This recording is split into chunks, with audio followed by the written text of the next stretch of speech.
All right, can you hear me? Technical issues, brand new Windows install. Technical issues. Okay, so it said failed to connect to server, but it is streaming on Kick. Okay. Why is Agent Miku not capturing?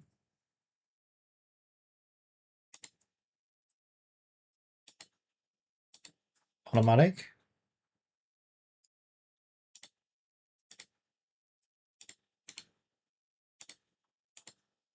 Windows 10 and up. There we go. So that goes on top of that. That doesn't make sense. Then also I need green screen on here. Filters. How will I know if it's working?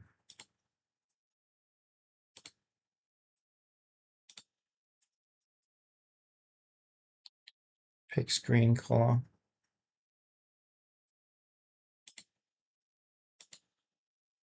Where is pick screen color? There's supposed to be a pick screen color somewhere. Custom color. Custom color, select color. Pick screen color, finally. Took a month. Right, so that should be... I should see my webcam.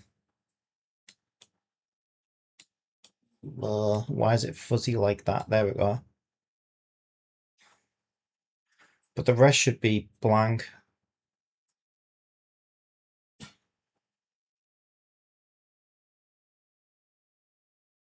It is though, right? So is that working? I think that's working. Also, my camera's way off. Okay, I think that's working. Twitch is not working. And I can't show my stream key stuff. Sure. Let me restart Miku. Also, where's the audio?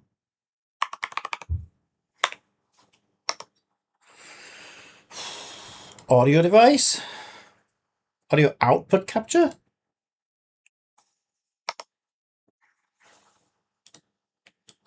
Audio out. Oh, there's one that says desktop audio. Add existing desktop audio. There we go. So now when I start Miku,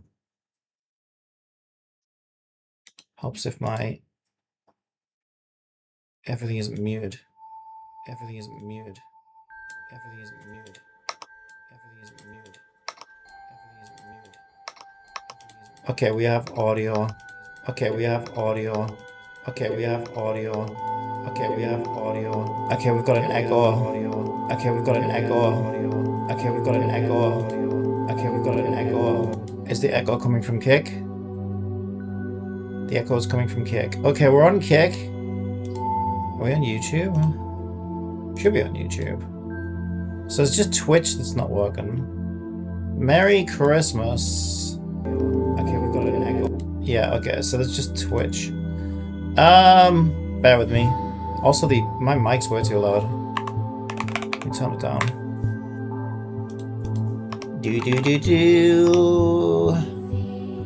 Sorry about this. Brand new PC install, a new Windows install because I was having some technical issues.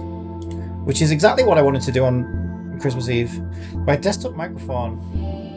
Okay, that should be better. 75 should be okay. Okay, that should be better on the microphone. Now we need to modify the Twitch connection.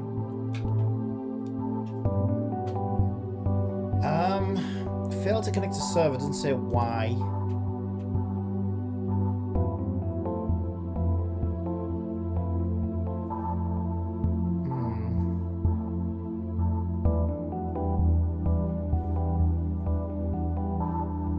RTMP. I mean, that should be correct. And my stream key should be correct. Try it again. Failed to connect to server. Okay. You can't see what I can see, hopefully, so we should be good. So I need to go to get my stream key again. Oh my god, where the hell is it? Settings, stream, primary stream key, copy. Paste. There's also use authentication is not ticked. But I think if you're using a stream key, you don't need authentication. Okay, let me try it now. Failed to connect to server. Okay. So maybe I do need my stream key next to the URL. But I thought that OBS would put that in. Okay, let me try it out. Error, failed to connect to server. What the hell is going on?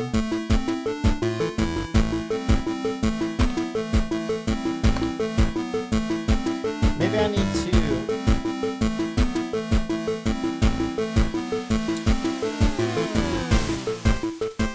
Twitch RMTP URL.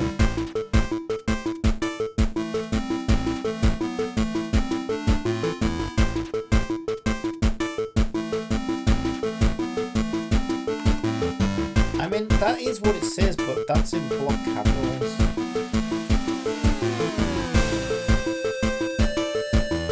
What does kicks look like?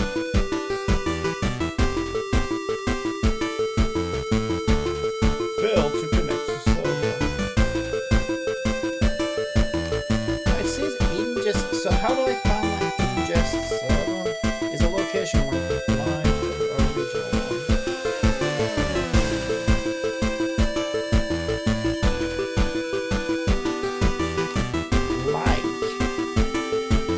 Right, I see. So that was kind of weird. So there are several ingest servers. There we go. Now we're live on Twitch.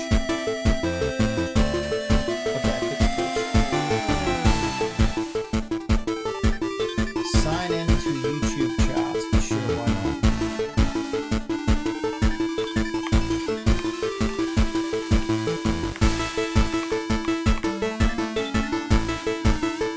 Two-factor it.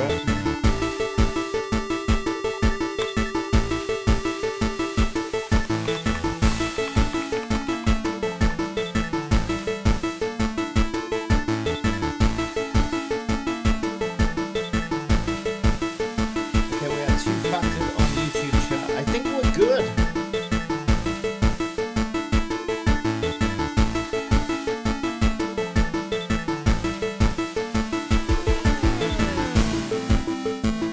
Zoom chatting a little bit on Twitch.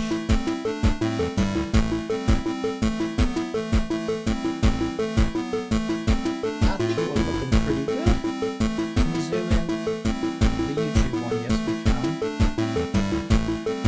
Okay, I think we're looking good. I mean, those are pretty sized themselves. Pretty sized those. Why does Twitch look like dog shit? Does it actually look that bad? On Twitch, Dreamhillman says, PlayCompile is now live streaming software in game development. Continuing my Crazy Train project Unity. Welcome to the PlayCompile looks live fine. stream. It looks okay. Alright, we should be good. Hello, hello. Merry Christmas. Bitrace, yeah, I know, because we're a little bit on the high end. I know, but... Okay, let me try... tweaking that a little bit. Output. Try dropping it down to 7,000. You can get away with going a little bit higher than Twitch's recommendation, but you've got to be somewhat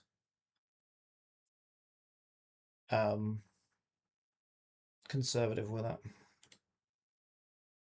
I have 2 of those. I also need to add those to my list of icons. Okay, that's my temperature gauge. Right, I think we're all good. We finally got everything up and running. Yeah, brand new Windows install, so everything got reset. Because I had this really weird bug. I don't know whether it was a bug or I don't know what the hell it was, but I couldn't access certain websites or do certain web queries. It was really weird. And the only way around it was I even tried a Windows restore, and that didn't get rid of it. So I had to do a fresh Windows 11 install, which was a pain in the arse. It's always a pain in the arse. Right, we'll stabilize Twitch. I mean, I think it's probably fine, but that is not what I'm streaming at. Anyway, whatever. It's probably fine, but I like to have it saying it's stable so that we don't run into any issues. So we'll kind of just tinker with that until we find the magic number. All right, back to my Unity thing.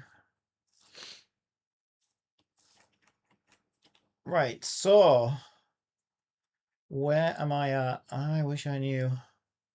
Oh, that's right. Okay, so I am making a sleeper. Now, I didn't know these things were called sleepers. Sleepers. Sounds kind of slutty. If somebody told me a girl they knew was a bit of a sleeper. Well, no, I'd think that she's like fucking lazy and always not doing a whole lot throughout the day. But like, oh right, yeah, she lets everybody else do all the work, does she? Okay. So what are we looking at right now? We are looking at what will be our rails for our train system, hopefully. Then we're gonna need for overground. There's underground and overground rails. For overground, I need these sleeper things. I don't know how far they come out. Let's try like that. Okay, so we can now give our rail mesh generator a prefab of a sleeper. So this is a sleeper. Rail sleeper. So if we go to our prefabs folder and make it a prefab, and then we can give our rail mesh generator the sleeper prefab and hit regenerate, what we should get, if all is right,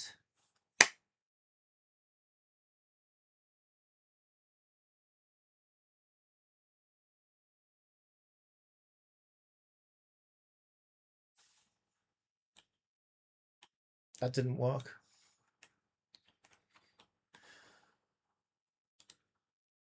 Oh, Jeopardy. This is all Jeopardy's fault. Oh wait, is it? No, wait, it should do the sleepers. As long as sleepers assigned. Oh no, there's a generate sleepers box. There we go. Oh crap, they're a bit close. Okay, so we could try 5.2. Okay, that's working nicely. Look at that. I think it's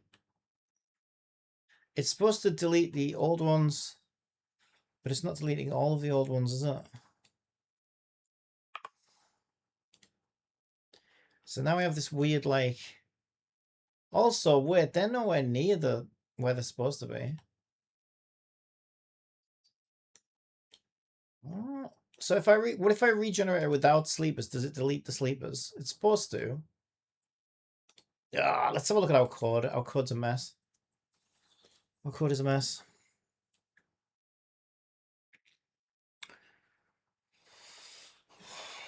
Shut up, I do not want to use Copilot.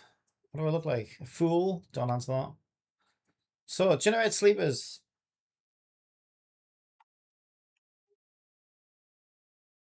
Okay, I think I know why it's not doing what I want it to do. What we need is a separate function that says clear sleepers. Let's just use a capital C.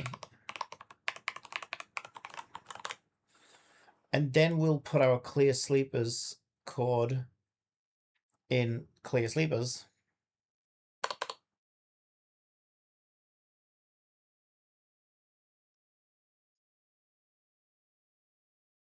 Although no, because that's true, we call clear sleepers at the start of generate sleepers anyway, but then we also say Oh, but I think I had an if condition. Yeah, I said if generate. Okay, I know what's wrong. It's because we asked it if in two different places. Yeah, we can leave that how it was because what essentially we'll do is we'll always run this. Then we'll check to see if we're generating new sleepers.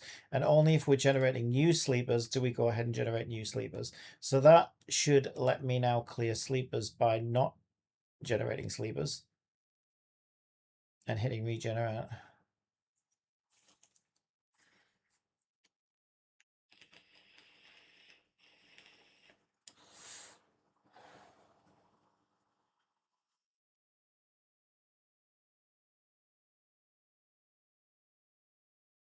Hurry up. Why'd you do that?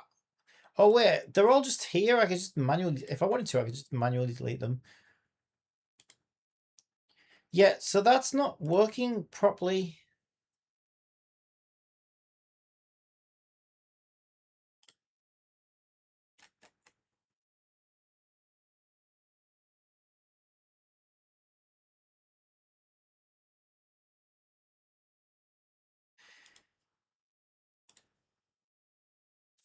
What? Either that, I don't know. Okay, what I don't know right now is it regenerating? Is it deleting them all and then regenerating them even though it's not supposed to? No, it's just not getting them all. Well, that's kind of weird.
Does that fix it?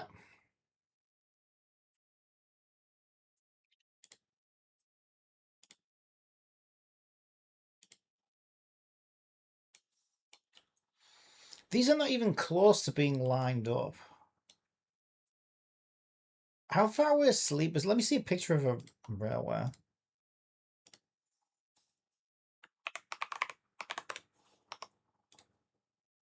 Oh, they're way closer than that.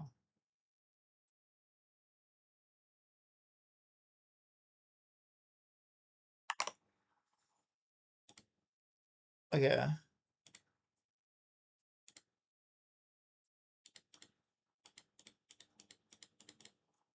Ah! What are you doing to me?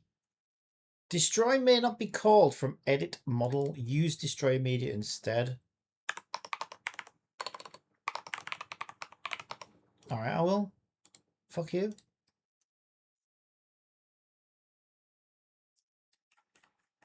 Forgot to have a go at me, little shit. Right, it doesn't find them all, though. I don't understand why it doesn't find them all.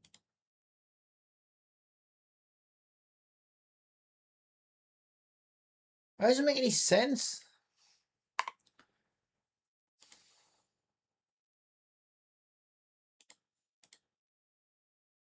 That's probably more like it, I think. But they're not lined up, so it's not putting them.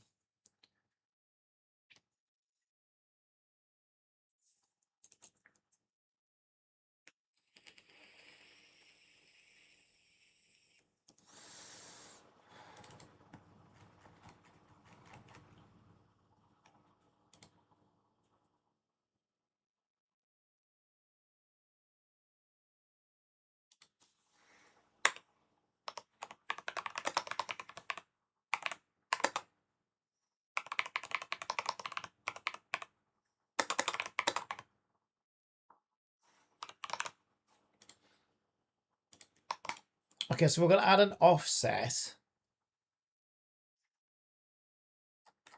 Why does it keep doing that? So annoying. Okay, so it's probably easier just to go and select them all and then delete them manually.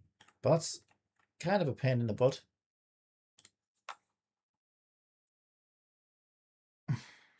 Sleeper offset. Okay, so we can say down a bit. And I assume that's left of it. And then we need to apply that offset. So... Can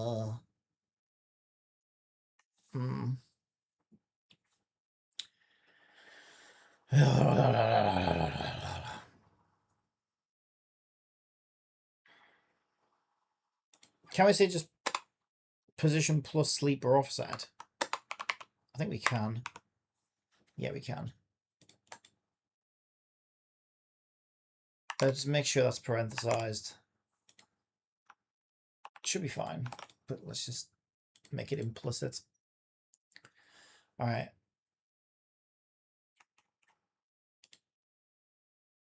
So to make sure this is definitely working, let's make the offset like insanely big. And then we know it's working. Yeah, that is working. Great. So now I would look at it. And once we get the offset right, it should be the same offset each time, I think. That's actually not too far off height-wise. But we want to move it up a little bit. And right a little bit. But I'm not convinced that it's going to delete the old ones. Probably, yeah, it's not. That's actually not too bad. That's not too bad at all. Except for the fact that it didn't delete the old ones. So... I don't know why it's not deleting them. That's really weird. Because we say for each child, transform child. So it should iterate through them all, right? But it's not. Okay, that's really close now to where we want. This is such a pain.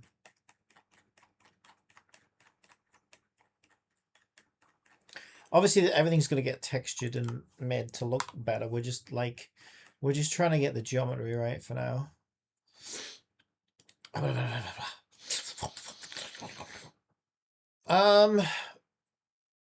little bit more right, I think.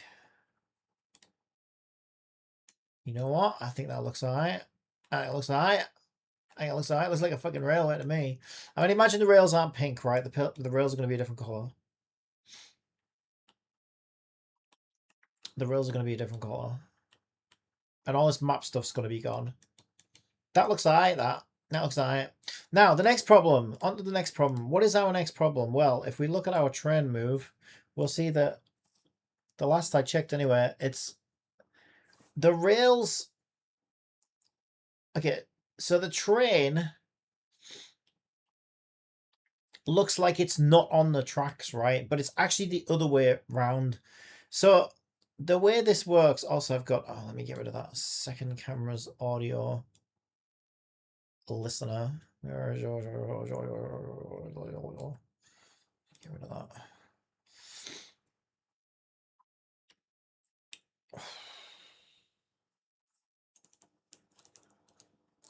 I'm also wondering if I should put a collider on each sleeper so that we can track distance. That's not a bad idea, actually. All right, we're going to do something cool.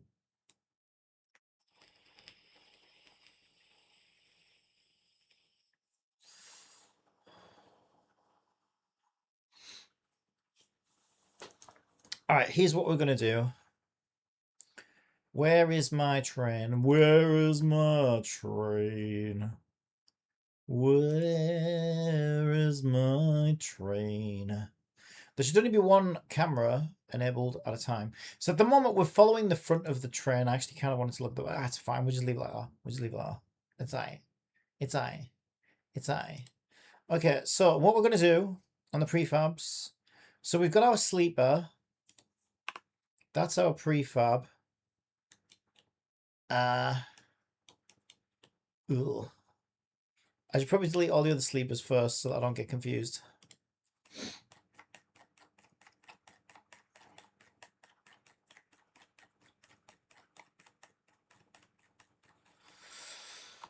So what's actually happening? Okay, so I'm building some really interesting systems here. So what I basically have, if we look at the map, right? How is this all going to work? Well, we have the London Underground map, right? Except all the lines are like, let me just re-enable the lines so you can see them. So we have the Underground map and we have all the lines on there, right? And so here's what I do. At the moment, I am generating splines with smoothing based on points along the line. Then those splines are used for the train to traverse. And then I'm generating rails from the spline data. So we use real world geometry transforms to then convert it into a spline with smoothing. And then we use the spline with smoothing to recreate real world geometry again. So we kind of go backwards and forwards with it. It's kind of weird. But that is going to be cool if I can get it all to work. The only problem is, as you can see, there's like a bit of a weird misalignment issue going on right now, and I'm not sure why. But also, what I wanted to do is if we look at our rail sleeper prefab, so we're just going to unpack that completely. We're going to get rid of...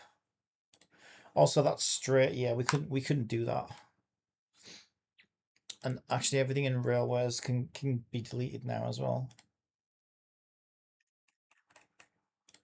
Yeah, I tried to do it with like rail pieces and it didn't work out because we were like confined to like specific angles and things.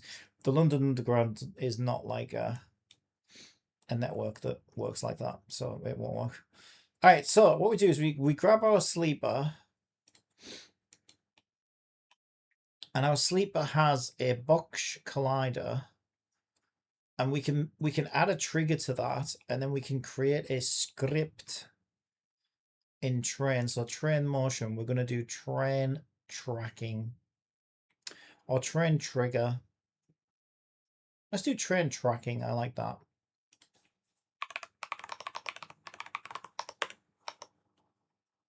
So on each rail sleeper, we're going to add a train tracking script.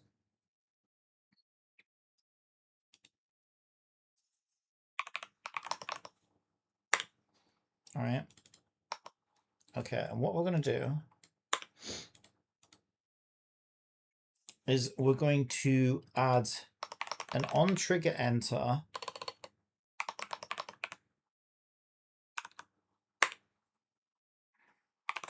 and we're going to say if other dot name is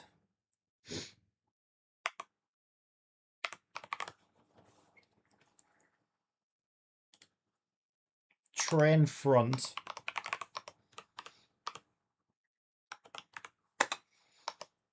then speak to system, go to train motion and set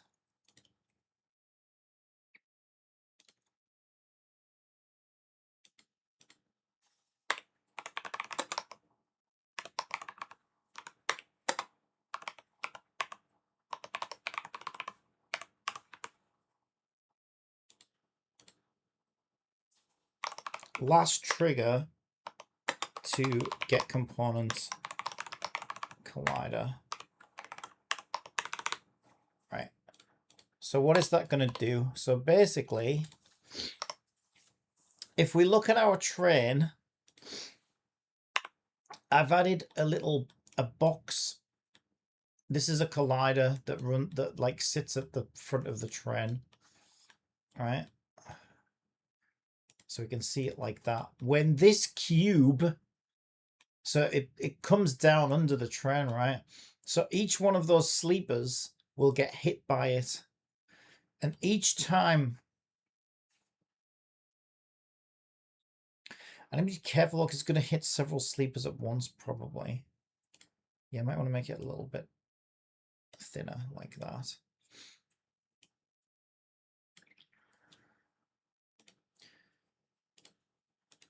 Right, then we're going to make our new sleeper the prefab.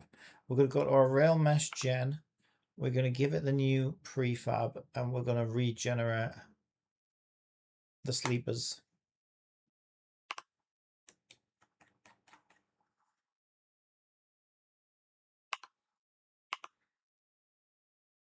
What the fuck?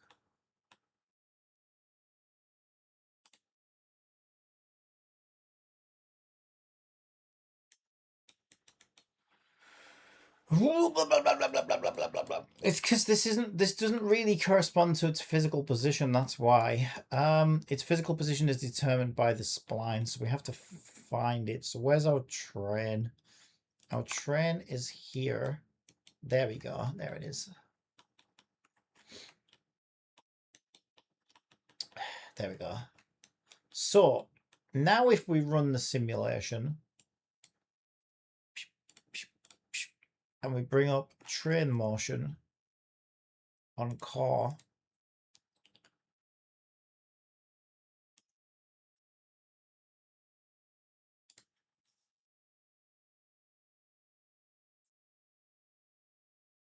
yeah, okay, it's not working, but the reason it's not working is because it's not aligned with the tracks, right? So that collider is here, but our sleepers are over here. But once we line it up with the track, that should work, right? And so what that means is we can figure out which sleeper the train's at, right? And we can use that for like journey progress and stuff like that. So like, how far away are we from our stop?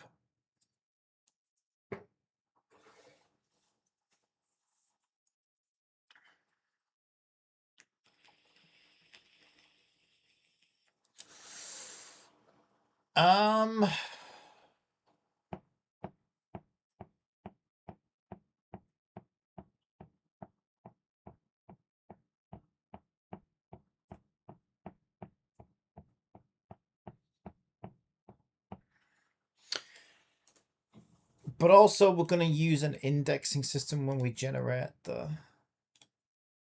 meshes, because obviously that won't mean anything on its own. So the way that's going to mean something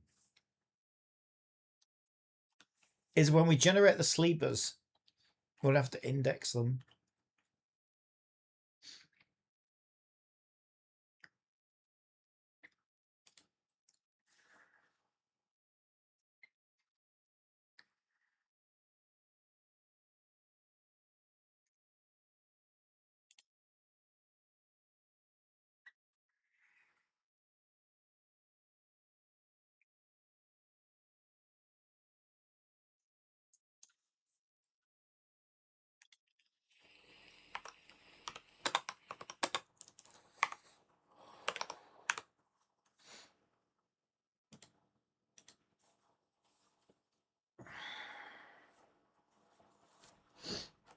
Okay, so I'm going to manually delete these again because we don't know why it's not actually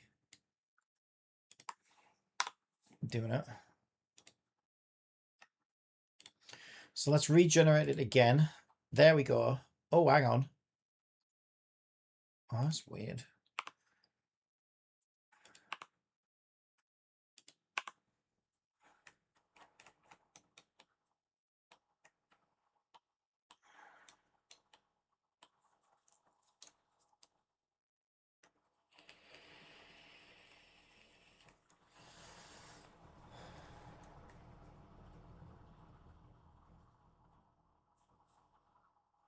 Okay, it seems to be doing it in segments and sections rather than indexes. So we can say int a sleeper index equals 0.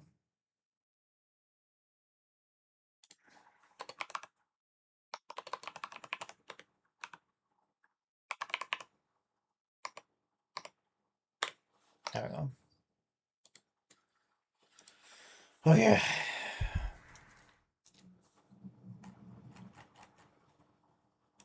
I don't know why that keeps opening up. It's kind of annoying. So let's try it again. Once this is obviously once the systems, the nice thing about building systems for games is once, like, it's a lot of back and forth until you get it to do exactly what you want. But once you get it to do exactly what you want, like I can just generate rails now, like you know what I mean? Like, I want a new rail. Oh, there you go. All right then. Press a couple of buttons. We've got an entire rail that goes like all the way across a map or whatever. So that's pretty nice. Okay, so now they should be named like yeah. So that's nice now. So what will happen when it's lined up on the tracks is we'll be able to tell where the front of the train is, right? Because it'll say trigger is at 14, 15, 16. So then what we can do is if we're doing the full journey, we can mark each station along the track and say, you know, station Waterloo is at Sleeper 90, station Piccadilly is at 133. They're probably not going on the same line, but you know what I'm saying, right? And then the last stop is Sleeper whatever 819, which is fucking New York. And then that way we can easily calculate like journey progress, right? How close are we to our stop? So that's quite nice.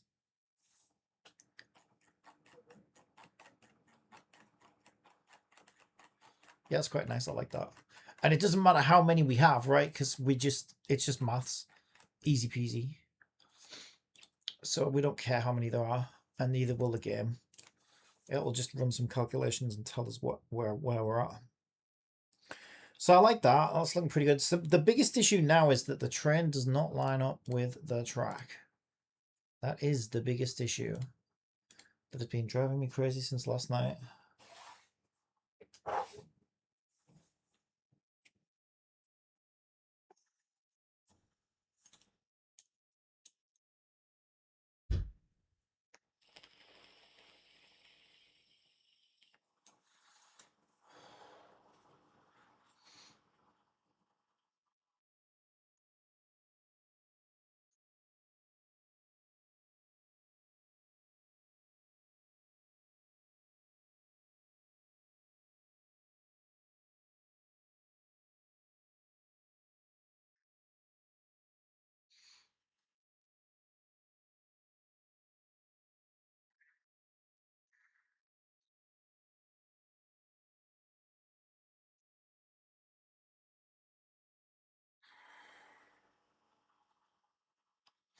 Yeah, but that's just an alignment issue.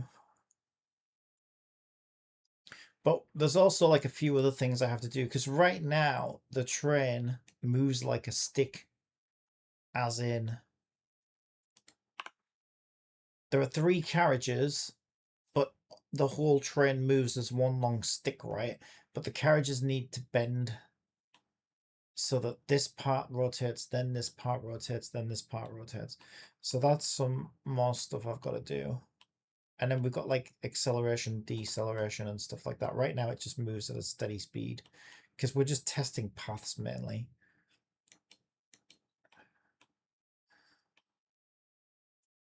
Is it also too high in the air, the train? Yeah, it's way too high in the air.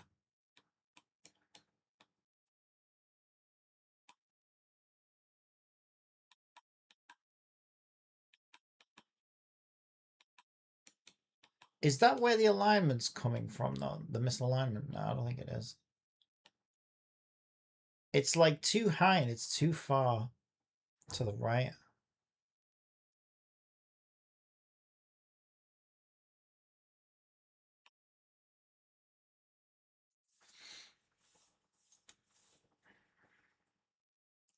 Yeah, I just realized because the train and the other thing about this as well is the train is going to have to move in 2 different directions as well. So the front of the train is depends on which direction we're going in. Because trains don't turn around right, they just go in both directions. So ours needs to too. So when we're doing the tracking along these, we'd need to disable the rear of the train. So as we set off on a journey, we're going to need to like figure out which direction the train's going in, and then turn off the back collider so that we're only measuring from the front, and then vice versa. That's easy enough to do.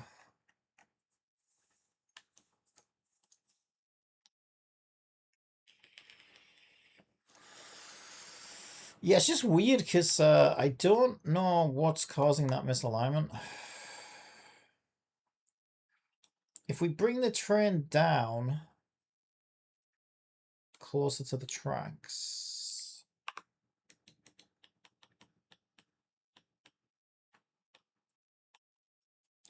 Okay, I can see what's happening now. So what's happening is it's aligned. If we bring the train down, so we can do an offset again when it comes to the move to line it up. It's following this track here.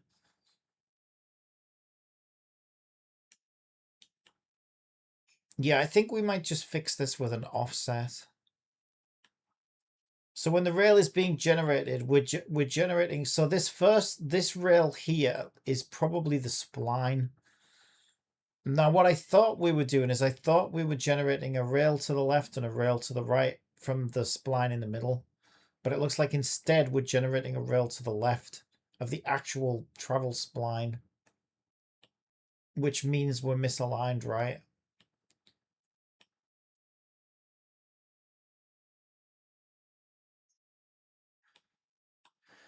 But that means we can just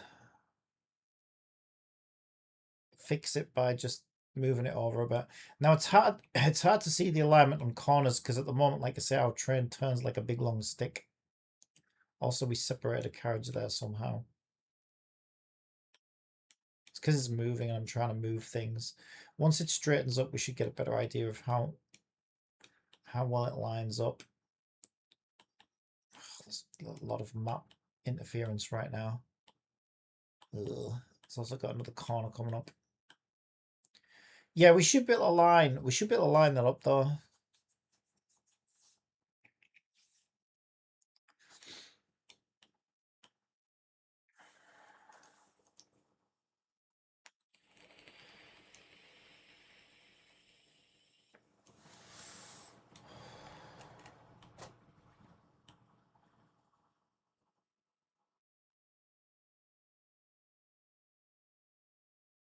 Yeah, I'll add that to my train motion scripts. Okay, so it's not as bad as it looks. I think we're just offset slightly. So that's good news. Okay, so train motion. Let me bring up my conversation with Jibity from yesterday.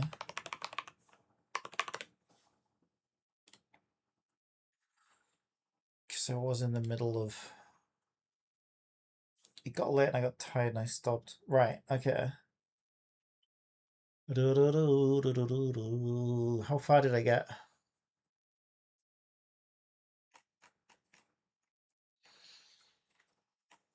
How far did I get?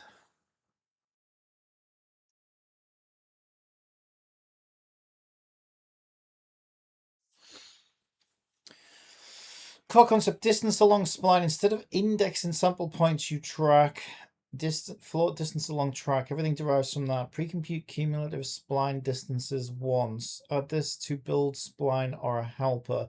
Oh yeah, I did this. Cumulative distances. Public void build distances. Call this immediately after rebuild spline. Sample position and direction at distance. This function is essential. Sample at distance.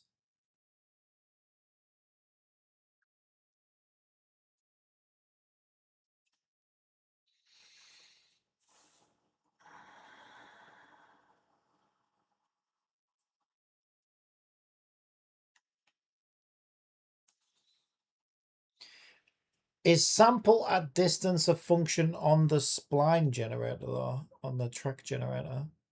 I'm not sure where it wants me to put this function.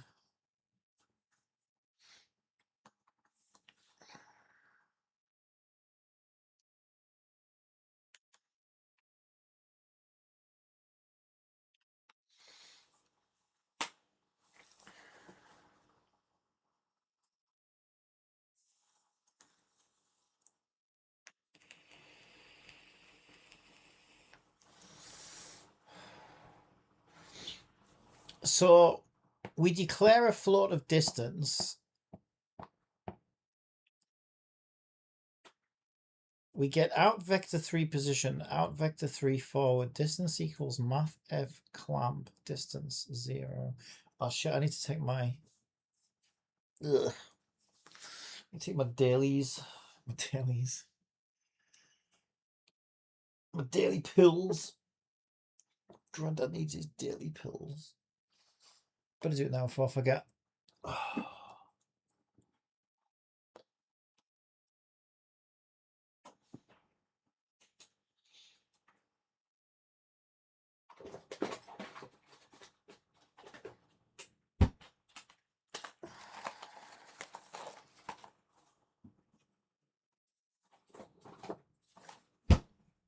Take an extra one today because I got a bit of acid reflux as well. Like a freaking pharmacy.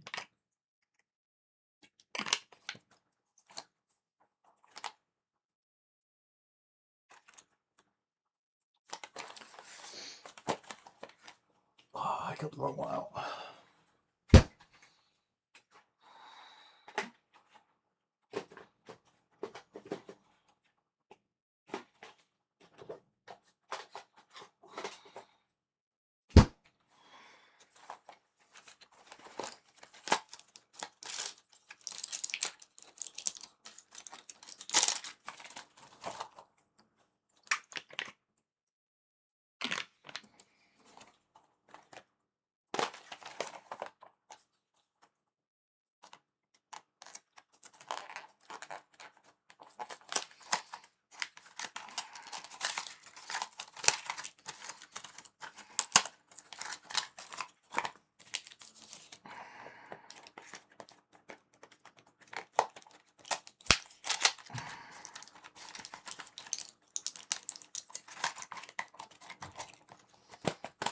All right, Granddad's itchy pills.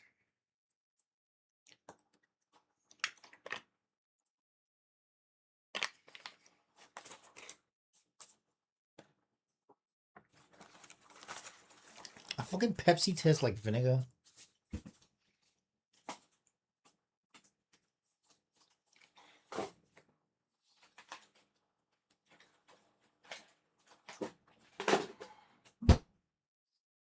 Either that or I'm going insane. Probably, that's probably true.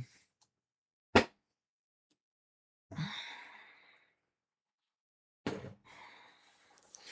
right, so where does it want me to put this sample at distance? Distance equals math f clamp, distance 0, cumulative distances. Yeah, so once this on the cumulative distances script, and it also made it public. So that, wait. Is that my spline gen?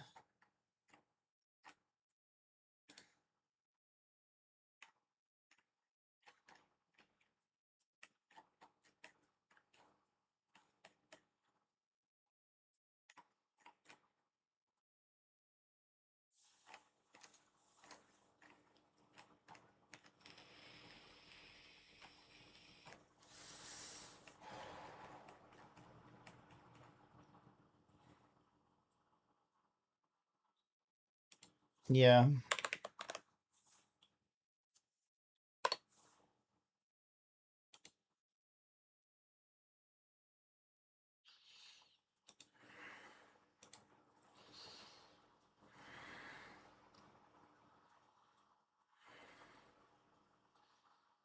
So to make sure everything's working, I'm going to need to rebuild the spline as well. So if I go to Bakerloo, this is the Bakerloo line.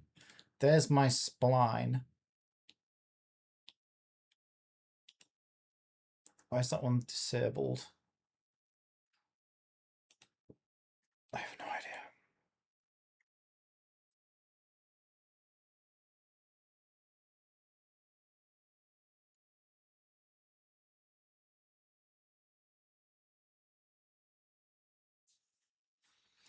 So the way I get my spline to build is I empty my control points, freeze that, add my auto build transforms to it. I hit run.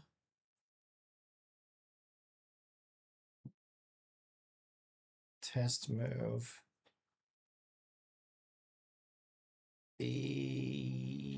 Yeah.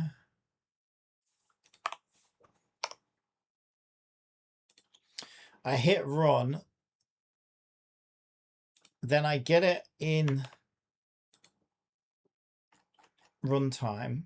And then I have to paste it copied from runtime so that I return my data. So now I should have, yeah, control points. There we go. Then I take auto build out. There we go. So now it won't need to build it because it's got it already. And our movement is now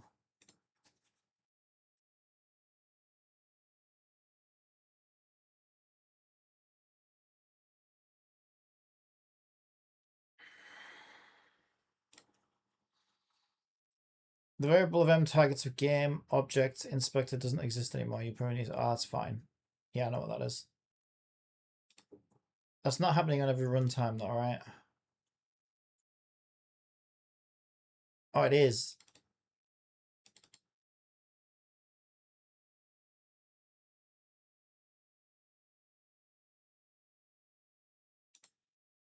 Wait, is that just a little glitch or is that repeatable?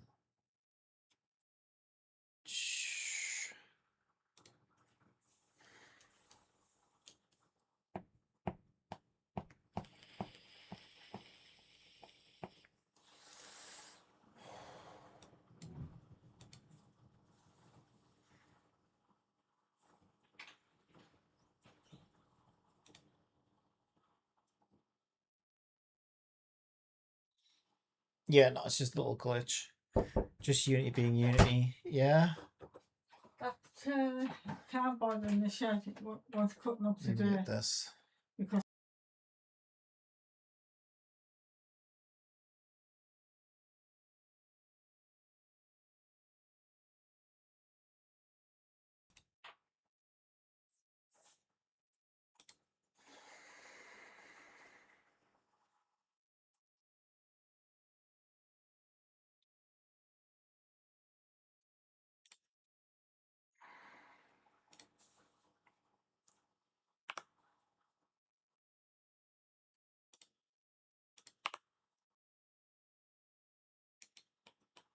Right, okay. My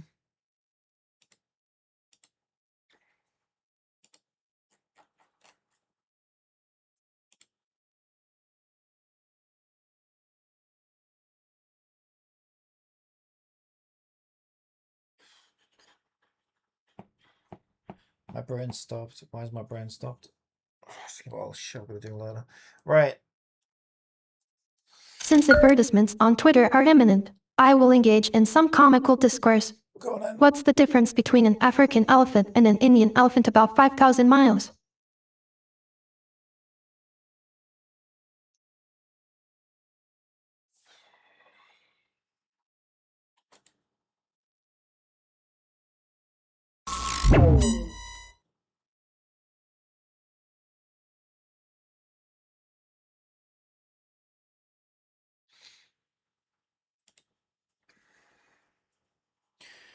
Oh my god, my brain has given up. Right, yeah, okay, so now we're on, now we need to do train motion. So right now, train motion is handled by the real mesh generator, which we obviously don't want.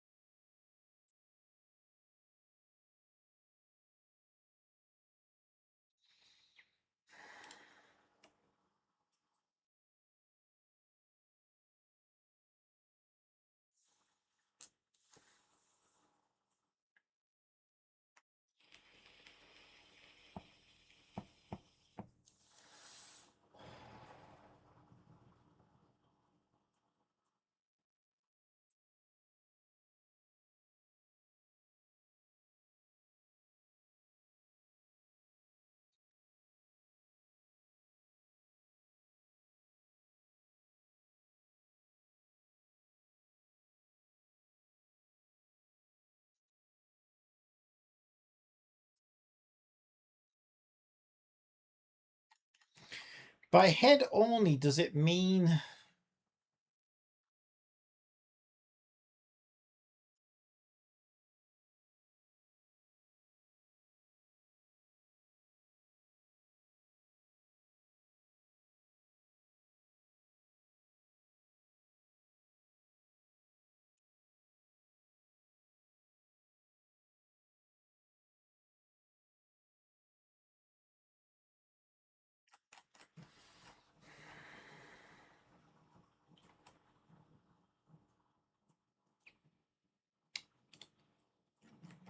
Actually, let's get some music on.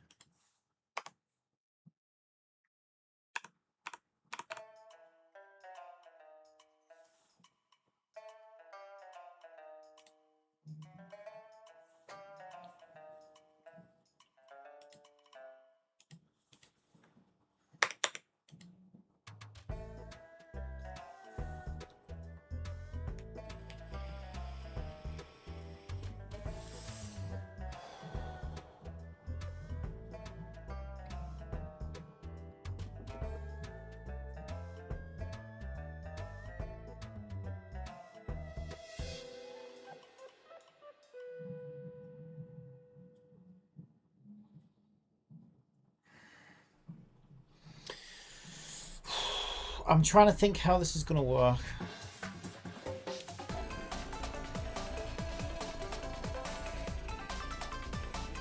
Because in order to handle a transition from start to finish, we need to know what the start and the finish is, right? That's obvious. Now,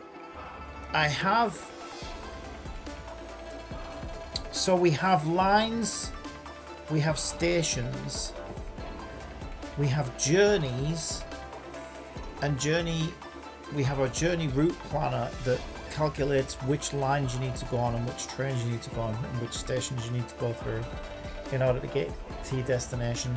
The problem is they are across lines, right? So the train motion. So the way the game would have to work is the way it works in real life. So if we look at the map, so as far as I'm aware, I mean, I have used the London Underground before, so this is how it works, I believe. So the red line is like, I don't know, let's click it and find out. Central, is that? Yeah, that's central. So this is the central line here, right? So if you, let's say you wanted to get from Epping to Elephant and Castle, right? You'd hop on at Epping, take the central line to probably Bank, and then you'd jump on the northern line at Bank and take a train to Elephant and Castle, right? So you can't do it on one train, you'd need to take two separate trains, right? So given that our train motion is responsible for moving a train along a line, then train motion doesn't need to know the final destination, because the final destination might not even be on that line. So I'm just trying to think how to break this down.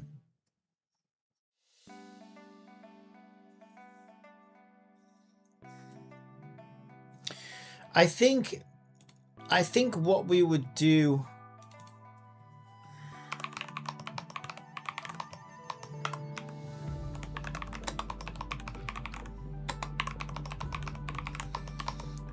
is we would declare a start station and an end station, and these stations obviously need to be on the existing line.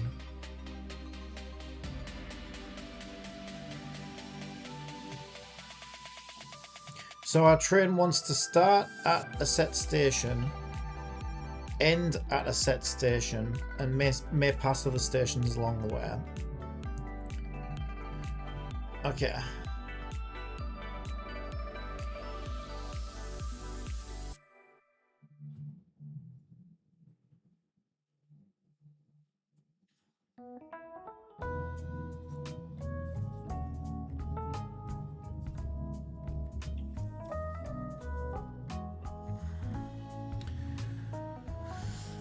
The train can also travel in two different directions, and the train always wants to take the shortest direction. That's kind of tricky.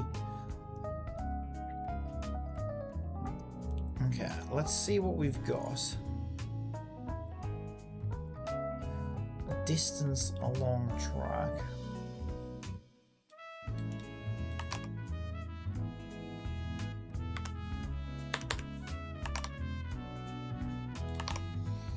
So then it gives us an update.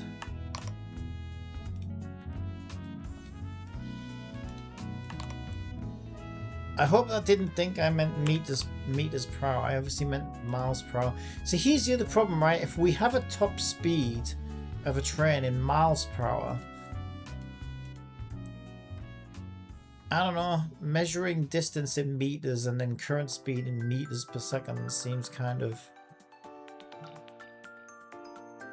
like a bit of a conversion nightmare. I would rather speed was handled with a universal variable, even if it's a fake one.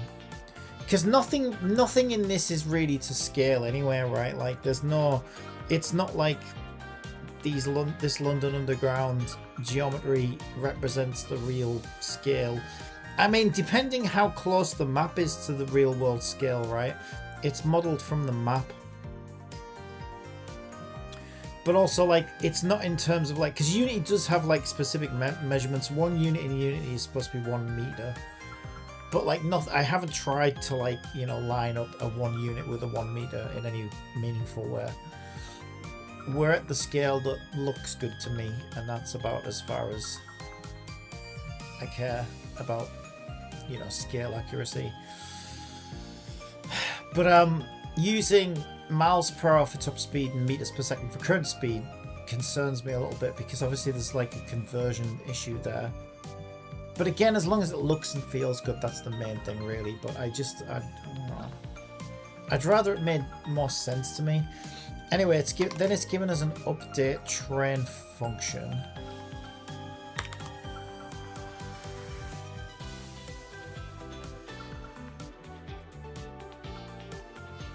And an update carriages function.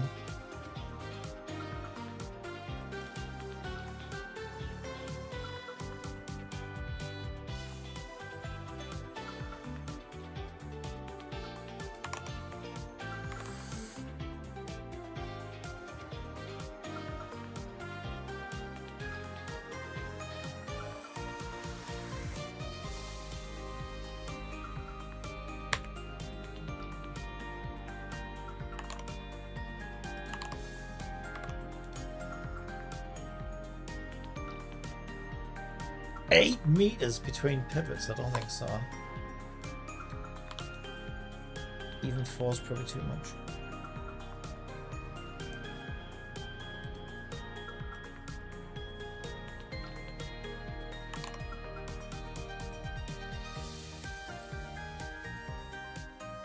Apply turbulence after spline alignment.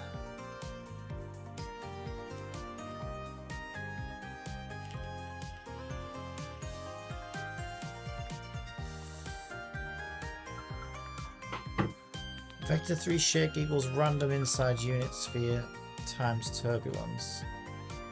Trend transform position plus equals trend transform up times shake.y plus trend transform.right times shake.x.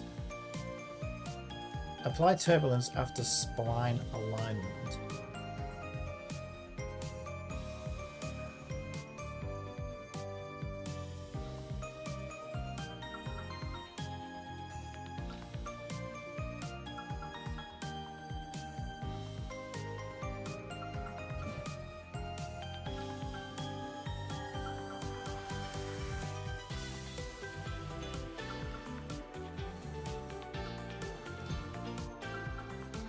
Apply turbulence after spline alignment.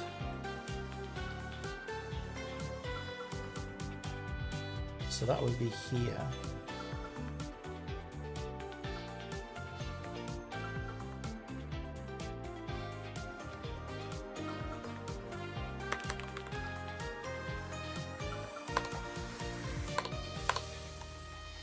Right, so we have a train movement script.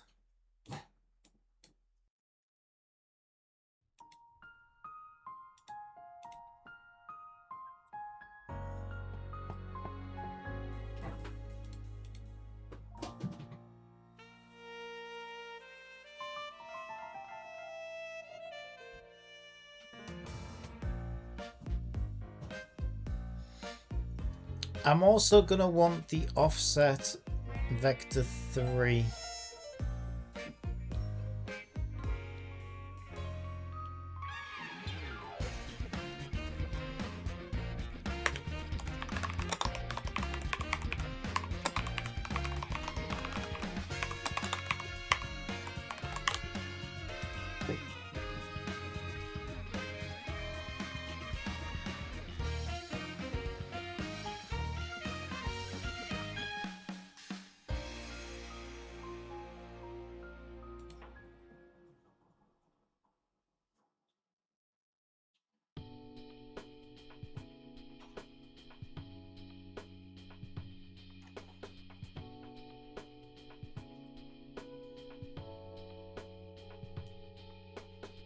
I'm going to call it track offset so it's clearer what it is actually doing, because there's an offset here on update carriages, and I don't want to get confused between them. And the offset for carriages is obviously the snake effect thing, so I don't want to be confusing offsets. Okay, so okay, it's doing a conversion here then. It's roughly converting miles per hour to meters per second here. Update train, spline sample at distance, distance along track, head position. Train transformed up position equals head position. So can't I just say track offset there? Float offset equals carriage spacing. Now I don't know whether the carriages are automatically going to inherit from parent or not, or if we would need spline sample at distance.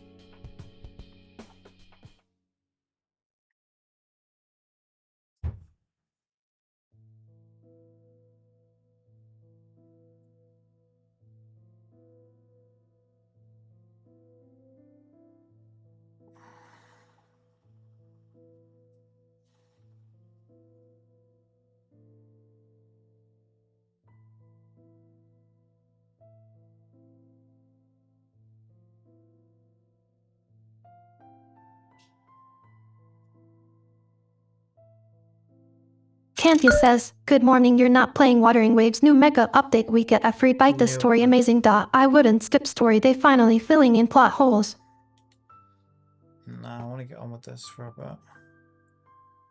I'll check it out when I burn myself out on this. It's not going anywhere, is it?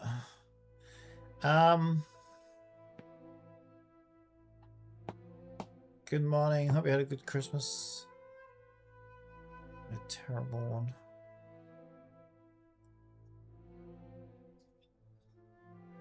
Last trigger. Start station, end station. Train transform, characters new. Oh my god.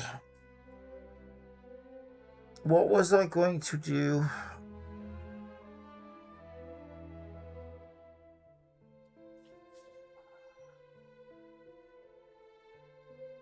Canthia says, "Did all my get you dailies."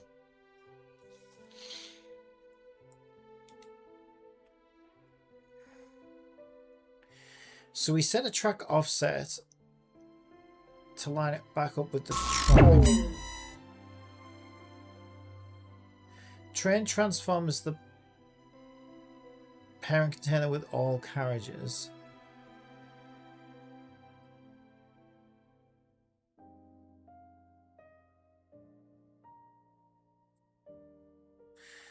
But it's saying... Yeah, but it's saying train transform. When it updates the train, it's moving all of the carriages.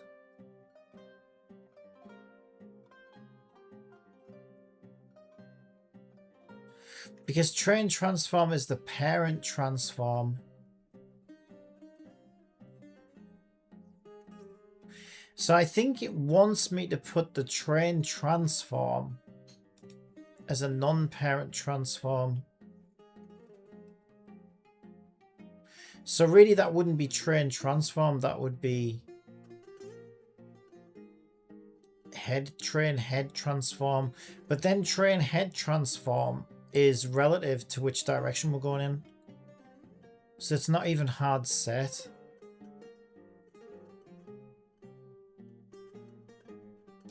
This is really quite complicated. The first thing we're going to need is we're going to need to ascertain where each station is on the line dynamically so that we can figure out which direction we're going in.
Right now I'm struggling to figure out how to handle train direction. Head, carriage's head.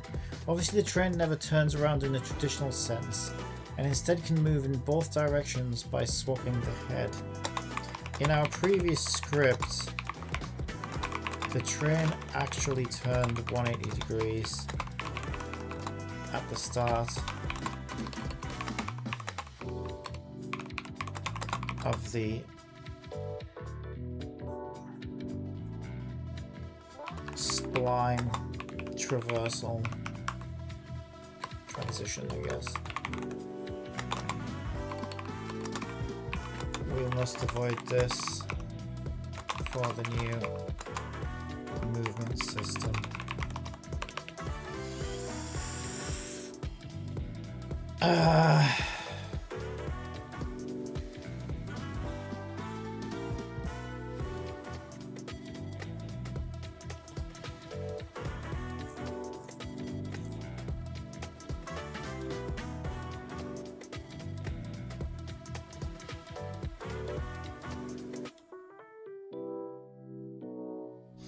Maybe we shouldn't even do start station and end station. Maybe we should do start sleeper, end sleeper.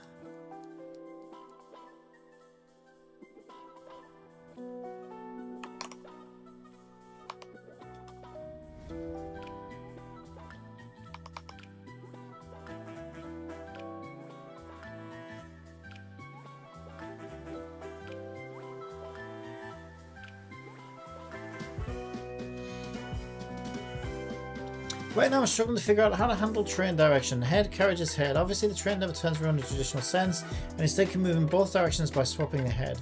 In our previous script, the train actually turned 180 degrees at the start of the spline transition, and we must avoid this for the new movement system.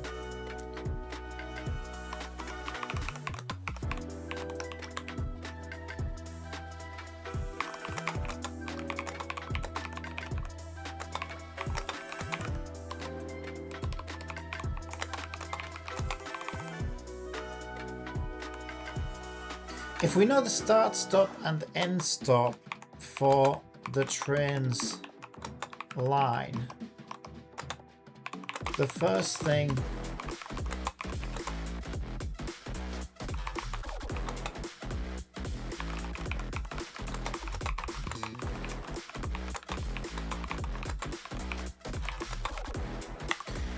actually I don't know about the circle line.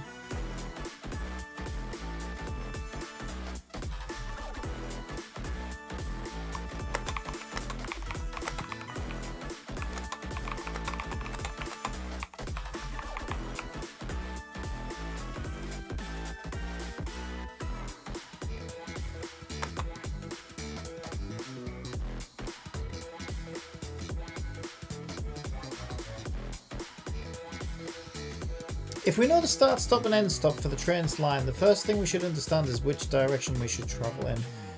In most lines this should be obvious. Let's say west to east by simply looking at the order of the stops. However, for the circle line in particular, the shortest distance may not be what we expect. On that note, does the circle line travel in two directions in real life? Or does it only go one way? Going in one direction would be an easy way to handle that.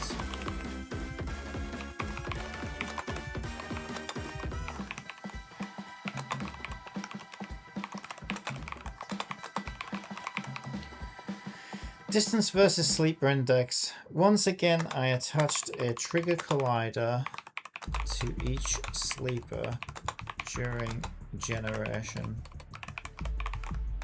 and a collider at the front of the train. Front depends on direction, however.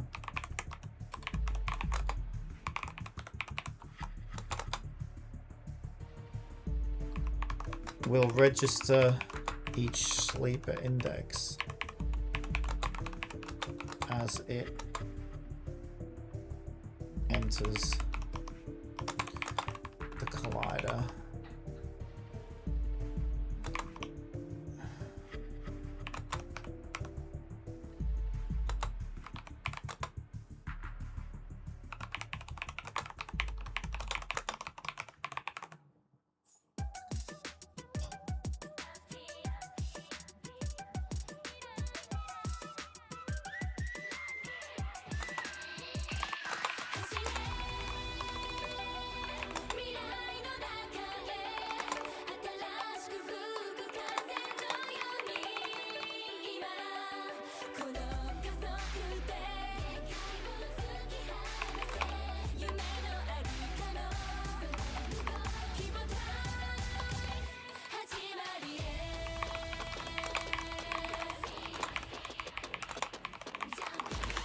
Okay, right now I'm struggling to figure out how to handle train direction. Head, carriage's head. Obviously the train never turns around in the traditional sense, and instead we can move in both directions by swapping the head. In our previous script, the train actually turned 180 degrees at the start of the spline transition. We must avoid this for a new movement system.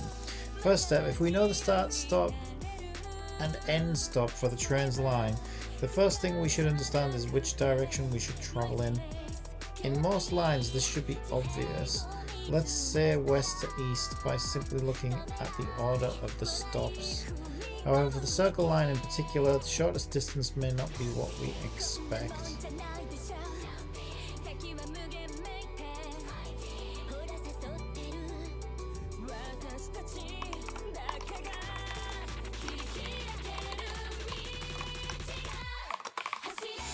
I think for sanity reasons, I should name the carriages head A, carriage X, head B.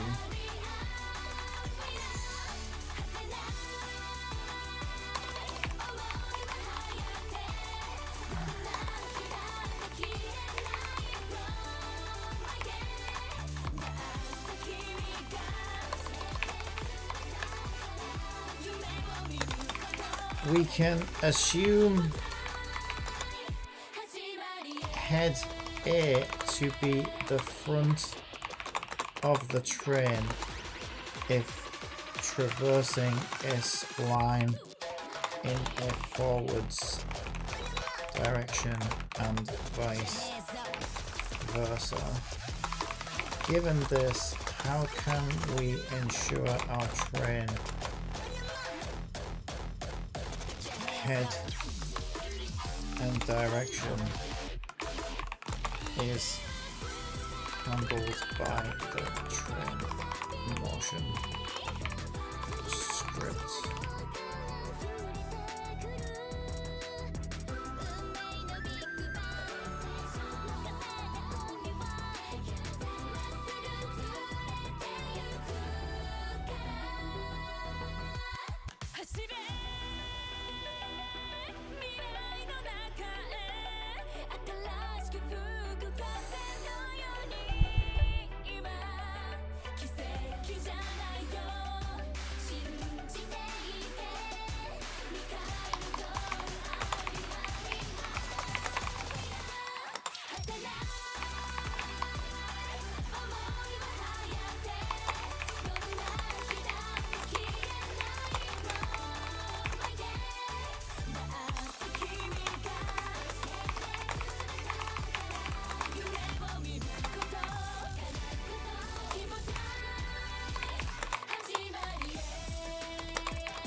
Alright, let's see what it comes back with.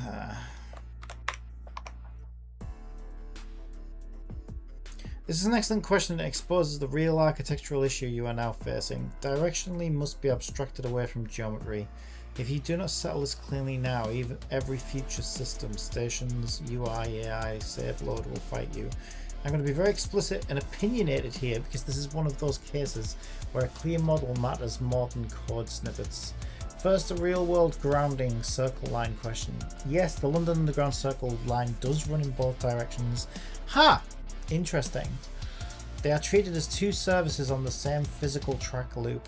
Okay, that is what I would prefer for this game anyway, so I'm glad that that's how it works in real life. So you cannot assume one direction only, you must support bi-directional traversal on loops.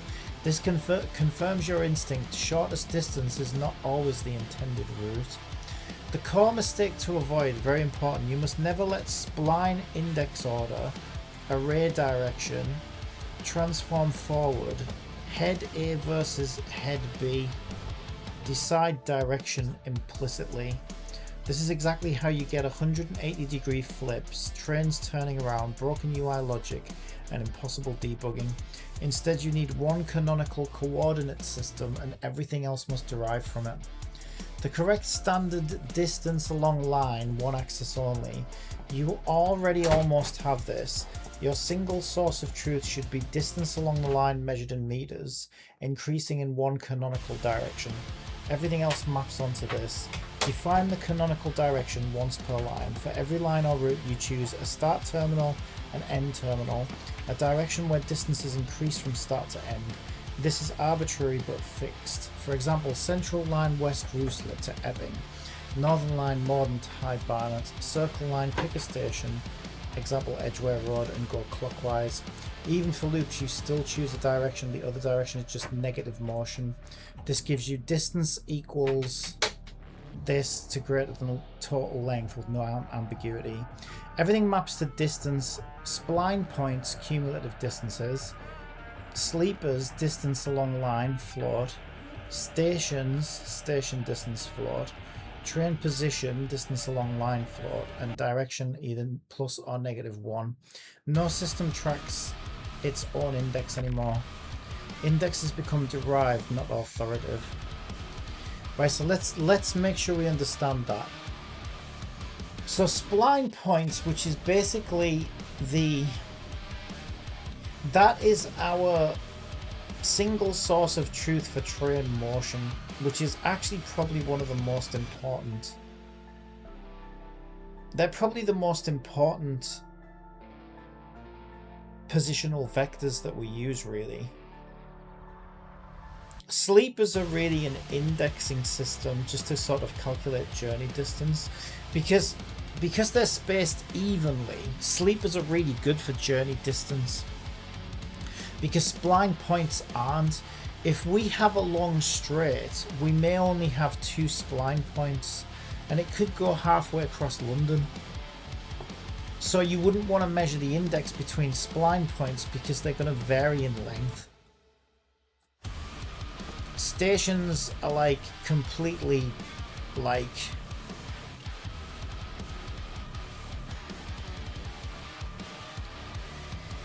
you can't it's hard to mathematically define a station, right, other than its world position. Train position, same thing, right? No system tracks its own index anymore. Indexes become derived, not authoritative. Everything maps to distance.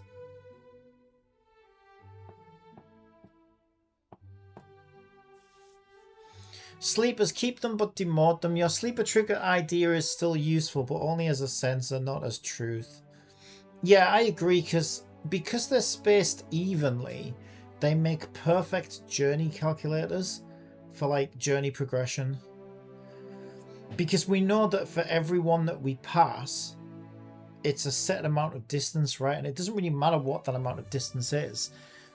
We can mathematically figure out the progression of the journey using them.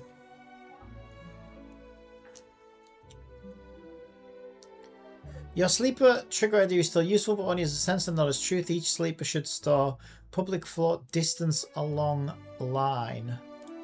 When the train head enters a sleeper trigger, you can update the UI, you can sanity check position, you can detect station proximity, but you do not use sleeper index to move the train, you do not use sleeper index to decide direction. Sleepers are now landmarks, not coordinates.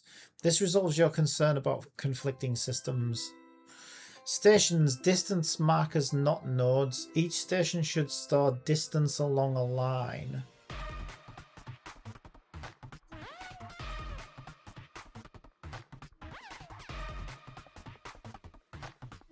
Oh shit.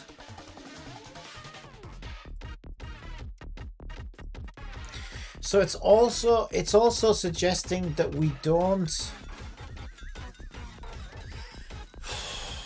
don't index stations by sleeper index. And we would measure distance along a line.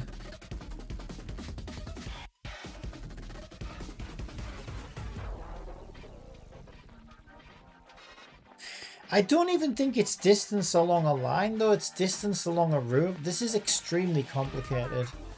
Because let's take this northern line for example, right? So northern line goes from Morden to Elephant and Castle, then on to Bank if you take the right fork, then on to Bank, then on to King's Cross, and then it forks off again where you can go Mill Hill East or High Barnet. So we don't have one distance measurement we can use for Mill Hill East, because distance along a line depends where you came from. If you came from Edgware, so really we're measuring distance along a route.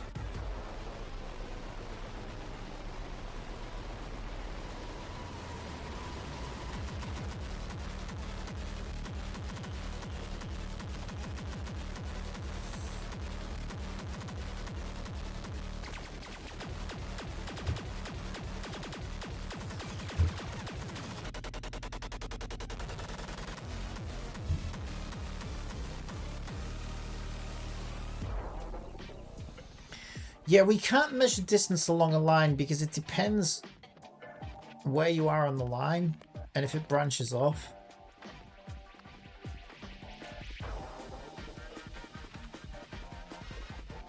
So each line has to be broken down into routes. Journeys are a collection of routes. Station distances are measured as distance along a route.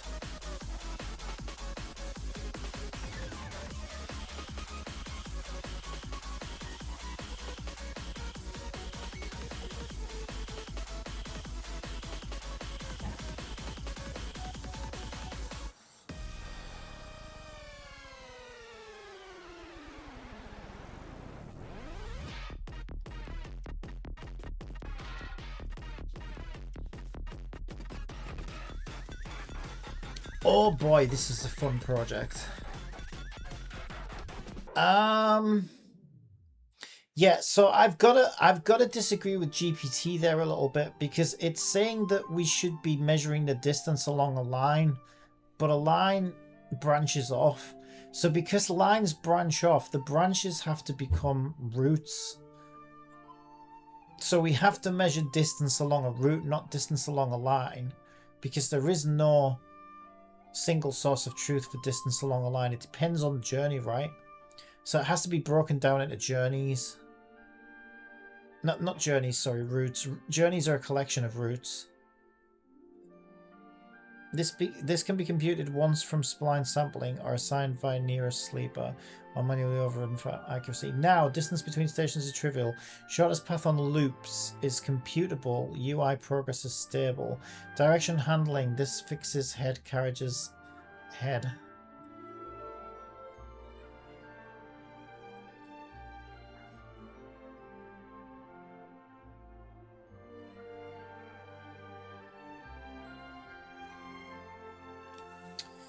Okay, I mostly agree, except distance along a line is not possible since many lines fork off and generate different routes. Distance along a route would probably be the way we need to handle this. In that case, our journey planner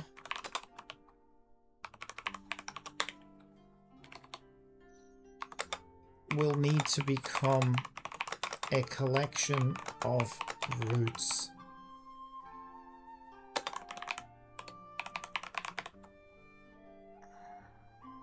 Which it kind of already is, I guess.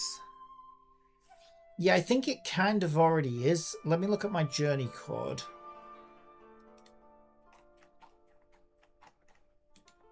So we give it a station from and to, and then it plans a route.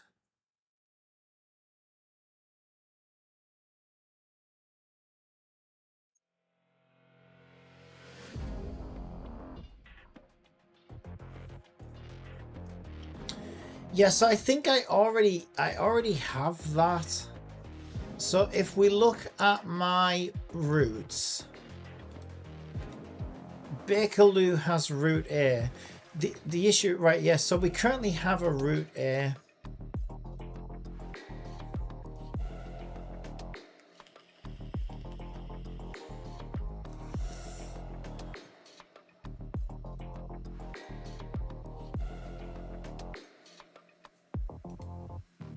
And route A basically maps off all the stations in order, but it's bi-directional.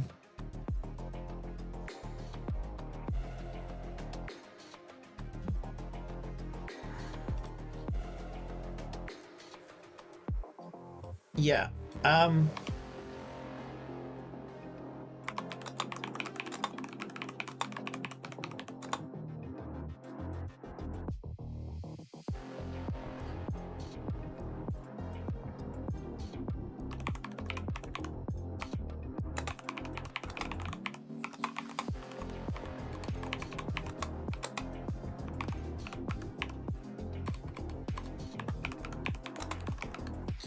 My journey plan already collects these routes to complete a journey plan. Each route is bi-directional.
Okay.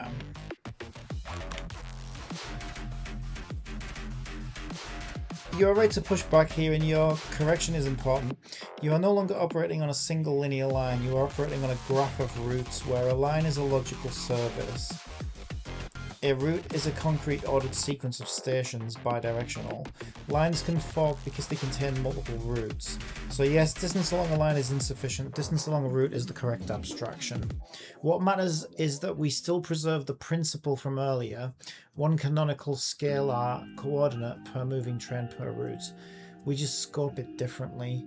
Below is a clean, sane way to wire this together without throwing away what you've already built. Revised single source of truth corrected. Instead of distance along a line, we standardize distance along a route. Everything else, direction, head selection, carriage offsets, UI progress, derives from that. What your journey planner should output. Your journey planner is already doing the hardest part correctly. It produces a sequence of route steps that encodes exactly how a passenger would travel. That means the planner should not care about geometry. The planner's job ends here. Which route, which direction, which stations mark start and end of that segment. So yes, your proposed contract is correct. For each leg of the journey, output line, route, start, end, and direction.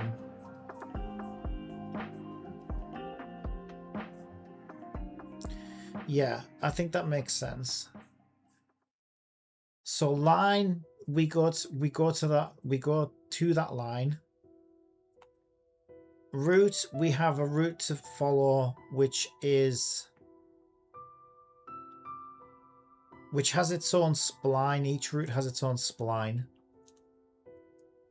Station start and station end for indexing, start and stop, and direction, so we know where the head is and which direction we're traversing the spline through. Your print journey loop already implicitly derives this information. We just formalize it instead of logging it. Determining direction on a route, simple and deterministic. For a given route, start index, route.stops index of start, end index, route.stops index of end. In direction is end index greater than start index. Yeah, okay, yeah, that makes sense. Basically, if the end index is greater than the start index, then we go forwards, otherwise we go backwards. This works because routes are ordered, routes are bidirectional. Forking happens at the line level, not within a route. It kind of works. But if we're being completely honest, on the circle line, that might not necessarily be true. Because obviously a circle doesn't have a start or an end. A circle is a circle, so there is no entry point or exit point. So station distance would depend on physical distance across that line. So it can't be determined by index. It cannot be determined by index, because you could have 2 points on a circle. So let's say 1 o'clock and 2 o'clock are close together, right? So an index there would probably work fine. But then your next point might be 9 o'clock, right? So if you think, oh, well, 9 o'clock is only one index away from 2 o'clock, so we should go from 2 o'clock to 9 o'clock. No, it's actually quicker to go from, to go backwards from 2 o'clock to 9 o'clock. Because it's you need to account for the actual circumference distance on a clock. Right? But for that one line, I think it's fine. Because there's only 4. I think there's only 4 stops on that line anyway. Yeah, if we were going to be 100% accurate with this, I don't think that system is enough to really make sure that we always take the shortest distance. But yeah, for this line, we've got Paddington, we've got Liverpool Street, we've got Bank, and we've got Westminster. So there's only 4 stops on the circle line anywhere. The biggest distance, it's hard to tell. It's probably Westminster to Paddington, no, I think. Or maybe Paddington to Liverpool Street. But here's my point, right, about indexing. I guess it depends how we set this up, right? But this is my point, right? Liverpool Street and Bank are actually quite close together, right? But if Liverpool Street was index 4 and Bank was index 1, then our system would think, oh, well, the quickest way is to go... Actually, that's a bad example because that would be the correct way. Okay, let's say Bank was index 1 and then Liverpool Street was index 4, right? Our system would think, oh, yeah. Since advertisements on Twitter are imminent, What would it do? I will engage in some comical discourse. Go on, A man is washing the car with his son. The son asks Dad, "Can't you just use a sponge?" Yeah, I'm just a little bit concerned that the circle line might not always choose the best route, but we could just override it manually as well. We could just put some, like, you know, if Bank to Liverpool Street and literally just do an implicit override for it. Because in the real world, right, if you wanted to get from Bank to Liverpool Street, you would obviously get on the line and take one stop to Liverpool Street. You would take the line in that direction, right? If you took the line in the other direction, you'd have to go all the way around to Westminster, all the way back around to Paddington, all the way past Euston, all the way back around to Liverpool Street, which wouldn't make any sense, right? Yeah, but I suppose indexing works for that anyway, because, like, we could just look. I'm trying to think, how would that work?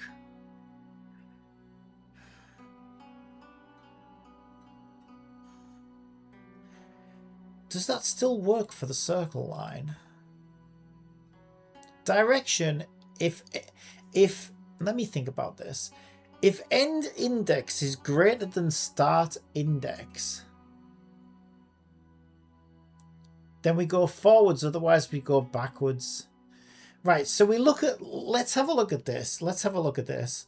I want to know, does that work on a circle? Right, so what it's saying is start index is the index of the start index.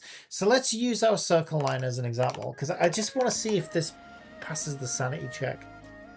Right, so we have 4 stations, right? We have Paddington. We have Liverpool Street. We have Bank. These two are actually really close to each other. We have Westminster, all on the circle line. The circle line goes in 2 different directions. So this is important to get right. And it would depend how we set it up. So one route is to go, let's say, forwards. I don't know which way I've set it up, but let's just say that one's +1 and this one's -1. Right, so this one's going to be backwards, so we'd actually go Westminster, Bank, Liverpool Street, and then Paddington. Right, so there's our 2 possible directions, but start index and end index also matters as well, right? So there's quite a lot of variations of this.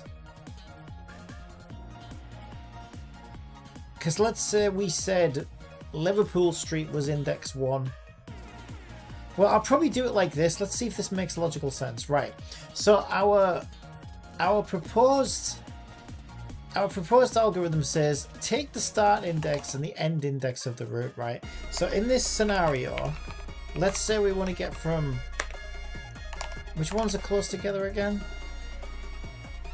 Bank to Liverpool Street, which should have us go backwards, right? Okay, Bank to Liverpool Street.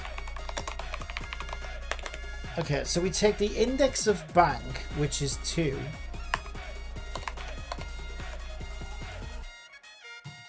But which route are we looking at? Because the routes, that's what I mean, the routes are different. Okay, I'm going to have to ask GPT what it's talking about. Because that's, oh no, I suppose, no, it's not. No, the route. No, there is one route. It's bi-directional. Yeah, it's bi-directional. Okay, yeah. So we only actually have one set of data to work with. Okay, that makes sense. Right, so index 2 for Bank. And then index...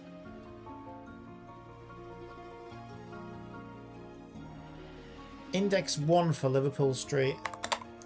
Right, and our our conditional says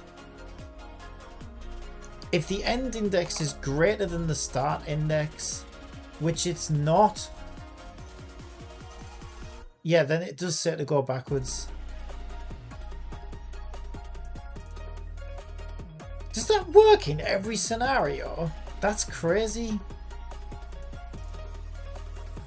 How does that work though? Because you don't know. We don't know the distance between the stations though.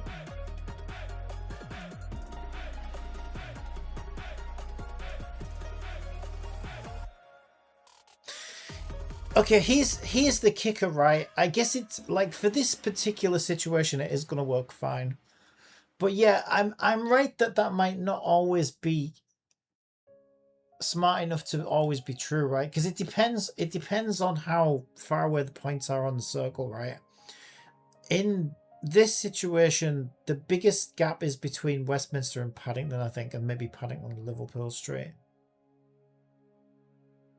And there's probably about the same distance between both, so it really doesn't matter if you pick the wrong direction that much. But if it was different, right? If it was a circle, let's open Paint. That's not Paint. I typed Paint, goddammit. Paint!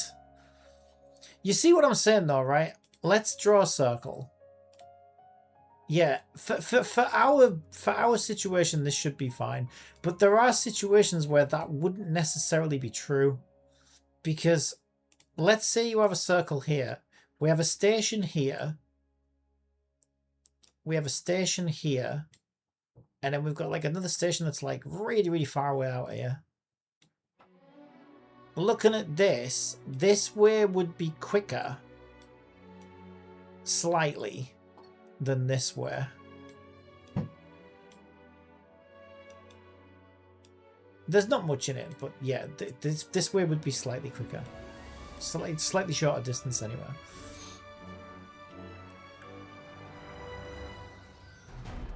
But it's saying if the destination's index is greater than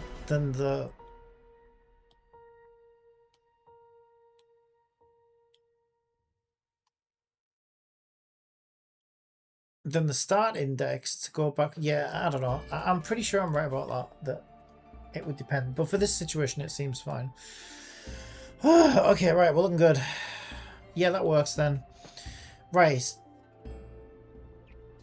Forking happens at the line level, not within a route. Circle routes still work because the route defines its own order. Geometry responsibility. Route owns the spline. Each route should own its spline data. It does. Conceptually, route, list, station and stops, build, spline, list of float, cumulative distances, list of float, total length. This removes all ambiguity. A train is always bound to exactly one route at a time. Train mover contract, this is the key interface. Your journey hands off one leg at a time to the train system. Assign route, start, end, direction. That's it. The train does not care about lines, network graphs, alternative routes. It only cares about one spline, one direction, one start index, one start distance, one end distance.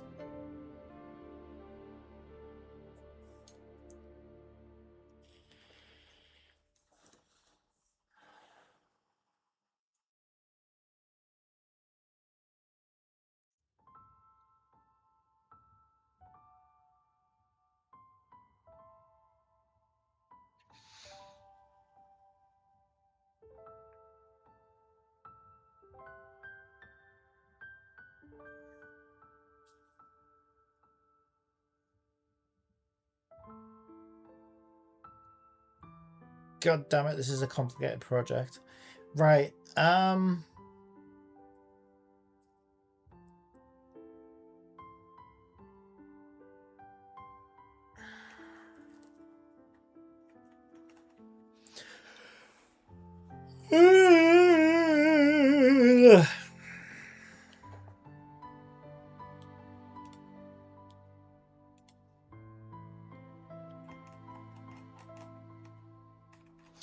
right, so if we look at the structure of a route step,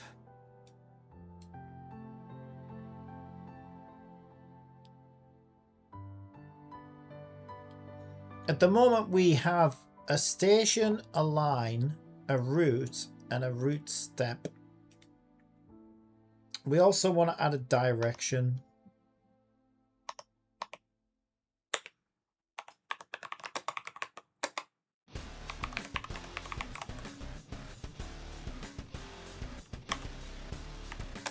Which will default to forwards.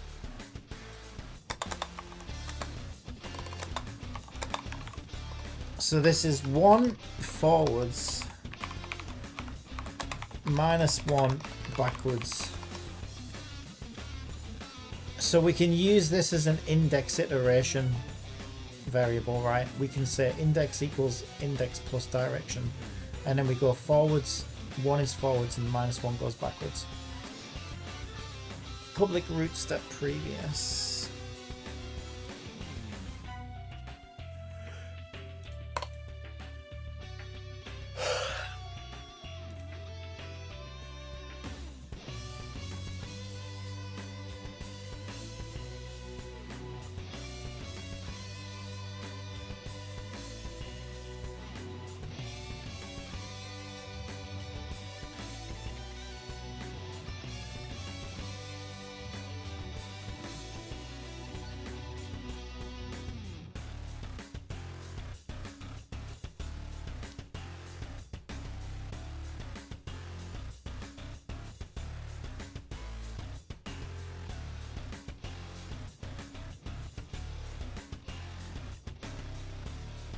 I'm trying to figure out how it calculates direction though.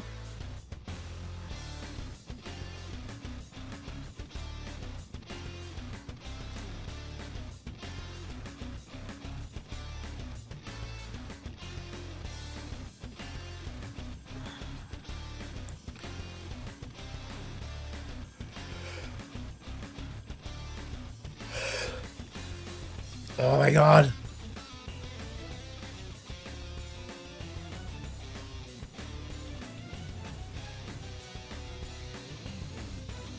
Wake up, you old man! Ugh, there's work to do!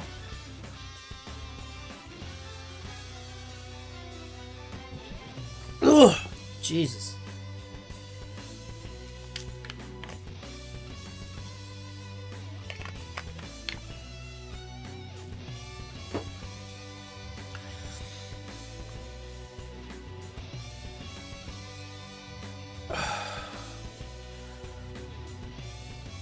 Doesn't this journey planner?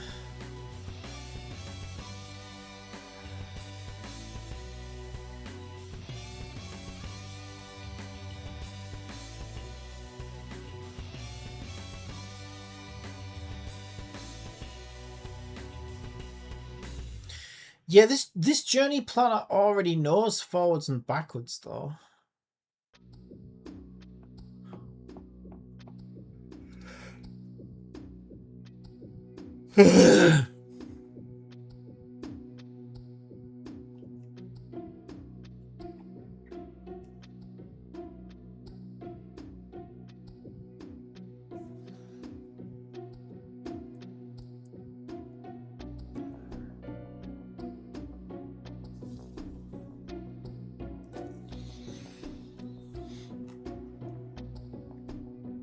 Oh my god, why am I flagging so much right now?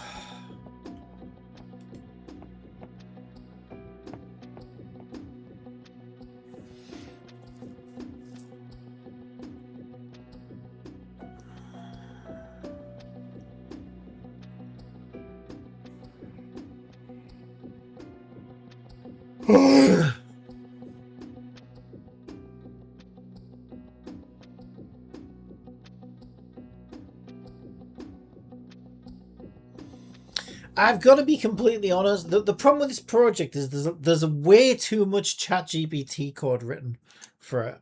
I'll be honest, a lot of this code is really good though, but there's quite a bit of it, like especially in here, that I don't quite understand what the fuck it's actually doing. It does work though, I've tested it.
God damn it, my brain is fucking... My brain was struggling today anyway.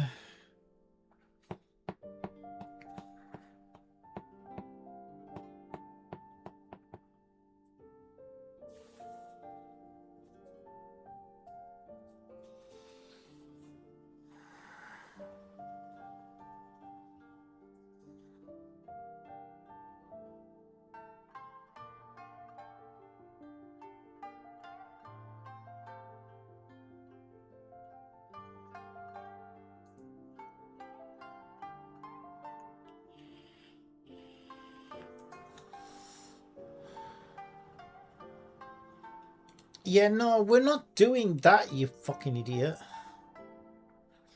It thinks we're only enabling one asset. No, the train still has a fucking head on the back when it's going in the other direction, you fool. Otherwise, it'd be fucking open to the wind. People would be falling out the back.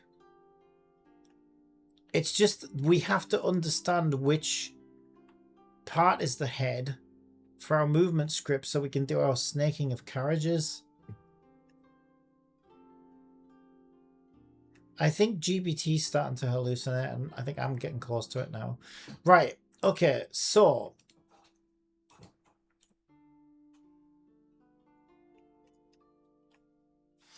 I don't think we actually need the journey planner to know or give a shit about... Well, it already does, that's the thing, right? Well, let's test it with what I just said, right? If we go to my journey planner, I said bank to Liverpool Street. Oh, look at that. We've already got bank. So let's select Liverpool Street. Why have I got 2 Liverpool Street? I've got 2 of everything. Why do I have 2 of everything? I've probably got like a backup still in here. So which one's the real one? Oh yeah, one's the small map, one's the big map. How do I know which is which?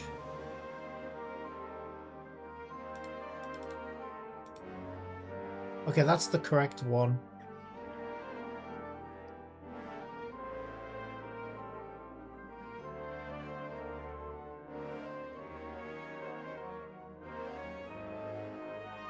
Okay.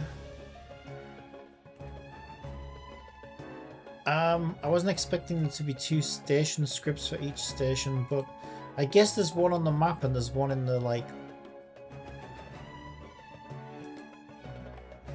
bigger world version. We should probably only have one of those. We're getting null references on update train. Right, journey from Bank to Liverpool Street. Board train at Bank. Arrive at Liverpool Street. Yeah, so... Now, that might not sound like it's working, but it is, and here's why. Because it tells you the stations it passes, so we know it went the right way. Because if it... I can't make it go the other way, though, can I?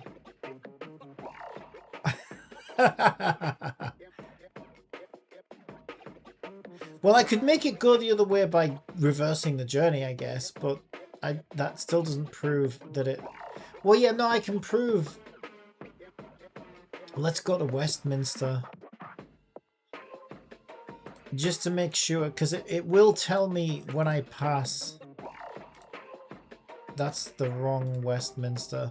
Okay, I need to remove the stations off the map model, I think.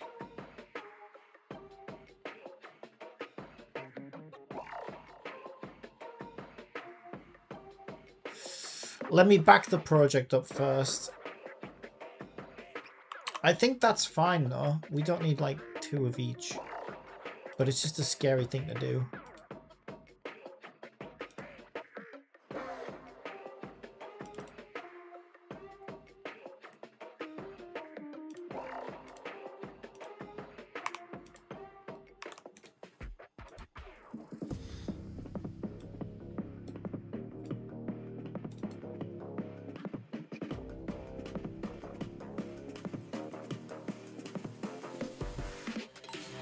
Just these weird squares in her eyes.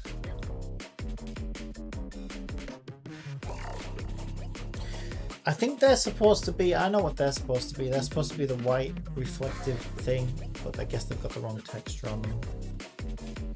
I'm not too worried about it right now. I'll live.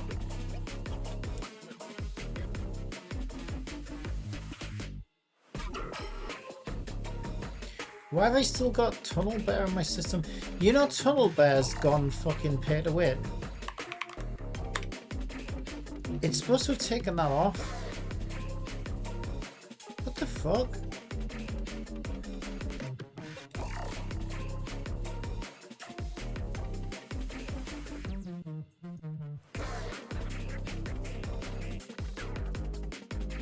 Now I want to uninstall you, you twat.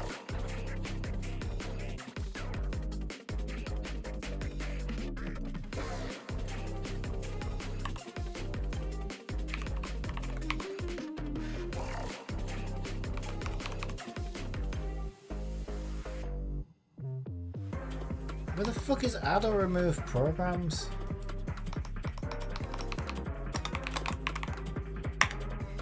Piece of shit.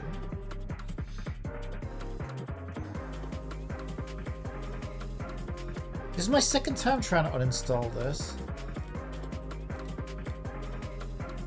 It told me to restart my computer last time. Hello?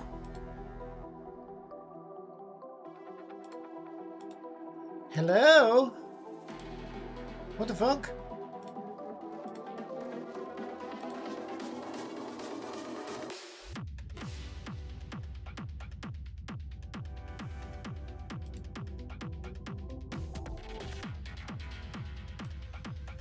Okay, it's doing it this time, I think.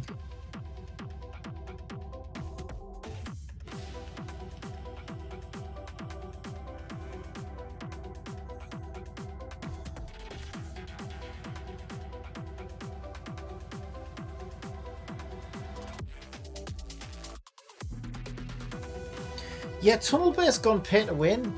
They won't let me, like... I couldn't pick a different country without giving them money last night, and that's new. Never used to do that. So I think they've removed, like, the free service.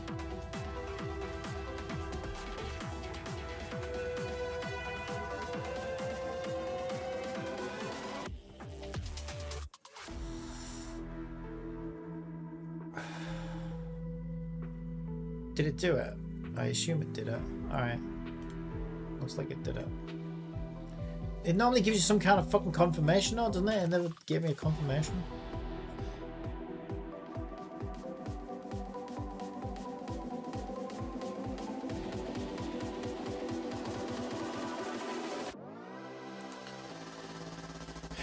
Okay. Whatever. I don't really care about the journey planner thing. Right, so what?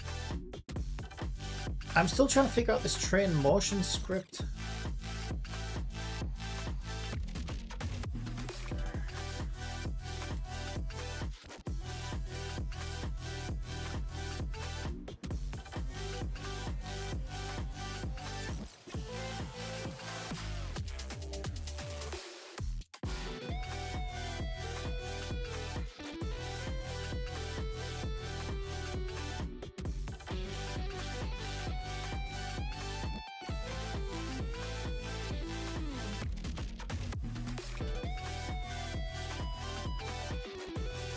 So we no longer want public transform train transform. We now want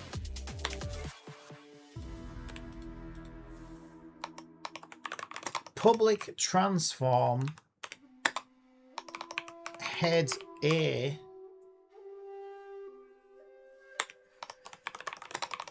public transform head B,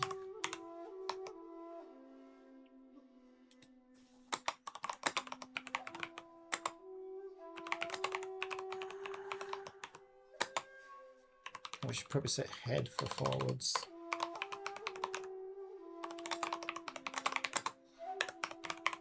Hey, I'm learning about real life trains doing this project. Do you know that? Now I've learned that, like, what sleepers are and heads and I don't know, maybe some other things.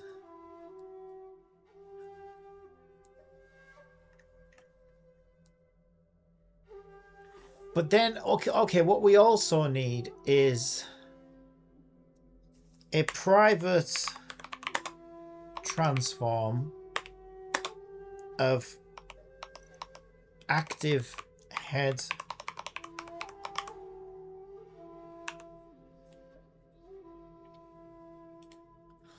an active head is the one that we want to move, because if we don't move the active head, we don't know which part we're grabbing.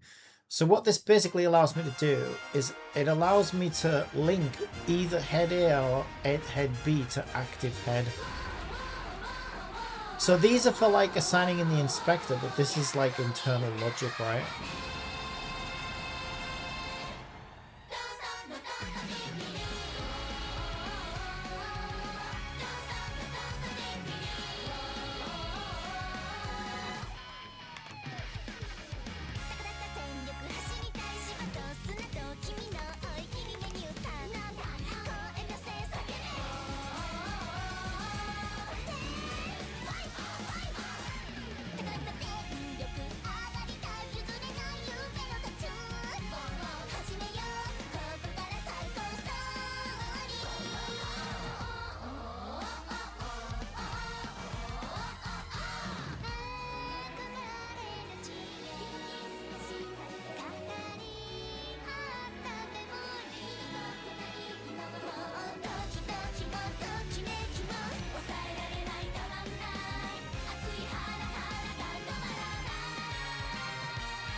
Is that correct though? Let's run our simulation.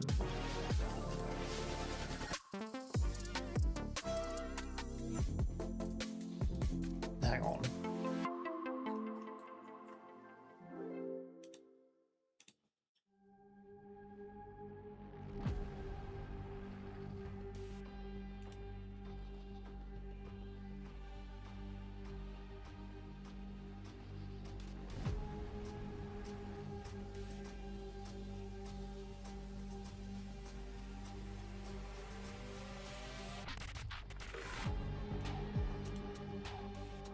Also, why is that empty? Oh yeah, I was going to remove the these as well, wasn't I? From my map model.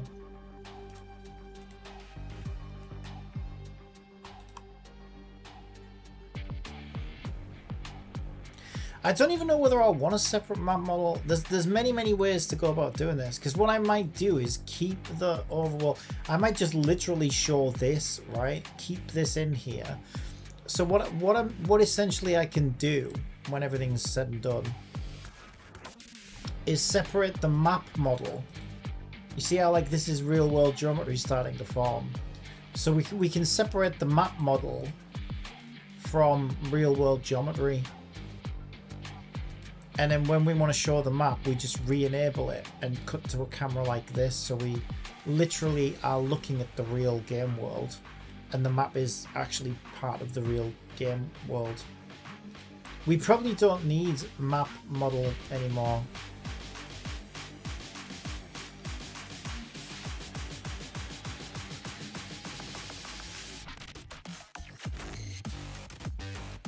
I don't know yet. I'm not sure what I'm doing.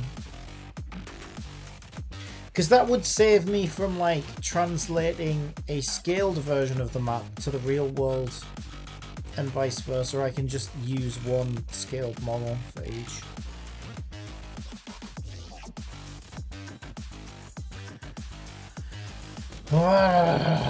Anyway.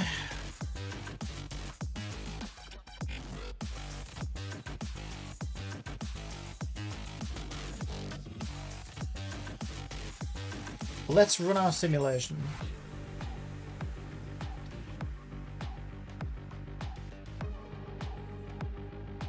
So is this the front of the train right now?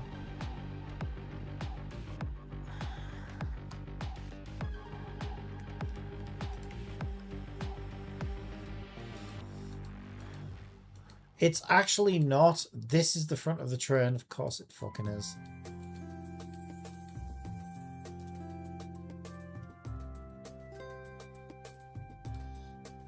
Okay, good to get this right now, I guess. I assume we're going forwards through the spline, given that it's a test code. So that actually wants to be head A. And this wants to be head B.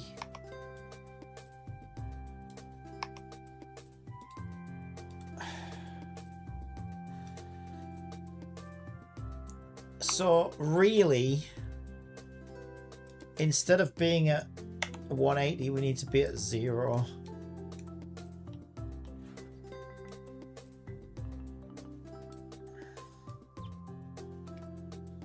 So run our simulation again.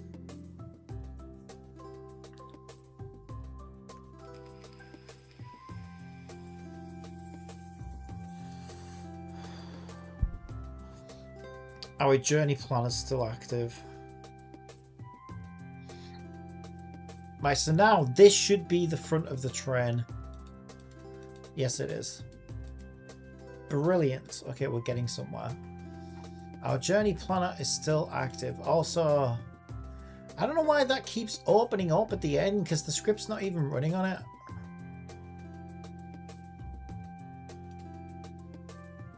I don't know what the fuck is causing that. That's weird.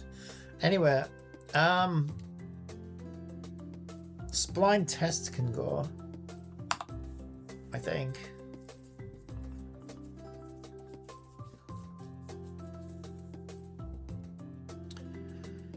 So if we go to train motion, now we can assign head A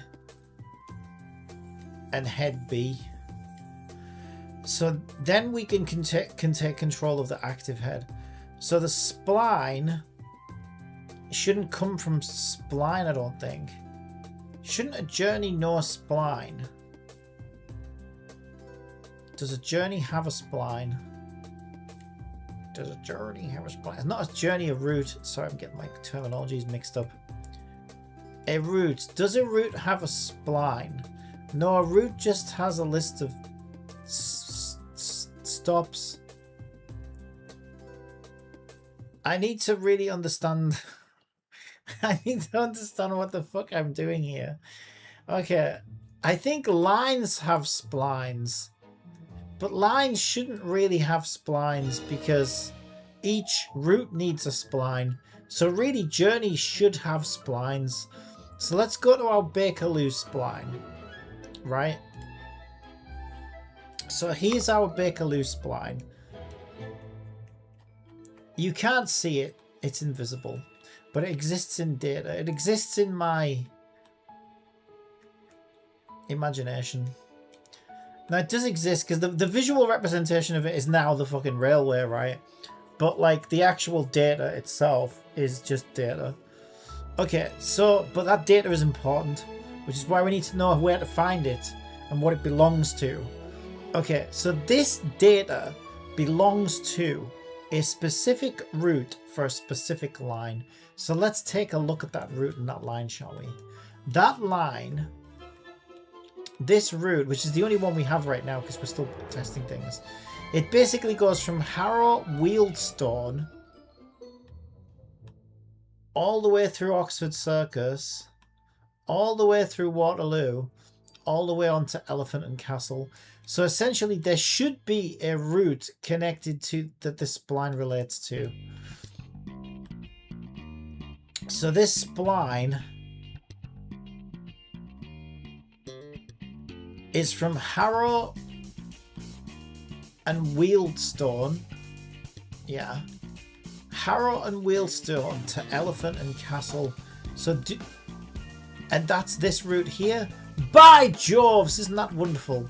So essentially, I think we should place the spline on the route, because this spline is this route.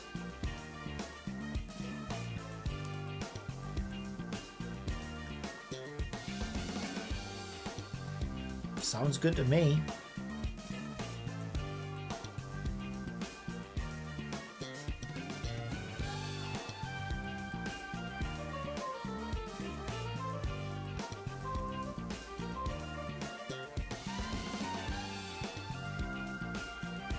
Now, if we follow this structure,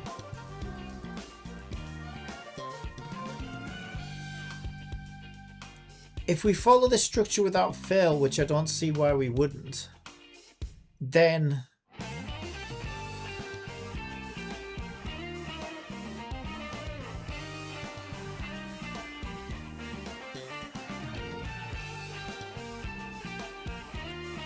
we don't even need to assign the spline to the route. Well, we could actually. Here's the easiest way to do it. The easiest way to do it is to give a hidden inspector a public spline. It's a build spline line. And then all we can do is on void start, we can simply say spline equals transform find spline, and then get the components of build spline and assign it. Now for now, let's just get rid of that hidden inspector part. And then when we hit play, so now we've got a picture that every single route has a spline associated with it, right? Because it will. And we hit play and look at that. It knows where its spline is. Isn't that beautiful? So we want to hide that in the inspector because we don't really care about it. I mean, we do, but we don't need to see it.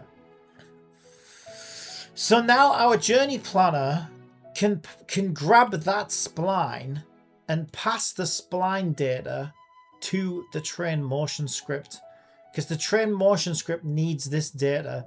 It's actually hidden data that we can't see, but it's actually derives from this class. So, oh boy. So this is the spline that we receive here.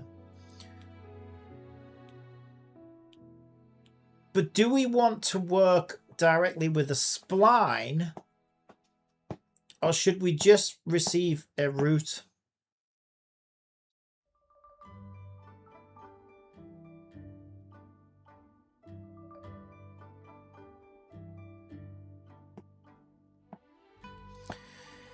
The less levels of abstraction we have to work with, the better typically. So if we just send it a route, a train receives a route. From the route it can derive the spline, and it also receives a start station and an end station. So instead of receiving a spline directly, I think it should receive a root.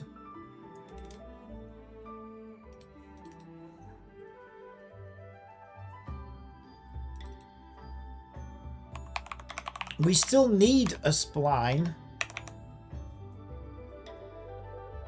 I don't want to be a splineless jellyfish.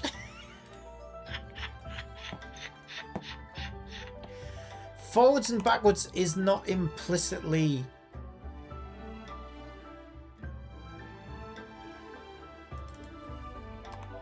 set either.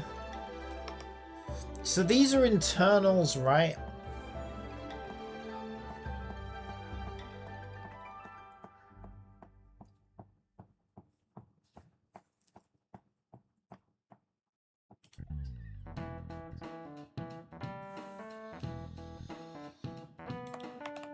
Let's do some headers.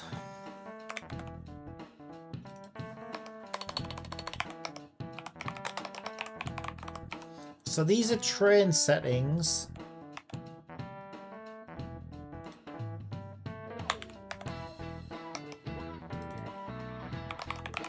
And then we're going to have journey settings. Journey. And journey is going to receive, you guessed it, a journey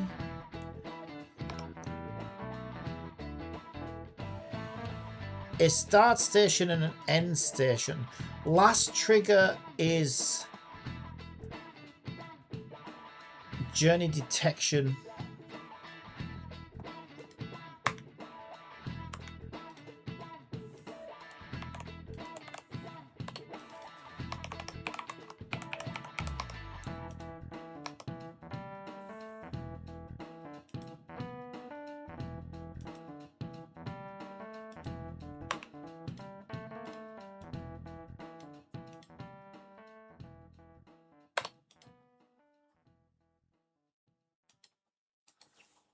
Okay, I think that should look a lot better.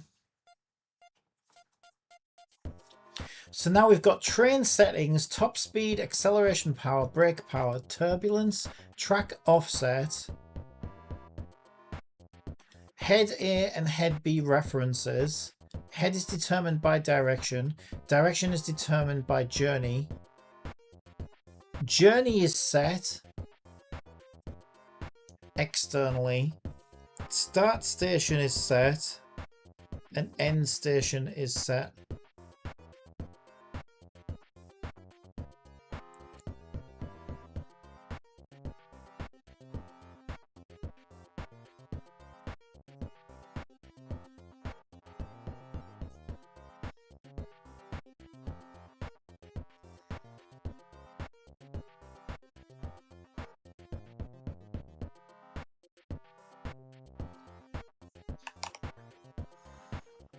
Let's call that sleeper index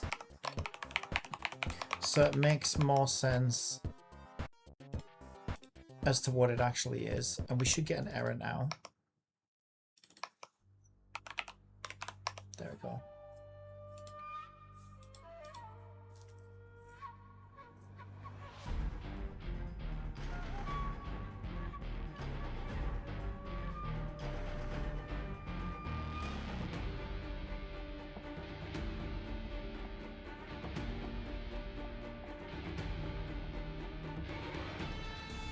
It would be better if this was a number. If we want to receive it as a number.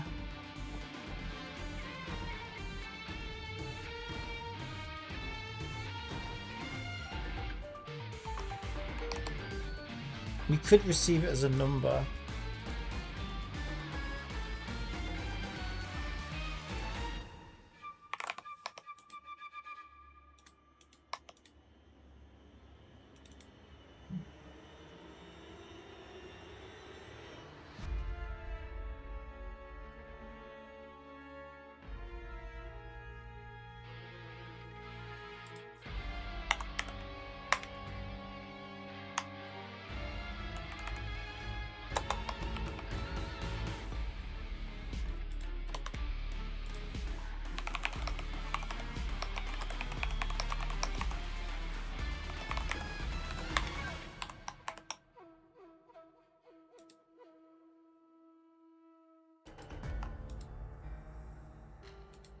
There we go.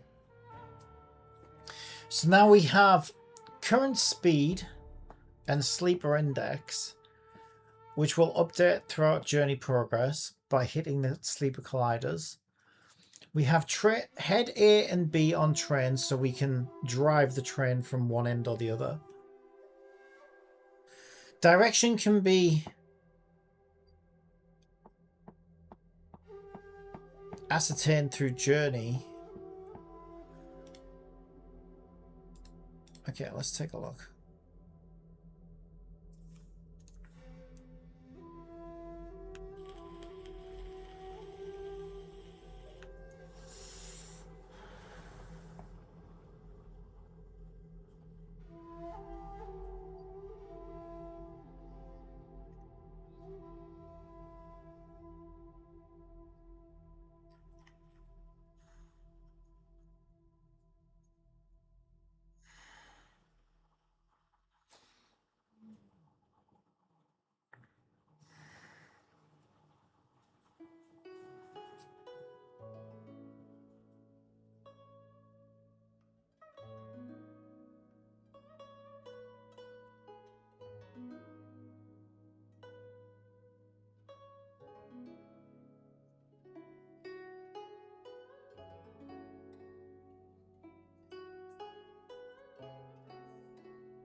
Didn't we add spline to journey?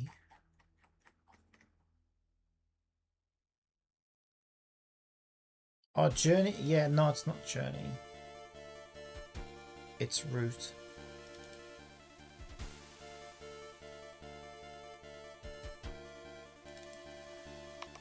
Yeah, let's be very careful about our terminology here. It is not a journey that we are dealing with. It is a route. A journey is a collection of routes.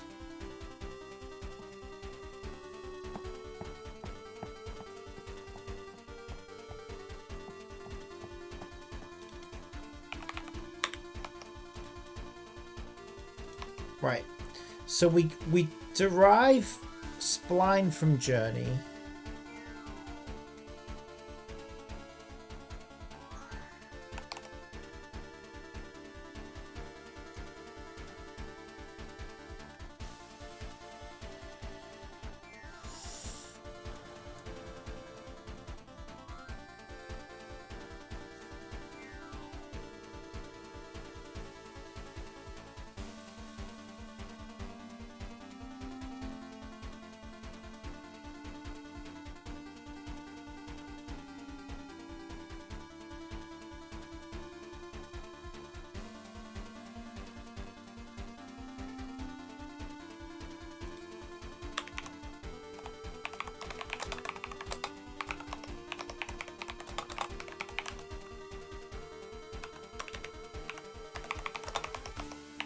Since advertisements on Twitter are imminent, I will engage in some comical discourse.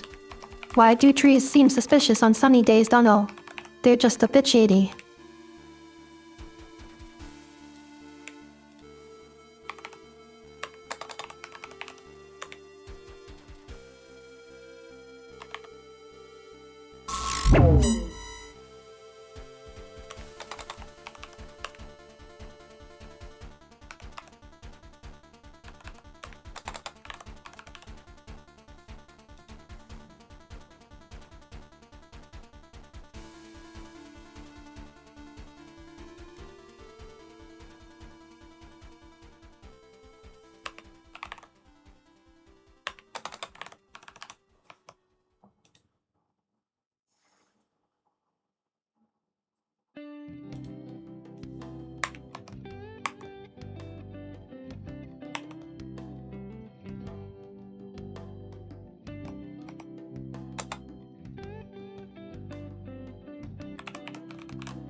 Or is it return?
Okay, so we figure out whether we're going forwards or backwards.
There was a read-only editor.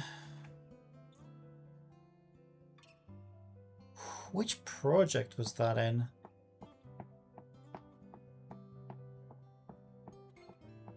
I can't remember now. I made a read-only editor extension for one of my projects, but I don't remember which one it was. I don't think it was Idle Girls. Could have been Idle Girls. I don't think it was though.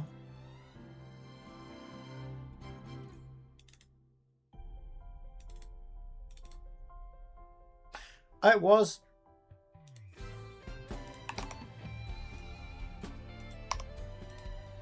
There we go. There we go. Now we can see it's read-only.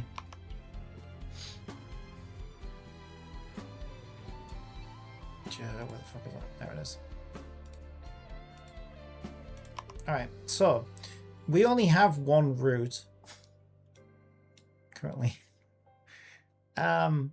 Start station and end station. So if we check the routes, right. So let's just go Harrow and Wheelstone to Elephant and Castle.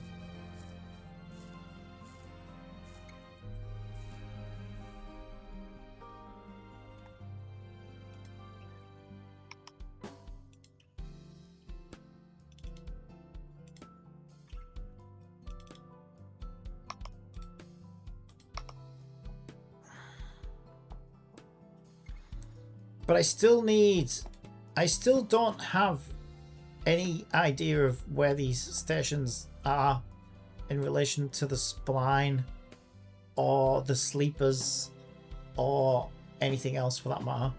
I don't think.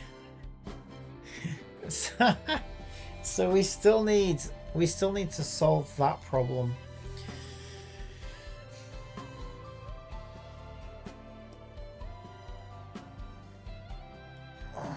Moment of truth.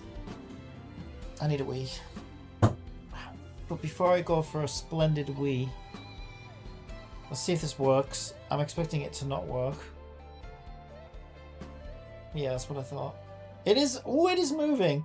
Now you know why it's moving. It's moving from the old script. Null reference not set to an instance of an object. Core journey. Ah, that's journey. Yeah, I shouldn't have left that turned on. We can ignore that one. Where's my journey planner? There. I think I should actually put journey planner on routes maybe, but I don't know. Okay, what was the other null reference?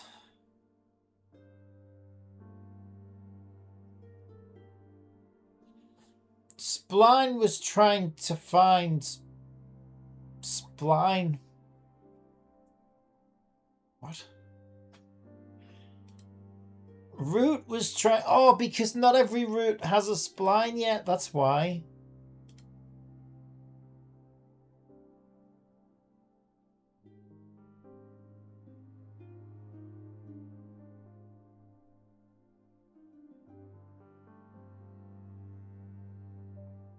Not every route has a spline yet. Not every route has a spline yet. Okay, how do we solve that problem?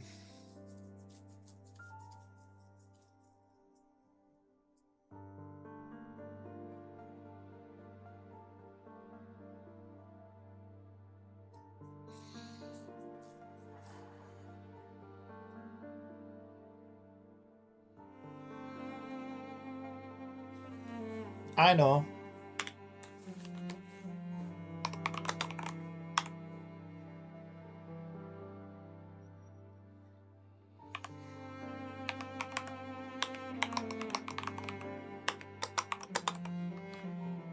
There we go. I'm so smart. Moo! Right. I don't know if that is... What am I looking at? Is that my old test mover? I think it is, you know.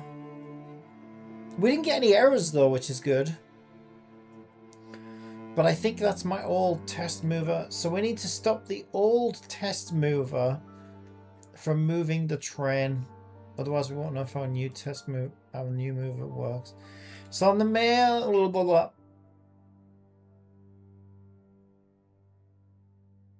Where was that? on my spline. Yeah.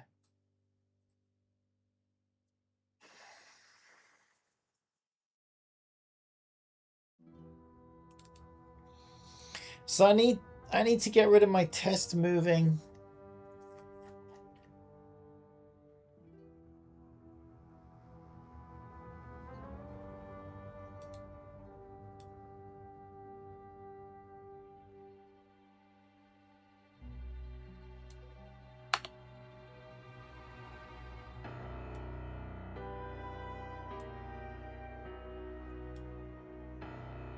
And I can ditch update altogether.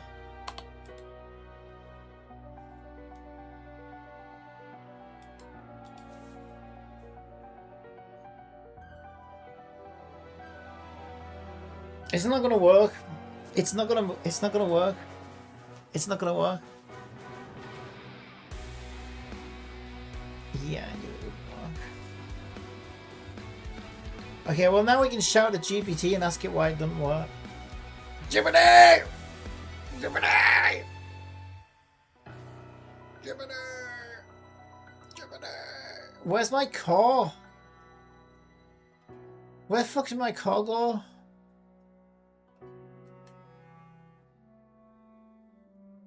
Oh, it's, yeah, oh, it's disabled. Yeah, no, we gotta... Index out of range. Spline sample at distance.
Okay, I need to pee.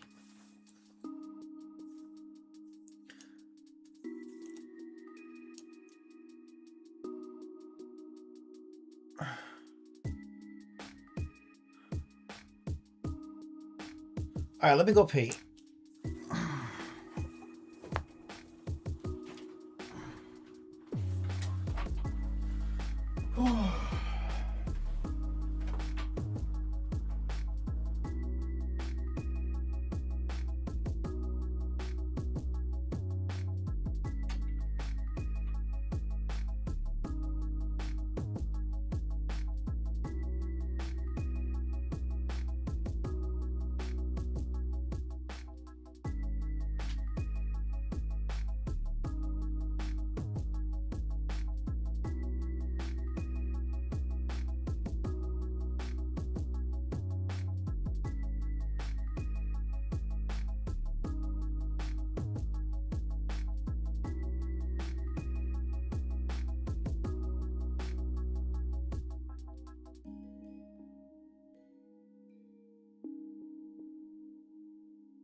Right, let's see.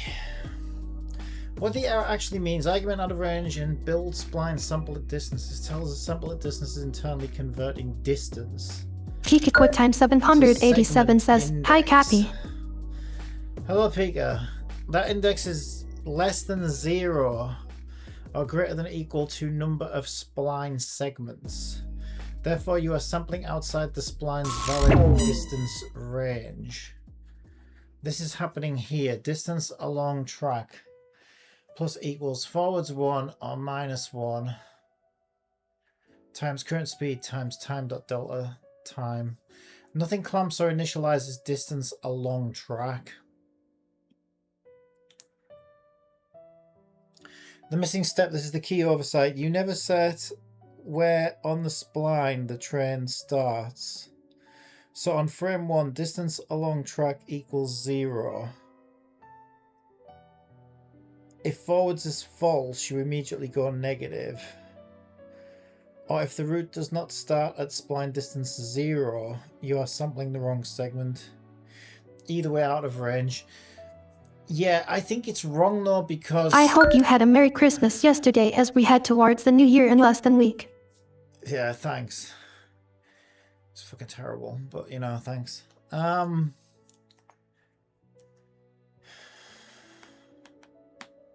Yeah, we are starting at distance 0 though, and we are going forwards in this particular test.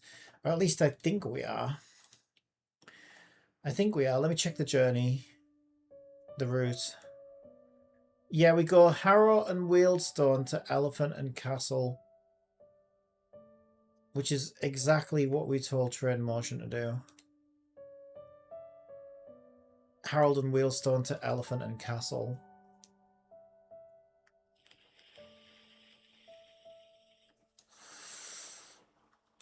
So I think it's wrong about what's wrong. Did you have a good one?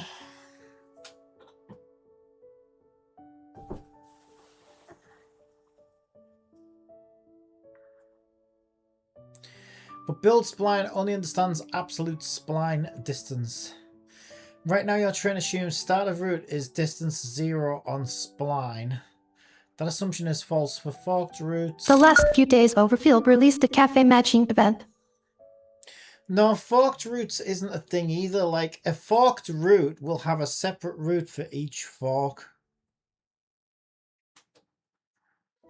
The correct mental model, important. You need 3 layers clearly separated. Route space, logical. Station, stop, order, direction, forwards and backwards. Spline space, physical. Continuous distance in meters. Height included automatically. Single direction 0 to length. Train space presentation. Head A versus head B. Carriage offset, shake, turbulence. Right now you are skipping the conversion between 1 and 2.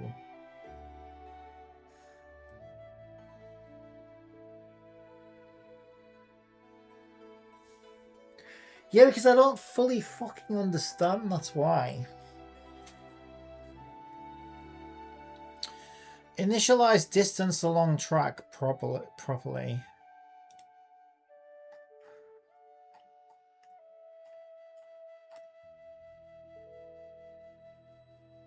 Distance along track is build spline.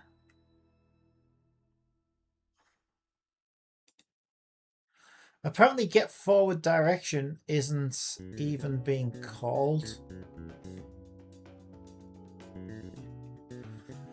But also we don't have a...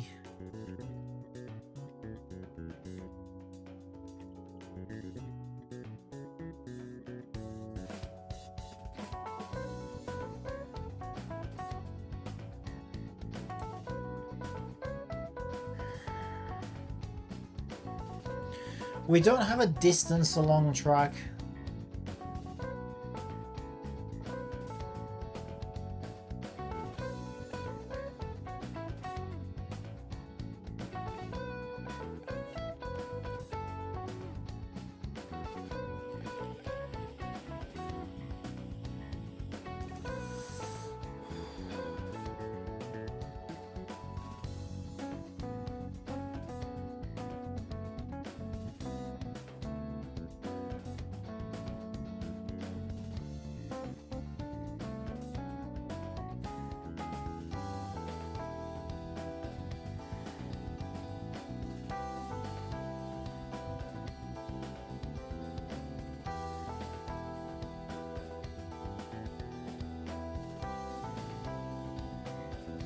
The thing is, we're still missing a piece of the puzzle though, right? Like, currently there is no relationship between stations and splines, other than a spline happens to pass through a station. We don't know what point in the spline a station's at. We don't know what sleeper index a station is at. We don't know what the distance along a track a station is at.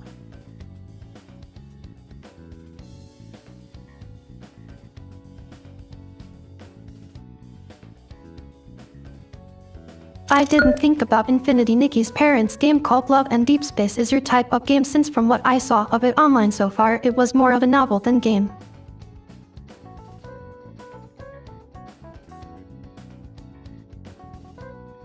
You think it would be or wouldn't be? What you're talking about? First of all, it's a fucking Kuma game for girls. It's all full of men. Why would I give a shit about that? Are you being sarcastic?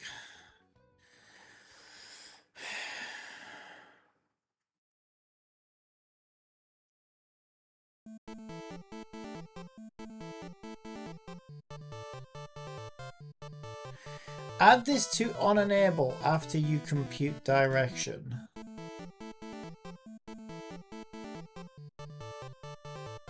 Don't think I meant.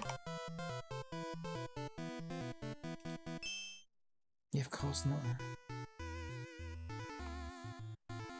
And it doesn't even have a fucking PC client. I would have played it just to take the piss out of it if it had a PC client. But it doesn't have a PC client. I'm not playing a fucking mobile emulator. Not for that.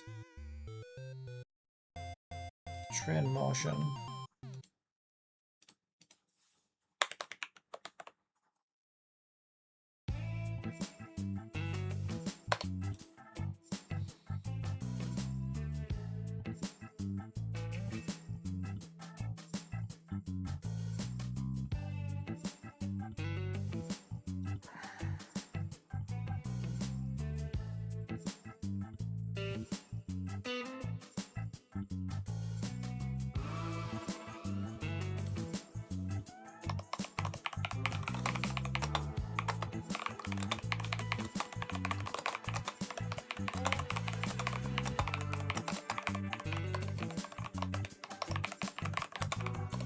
It would be funny if it ran on a PC emulator though.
Right, the best I could hope to do for now is click the nearest sleeper in the editor and note its index. If we need something more precise,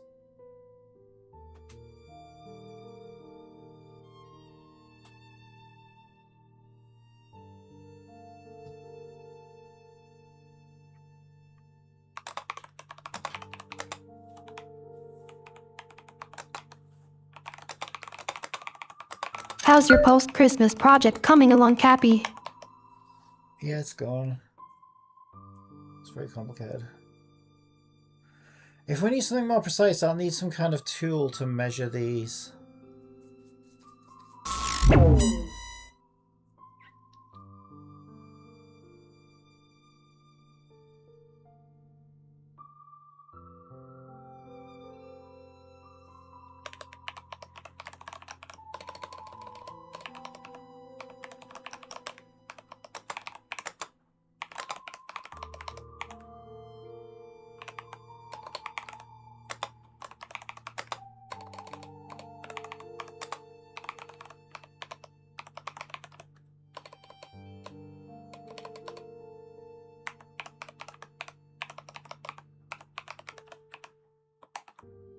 In mode untrained motion, bool measure distance equals true, which traverses the full journey whilst broadcasting the current distance, so I can mark each station's distance correctly.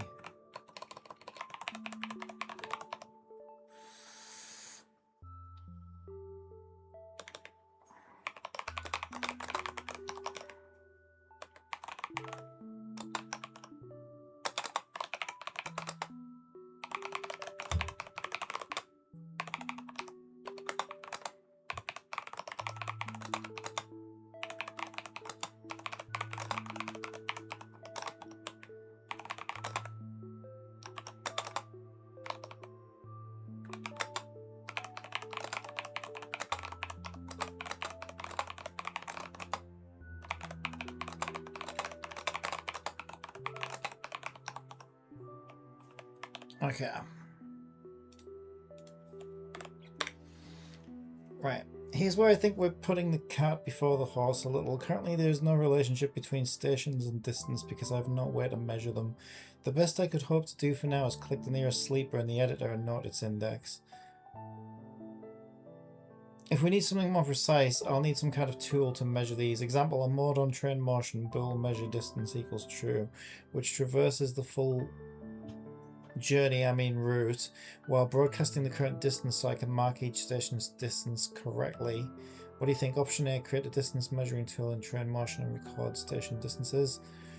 Option B, mark nearest sleeper index at each station and convert that back to the spline data. Your instinct is correct. You are not missing a clever formula, you are missing authoring data. This is a tooling problem, not a runtime logic problem, and you have identified it at exactly the right moment. Let me be very clear up front. Option A is the correct architectural choice. Option B is a temporary crutch that will cost you precision, flexibility, and future features. I will explain why, then propose a concrete low-friction tool that fits your current pipeline. Core principle, this is the horse. Stations do exist in sleeper space. Stations exist in root space. Sleepers are discrete, editor-facing, approximate. Not really, they have a set distance. Presentation orientated. Roots, splines are continuous metric, direction agnostic, physics aligned. Any system that converts station to sleeper to spline is already losing information. Option B, sleeper index mapping, why it is flawed. What option B gives you is a fast way to implement, works well enough for now, familiar editor workflow. What it breaks long term, precision, sleeper spacing is not guaranteed uniform, curves exaggerate error, height, sleeper index tells you nothing about arc length in 3D, future spline edits, insert one spline point, all indices shift, dynamic track generation, generated sleepers plus authoring meaning. Multiple splines per route, index mapping becomes ambiguous at forks. Option B locks you into a brittle coordinate system. Option A, distance measurement tool, correct direction. This aligns perfectly with your route-based journey planner, bidirectional traversals, circular lines, forks, progress UI, save load determinism. You already arrived at the right idea. Traverse the full journey while broadcasting the current distance so I can mark each station. That is exactly how this should be authored. Recommended hybrid, best of both worlds. Canonical value, authoritative. Station.spline distance in meters. Convenience aid, editor only. Station nearest sleeper index, optional debug only.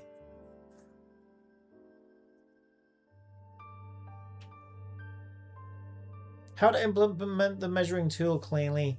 Where it should live, not in train motion. Reason, train motion is runtime critical. Tooling logic should never pollute movement logic. Instead, train route measurer, editor. At least your trains don't only fly though to the behavior. stations. I can make them do whatever I want eventually. Train route measurer, editor only or dev only mono behavior. Minimal viable measuring tool. Behavior moves a dummy train along the spline. Accumulates distance using the spline zone sampling. Displays current distance in real time. Allows record station distance button. Example implementation sketch. Train route measurer.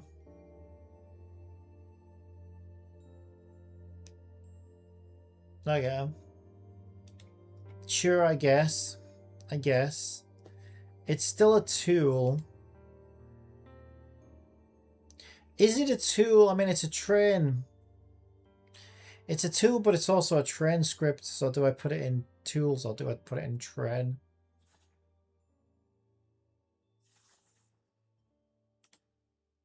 I'll put it in train, I think. Also, rail sleeper. What is that?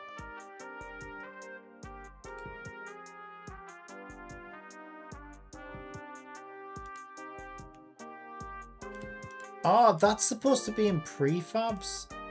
Oh, it doesn't have to be in a prefabs folder then. I always thought it had to be in a prefabs folder, but I guess not. Alright, so we're doing, hang on, train route measurer.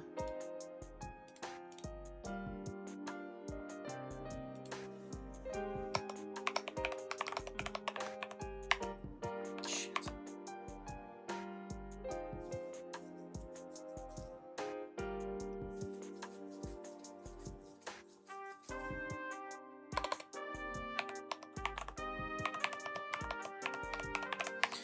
I'm just going to call it route measure because I don't like big, long, convoluted names. I'm going to call it route measure.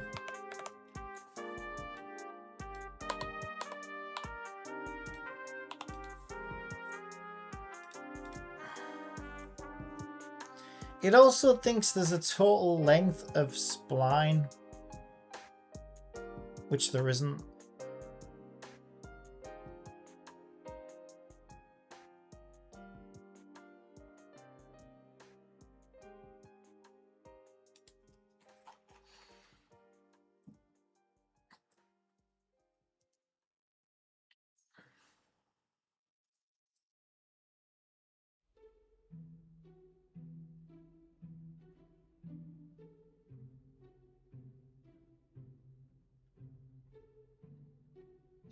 I wonder if it wants sampled points count.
So it wanted to add... Yeah, I don't like that.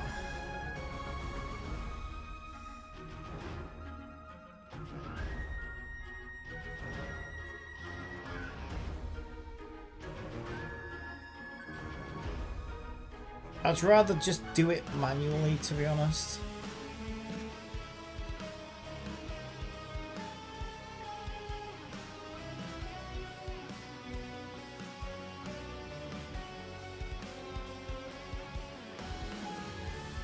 Like, context menu on what, though?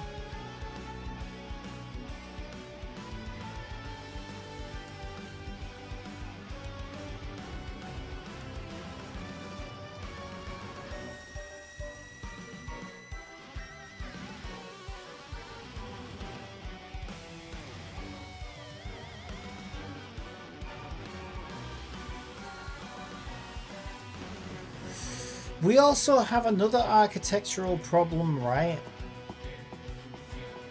A station can be on more than one route. So the distance along that route depends on the route.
No, I think that overly complicates it. We need to look at route. Each station has a stop. Each stop should have... Okay.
At least you're not in a scenario where your trains cross into another lines or even merge into another lines. Create a custom class stops which contains station float distance. But don't forget each route is bi-directional. So will our distances work both ways? Okay.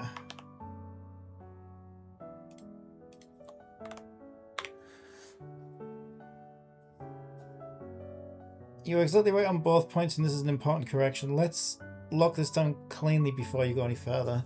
Total length. Do not infer from sampled points count. You should not use sample points count as a proxy for length. You already have the correct data structure for this. Public list float cumulative distances. That list is your arc length parametrization. Holy shit. Correct approach. Add a read-only property to build spline. Public float total length. If cumulative distances is null or cumulative distances count as 0, return 0f. Return cumulative distances. Okay, so we're adding a public function of total length on build spline. Okay, that will return the length from the parametrization of accumulative lengths. Okay, that's fun. That's very fun. Okay. Sure, that solves that, I guess. Why this matters, it respects smoothing resolution, accounts for curvature, automatically includes height, 3D distance, stable even if you change point density later. This also immediately explains your earlier argument out of range exception. Distance along a track was exceeding the last value in cumulative distances. Two stations cannot own a single distance value. This is a critical architectural point and you spotted it correctly. A station doesn't have one distance value since a station can belong to multiple routes. Correct, therefore stations must not store distance. Routes must store station distances. This avoids ambiguity and matches real-world railway topology. Correct data model. This is the key fix. What not to do. Don't do station.spline distance. This will break the moment a station appears on two routes. Correct model. Route local stop data. Yeah, route stop. Public class route stop. Yeah, I agree. I agree. Well, it was my idea. I'm not agreeing. It stole my idea and now it's trying to take credit for it, you motherfucker. Jiminy! Now, I gotta admit, Jibity was really, really bad before Christmas. Last time I was using Jibity before Christmas, it was fucking awful. It was terrible. But I started using it on Christmas Day yesterday, I think it was. Or maybe the day before when I started doing this. And I do think GBT right now is well, for this particular project, it's been a fucking lifesaver. It's doing really, really good. Yeah. So we need to now we need to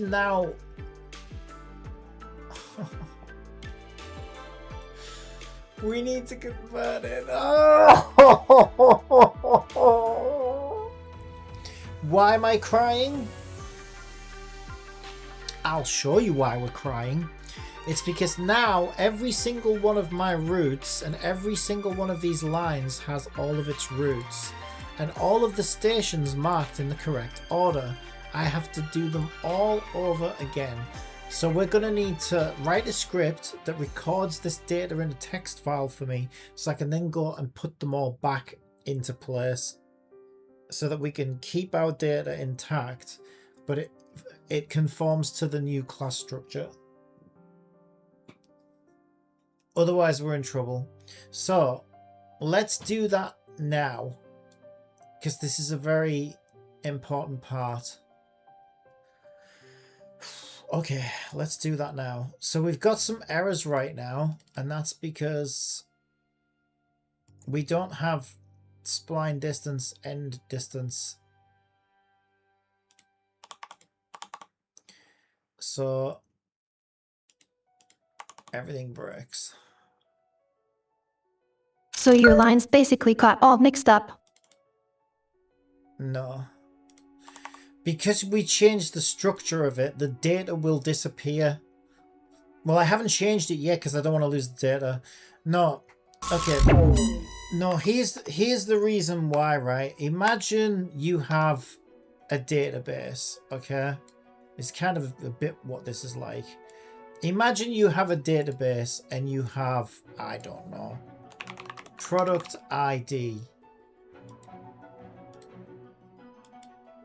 It's not quite the same as this, but it's kind of similar. All right, and then product name.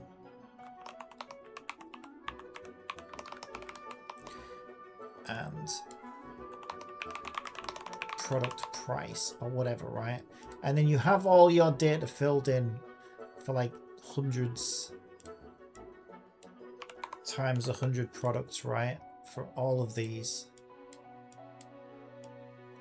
And then suddenly your boss comes to you and says, oh, no, this is wrong. This is wrong, Pika. We don't sell these products. These are prizes. These are loyalty scheme products. So your boss comes in and says, no, we don't want product price. We want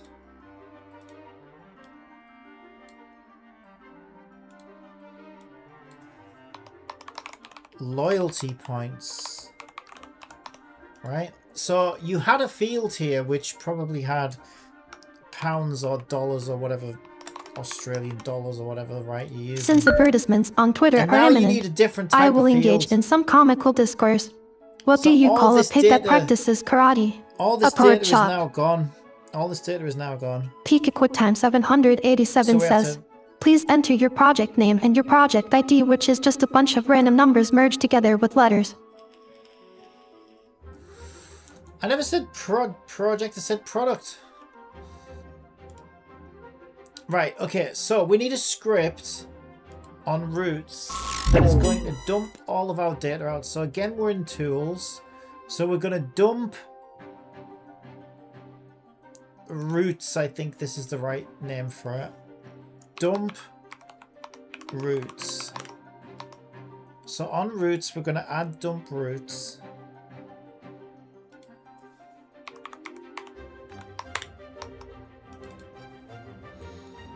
Okay. So each root has a parent of a line. So we'll make it an on-enable.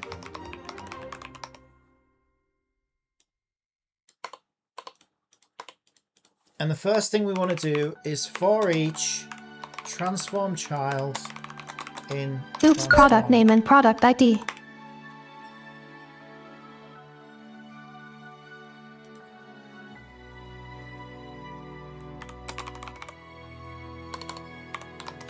Okay, once where does it like transform? It's transform small t or something. Just to be different. Okay, whatever. Right.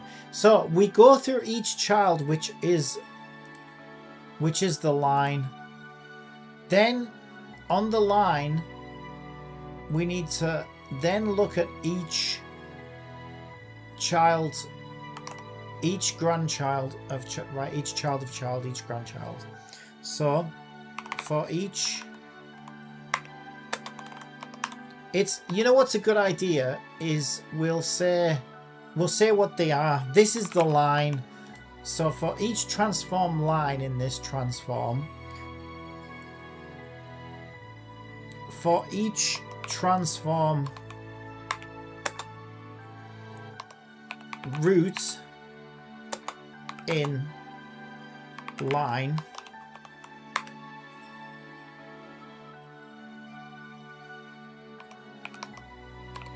get root equals root get components root.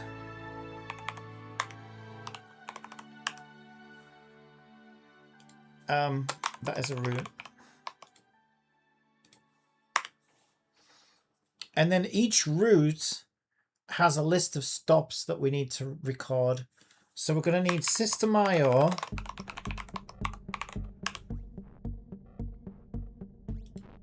Actually, we don't need system.io. We can just use... Oh, yeah, we do, actually. It's easier. Okay.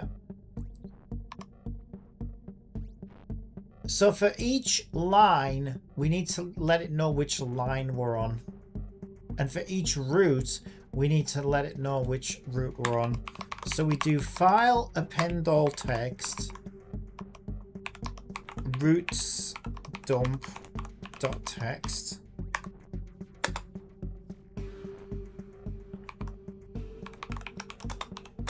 Line plus line.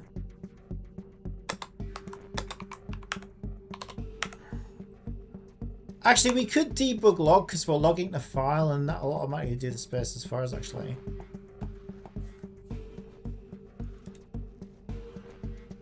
Yeah, let's use debug to log. That's quite a nice little trick, actually. Then we don't even need system.io.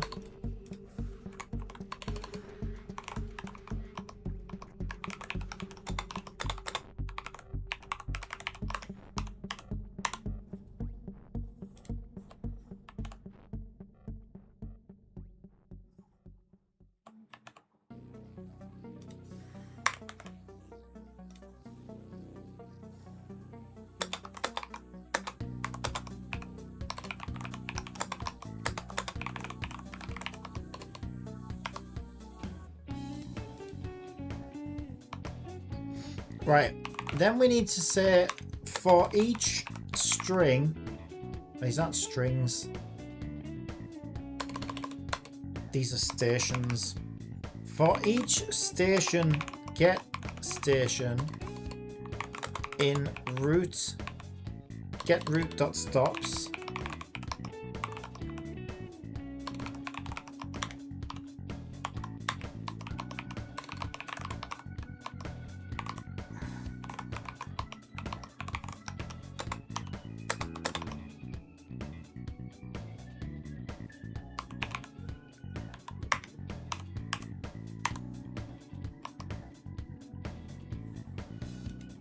Okay.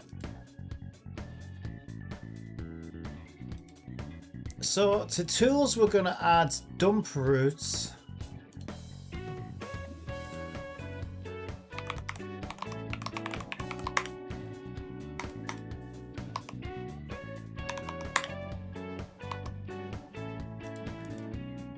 Okay. I'm going to run it. Clear the console.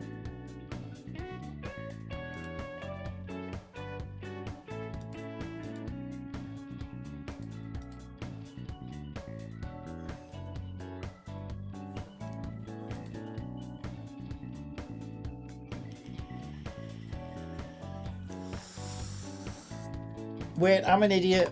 I already did it. Wait, give me a minute. I put it on here, didn't I? I'm gonna run it. Okay, we don't actually have anything in the console. Ooh, isn't my project nice? No errors. No errors. That's what I like to see. All right, now we dump the data. And there you go, we've got the data now. So this is what I needed. So we can see that on the Bakerloo line, so every time we get line,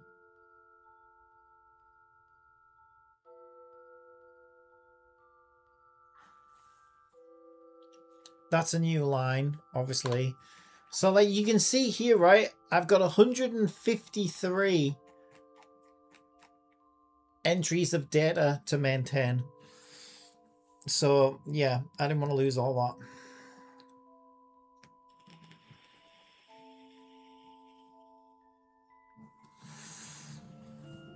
Right, just to make sure we maintain this, I'm just going to put it in a new text file because that dump log is active and will get overwritten.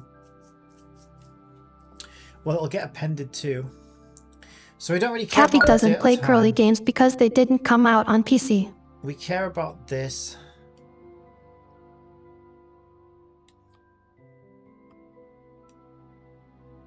Okay, so let's put that there.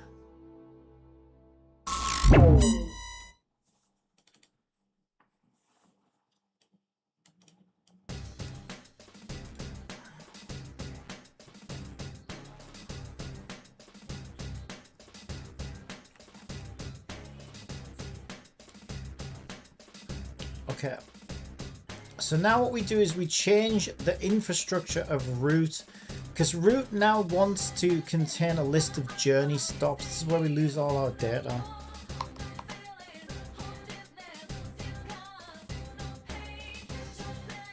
Which means I also need to serialize them somehow. It's fine.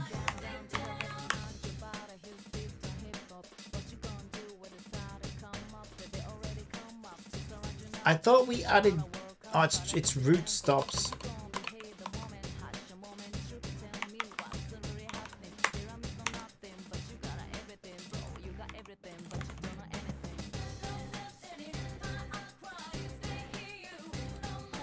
Right, so when we change this data, we get a lot of errors. For each station, check station in getRoot.stops, we actually want to say for each station, check station in getRootStops.station. Where's...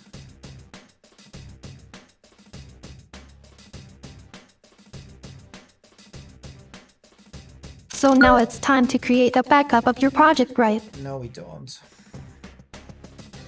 No, I already backed it up.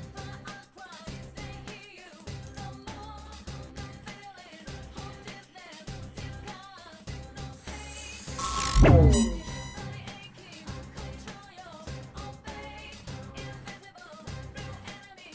get root stops.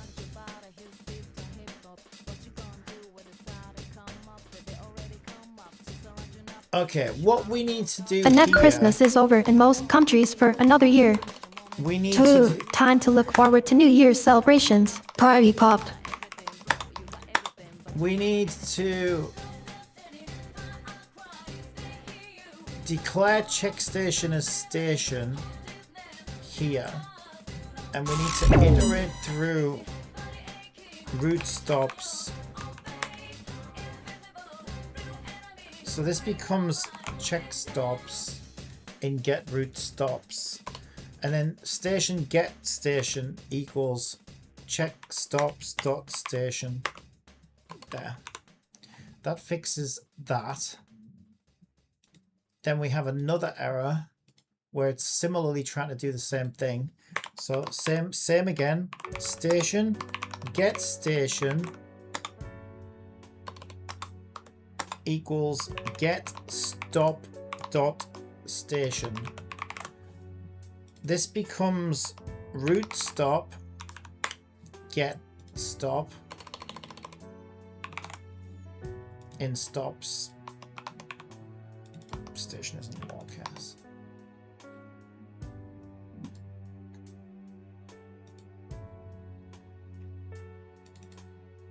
Oh my god.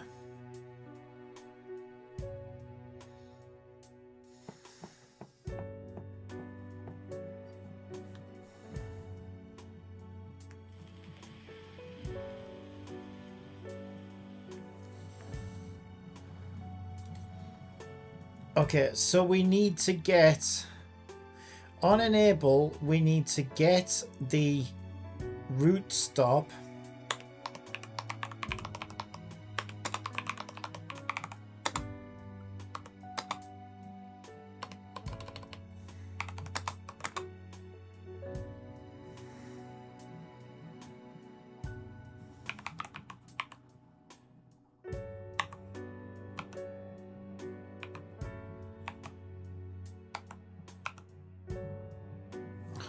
fuck, how do we get index of... Oh, hang on a minute.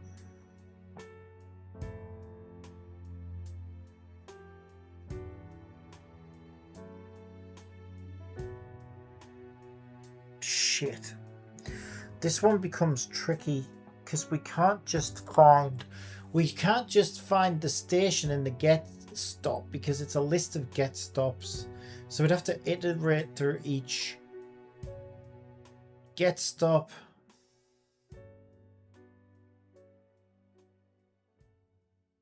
Unless instead of being given the station, we're given the stop. Yeah, we could just take the start, stop, end, stop.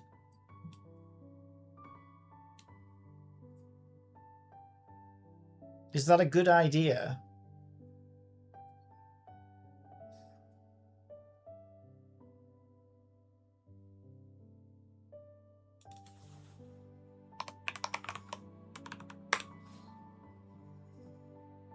I think that's fine.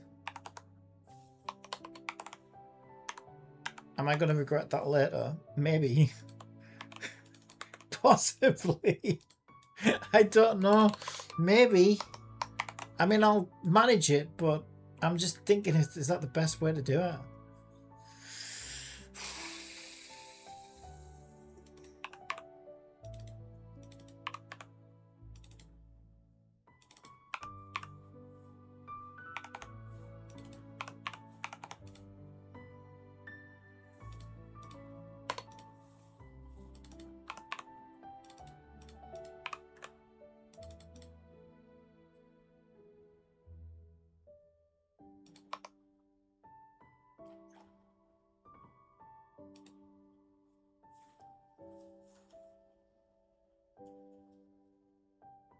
I don't know.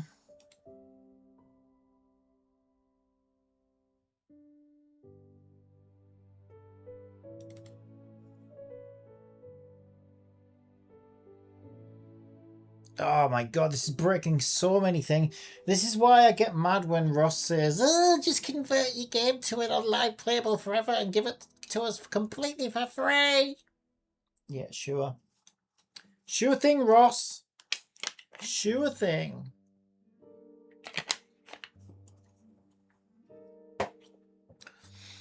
You change one data structure and you're unraveling spaghetti for fucking hours, right?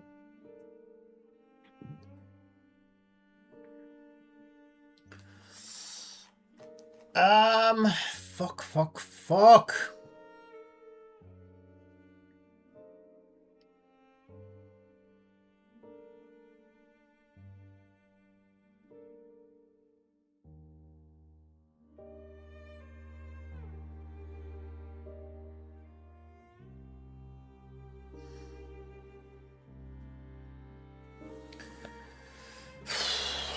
Fuck, this is so fucking difficult.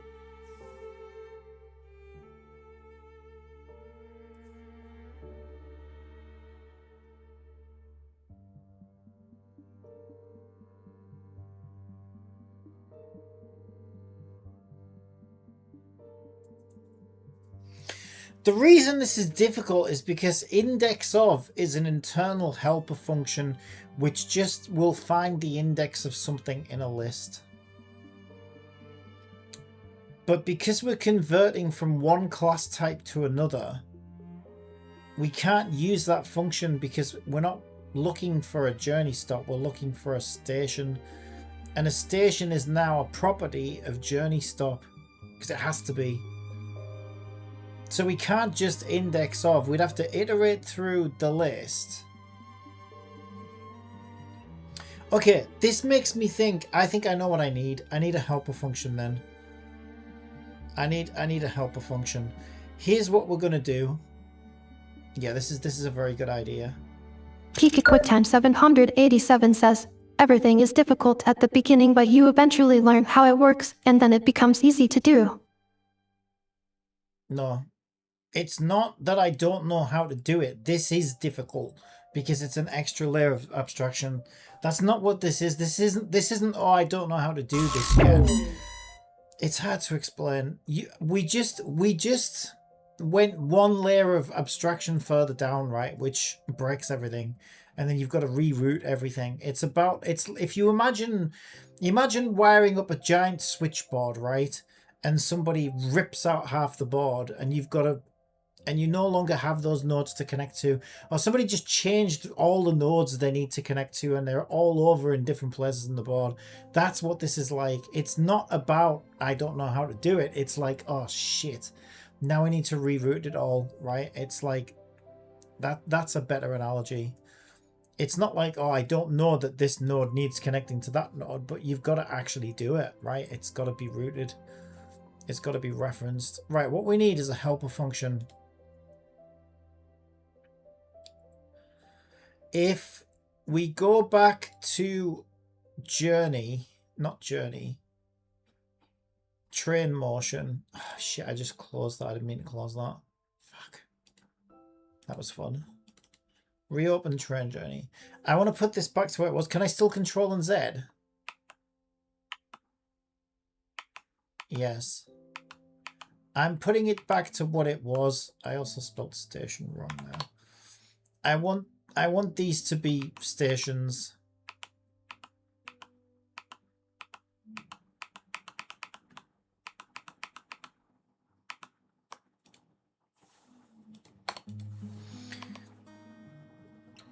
I think I would prefer them if there were stations. Okay, so now we need a global helper function. So we need to be inside of our system controller. And we're going to build a helper function directly into the system controller. Okay. So we have access to it at a global level. So essentially what I need is to write my own function that will get the index of a stop. The index of a station from a route.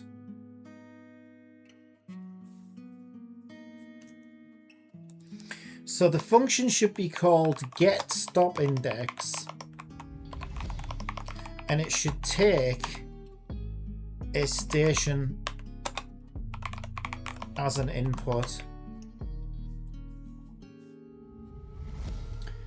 And this wants to return an integer. Okay.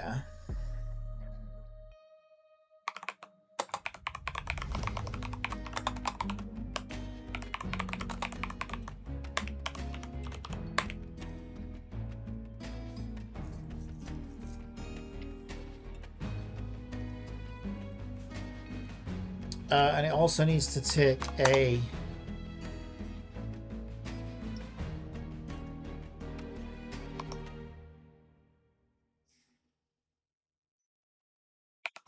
route. Then we can iterate through the list and we can say for each route stop, get stop, I just do stop in route dot stops if station is stop dot station, return index equals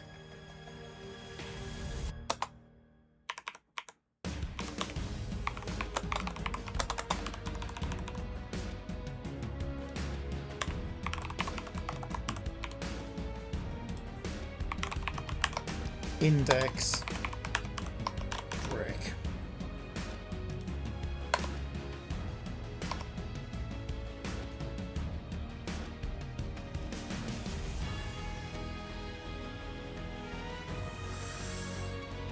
Then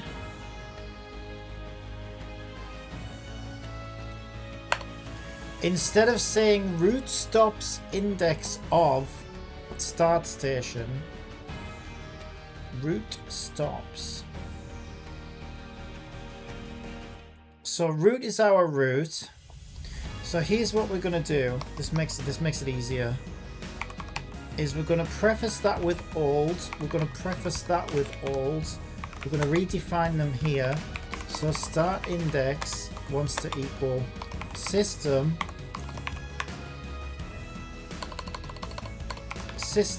motherfucker system.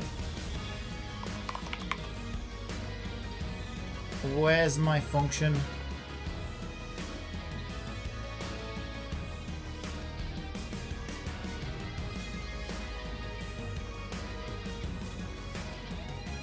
Oh, there's a way. Yeah, there's a way to broadcast it.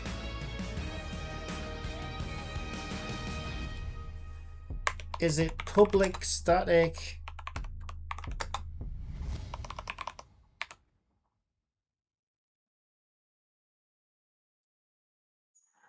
Int.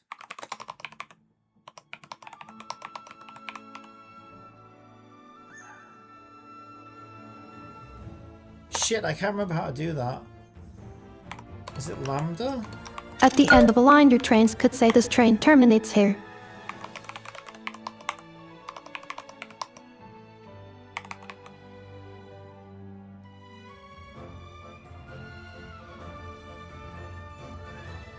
How the fuck do you do that? I'm new to this.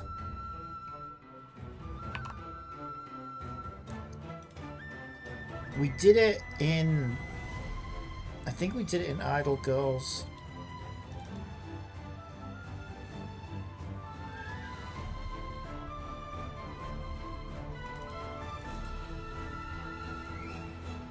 System controller. How do you broadcast your functions?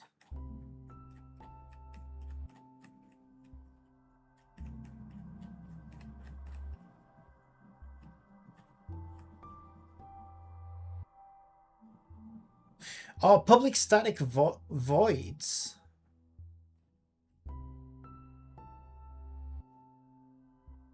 No, I was right. You can public static because that returns. So this would be a public static int. Public static int, which is what I've got. Get set index. Is that? That's written the same way. Yeah, I think I just need to complete it because we need to pass the variables in. So we still need to take a station. Some say you can lessons in every a project root you do so stop. then in future projects you don't make the Stop. same mistakes as last time. You and your some peoples. Uh, Get root to you two.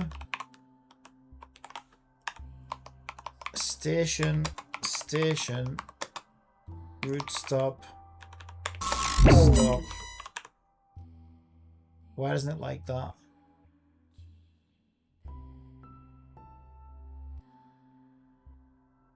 Isn't that basically the same as what I've got there though? It's a public static int, get root index, taking in a station and a root stop. Going into a lambda of system instance, get root index.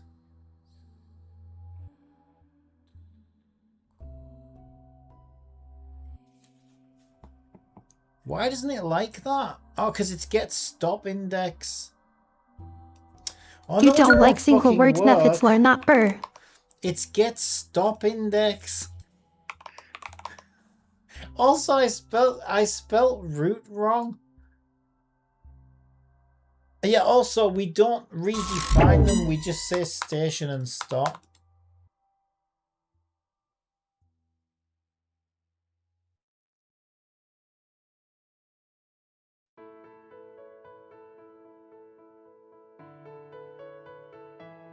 Oh, it takes a root, not a root stop.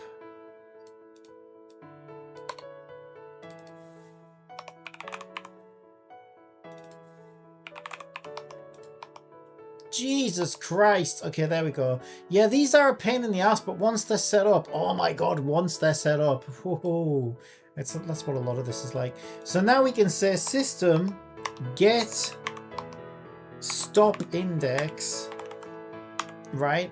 And we know our start station, we want index of start station. So start station should now be a station, yes, yes.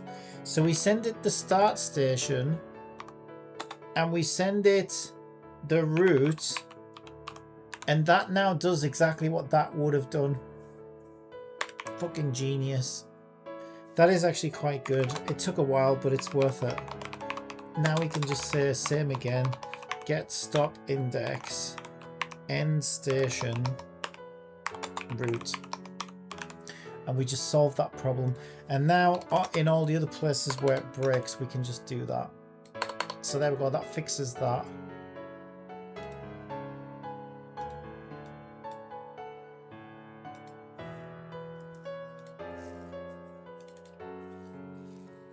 Right, so int index would have been route stops index of current station. So again, we replace that with a prefix of old index. We define new index as system get stop index. Our stop is, our route is route. So, but first Well, we you want can't current mock stop Love and Deep station. Space Cappy, but it would be Current funny stop if you created your station. own version of that game instead with your own improvements to mock. Route. There we go.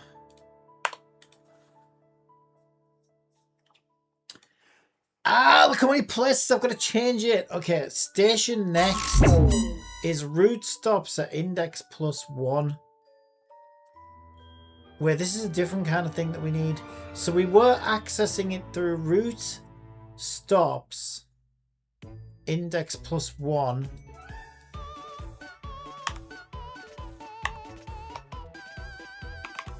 Station. Station.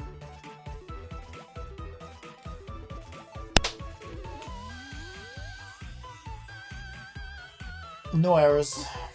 Okay, we're not done. Because remember what we were doing? We were changing the structure so we lose all our data. So now we've got an element of stops. Wait, why does it look like that? Shouldn't it just be taking a stop?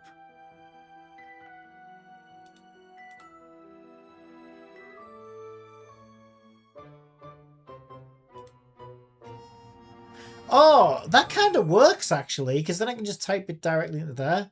Ooh, I didn't even know you could do that. Oh, that's cool. So we can just store them in the inspector still. Okay, that's actually quite cool. Okay, so we should be starting on Bakerloo.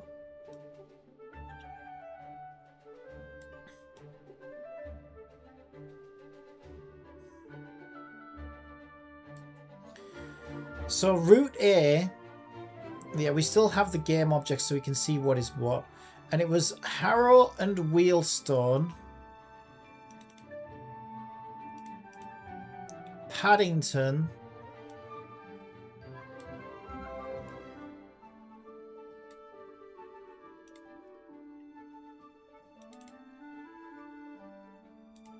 Oxford Circus,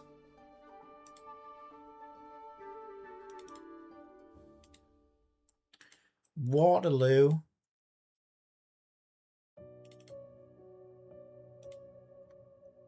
Elephant and Castle,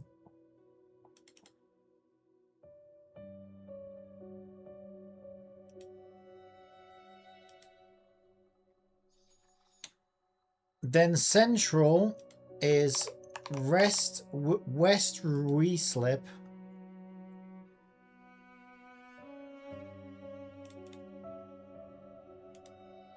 Oxford Circus. Might be better if I just highlight the stops like that.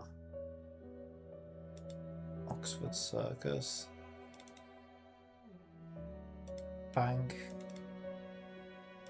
Liverpool Street, Stratford and Epping.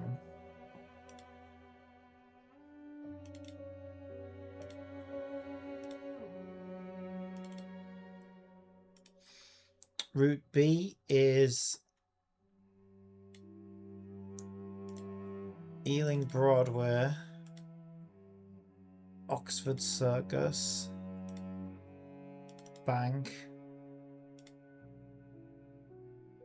Liverpool Street, Stratford, Epping,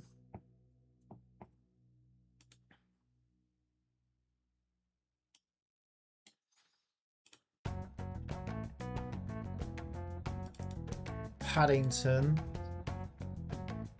King's Cross, Liverpool Street, Westminster,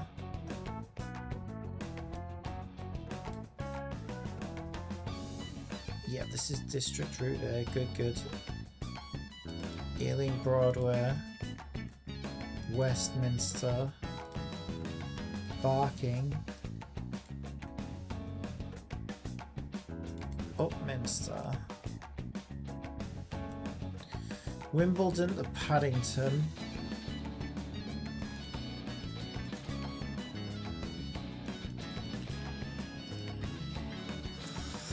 Paddington to Kensington,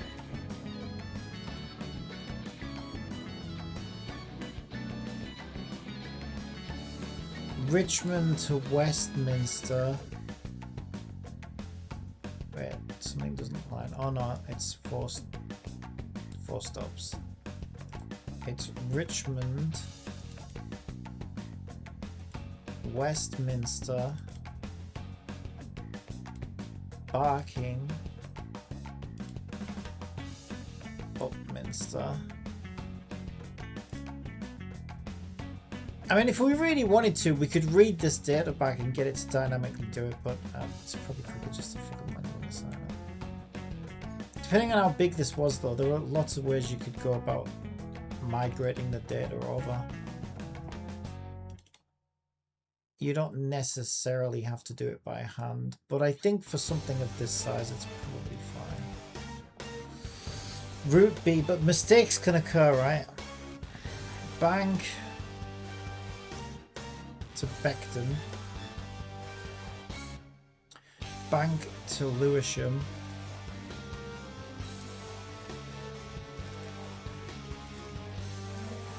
Bank to Woolwich Arsenal,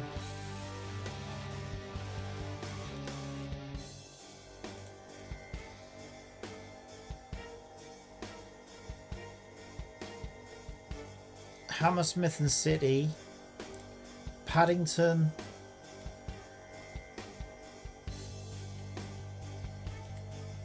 King's Cross,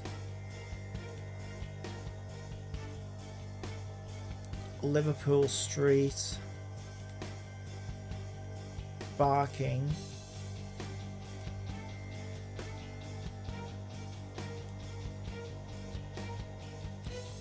Stanmore, Westminster, Waterloo, Stratford, Metropolitan. Maybe I should have done this by file. Chesham,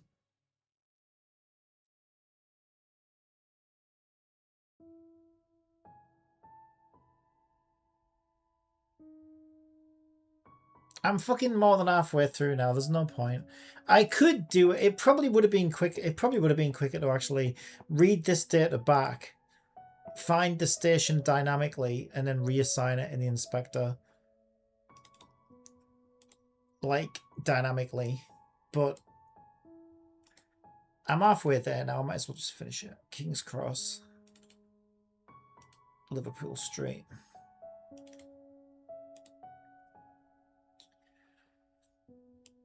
Amersham, King's Cross,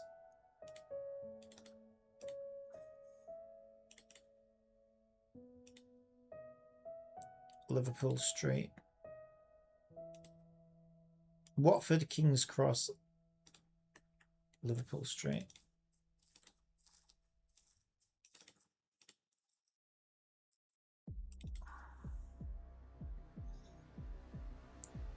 Uxbridge to Liverpool Street, Route E.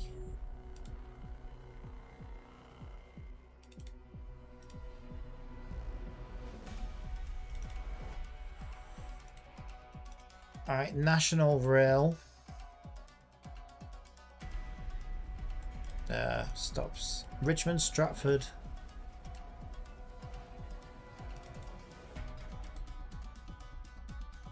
Richmond, Stratford, North Woolwich.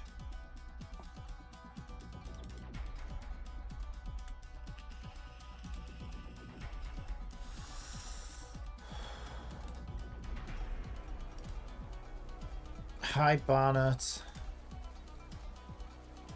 King's Cross. Bank. Elephant and Castle. Morden.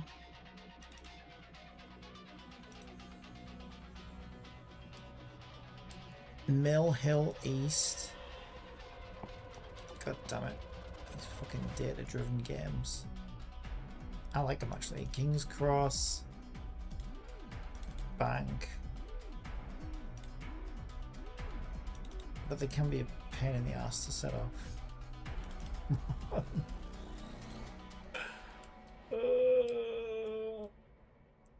I can't understand, like, how did fucking Sean Murray with his 64 quintillion fucking planets, like, go ahead and, oh, I've done Edgeware already, King's Cross.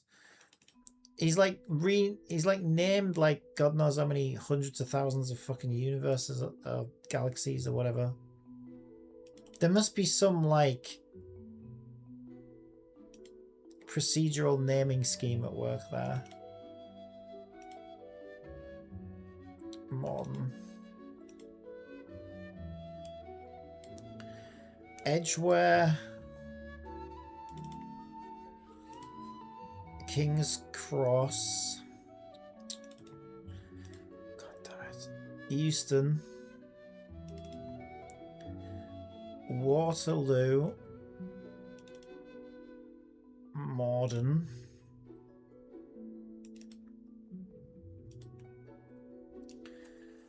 High Barnet. I should have done this dynamically, you know. King's Cross. Euston. Waterloo. Morden. Mill Hill East. King's Cross. Euston. Waterloo. Morden.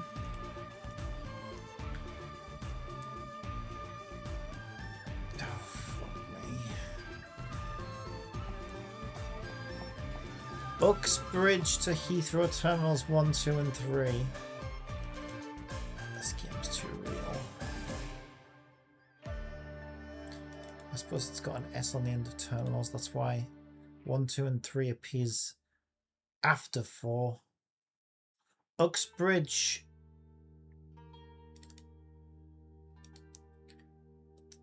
to Terminal 4.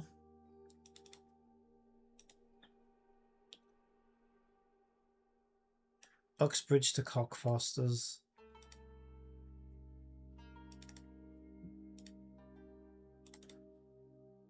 Alright, 2 more lines left. There's only 1 route on Victoria. It's a long one. Alright, Walthamstow Central.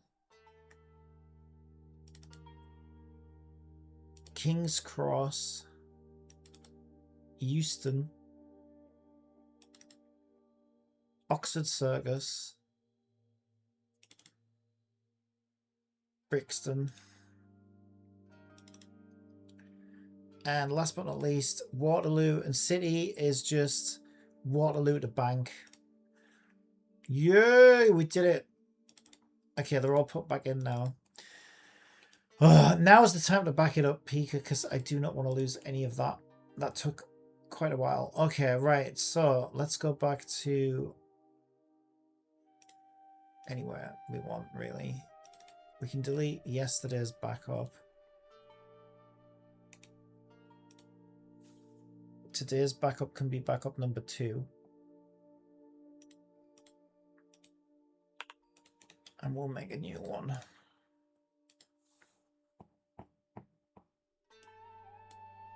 Oh boy.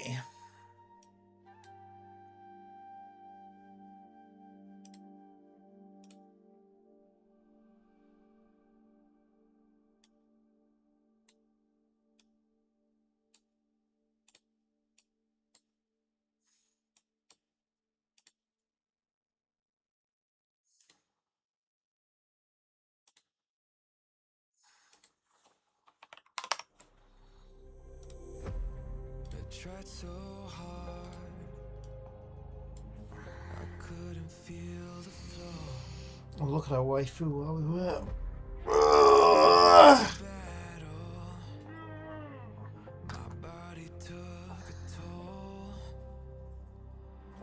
Oh my god.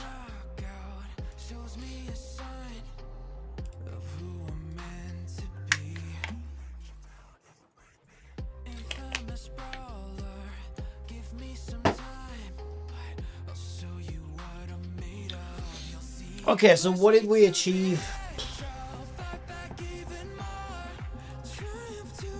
Well, now each route has a list of journey stops, and a journey stop contains the station and the distance. And if we want to add more variables now, we can without it like breaking, because we already went one level of abstraction deeper with it, so like that wouldn't be too bad. That was the hard part, because we already had I already had everything set up in the inspector. I do have a validation checker. Check routes. This will just check for me that all stations can be reached. Oh, actually, this code probably doesn't work anymore. Because we just changed the infrastructure. Alright, give us a minute. Dump routes. We shouldn't need that anymore. Will this code work? Oh yeah, because we went and fixed all our code. Yeah, so this should work still. So what it should do is, in our debug.log, it should tell us every single, or it might just say no reference exception.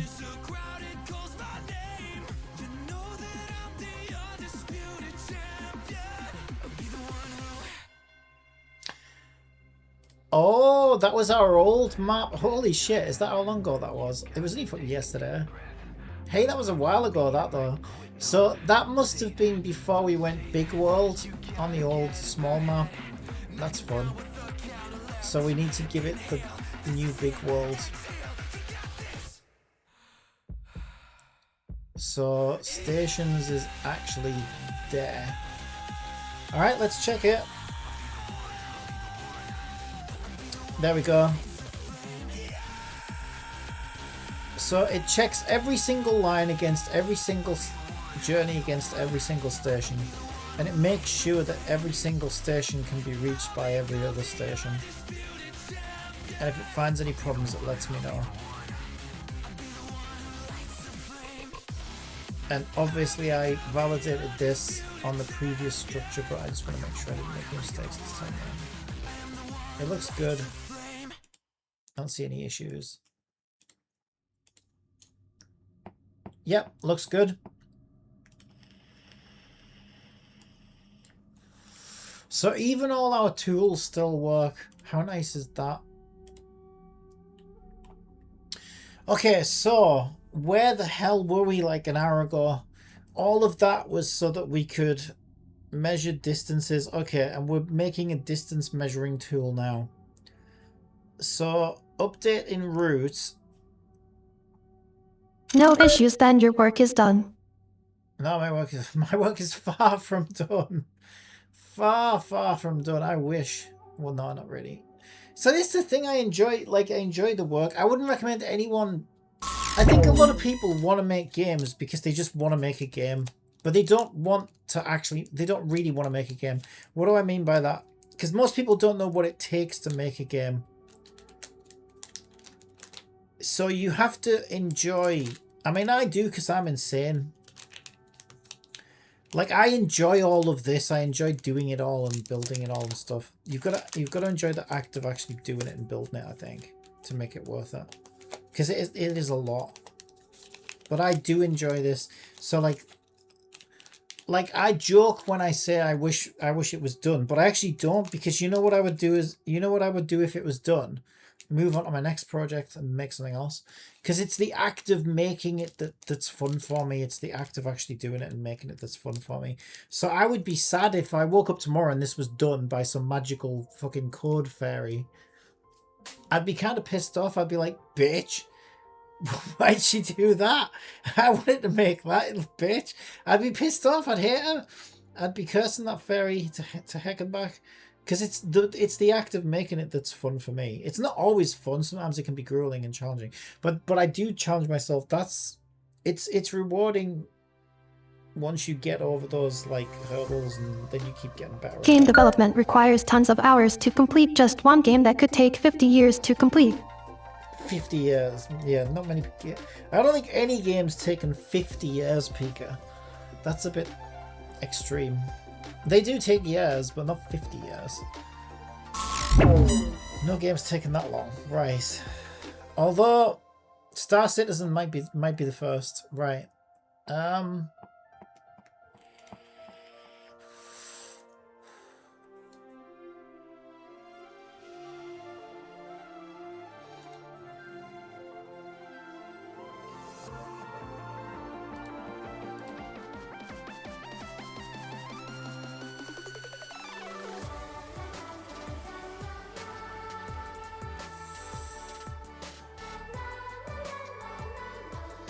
We've got some nice tools in here now, though. We've got a freaking journey planner and everything. It's coming along really well. This is only 2.5 days of development. I only started this 2.5 days ago. And we've got a lot already. That's actually kind of nuts. Since advertisements on Twitter are imminent, I will engage in some comical discourse. Go on, I was going to tell a time-traveling joke, but you guys didn't like it. That sounds about right. Yeah.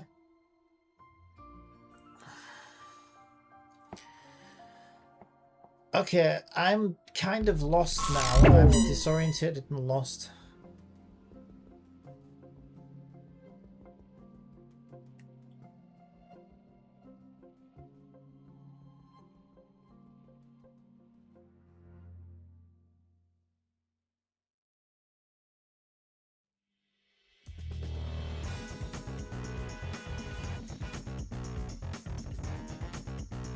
I thought it was making me a tool for measuring distances.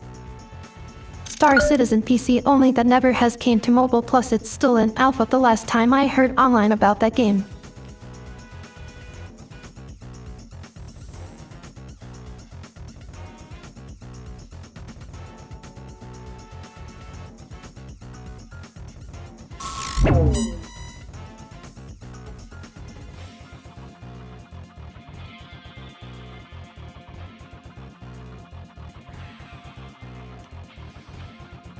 My brain is breaking. Just because I don't know where. I thought we made a route. I thought we were making a route measurement. I can't even find the conversation.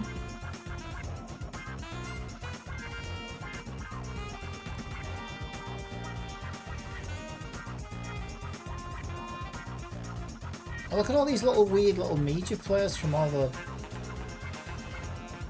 It's kind of weird.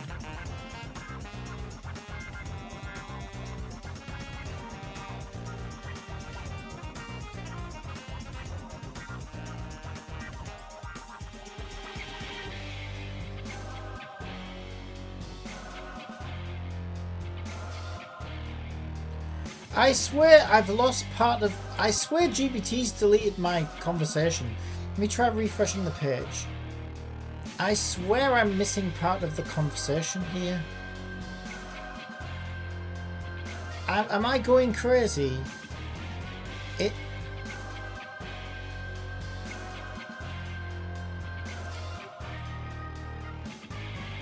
Yeah, we started working on a route measure.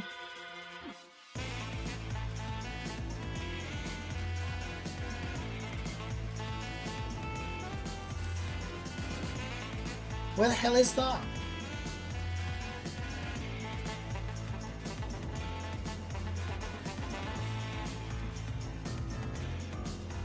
Oh, there it is. Right.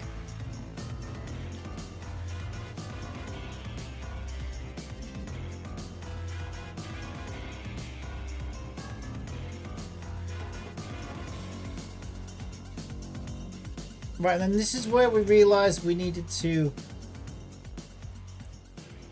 further abstract the route stops. Some say for computer programming and game development it could fry your brain up since it's tons of hours looking at a screen with no break until like 12 hours later, or so forth. I can take breaks whenever I want.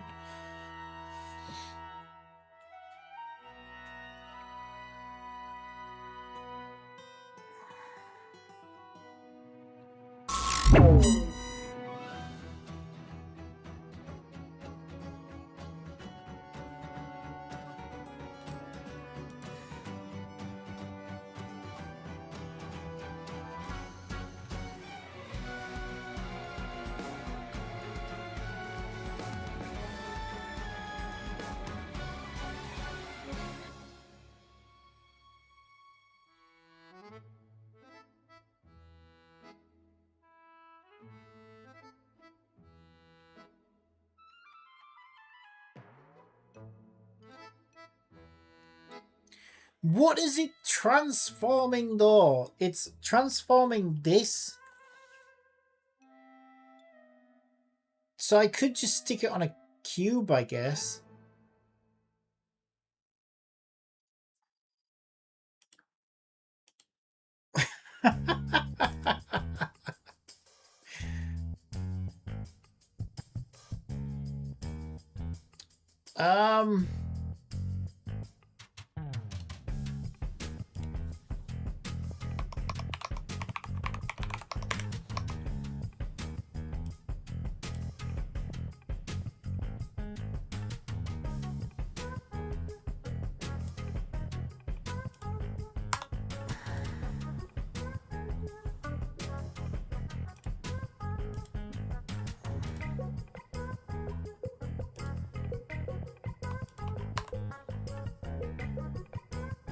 Okay, we're looking good now.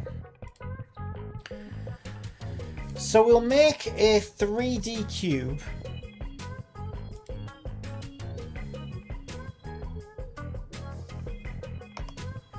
With my health problems, if I did something like game development in the future, then it would take like 1,000 years to get a single game done with only a few hours looking at the screen per day. 1,000 years. What kind of game are you making? 1,000 years.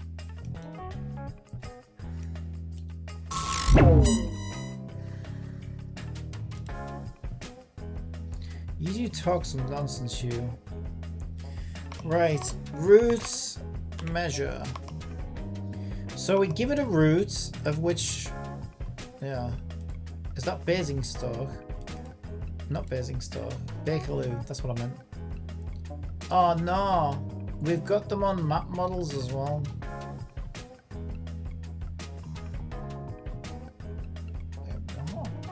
Why the fuck do we have roots on map model?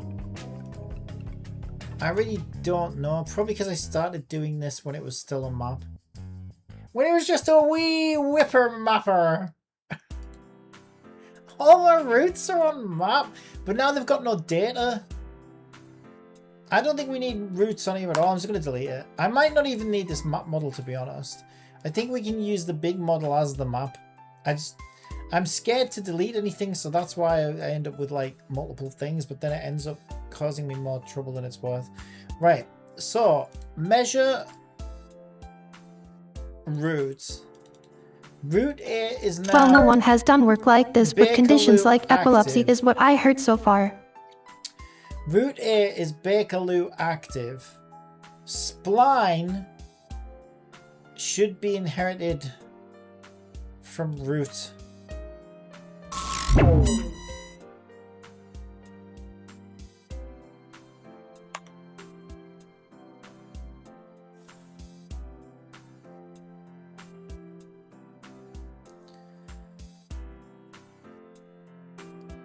Spline should be inherited from root. It's fine.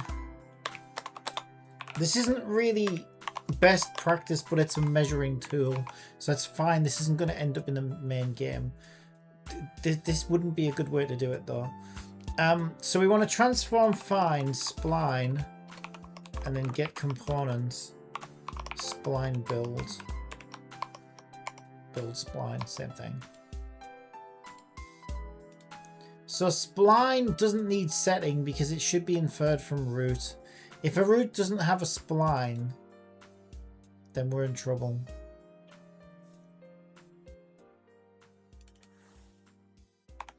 So that can become private. Also, I wouldn't record station using this. Measuring.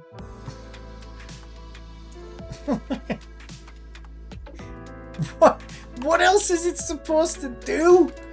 That's stupid. That's just stupid because we don't, it won't do anything else. So why is there even a bool for that? It's like saying, do you want to live? I don't know, it's like asking, like, it's just a stupid thing. It's like the are you sure? Are you sure? Are you sure? What is this? It can't find the spline on the roots. What do you mean?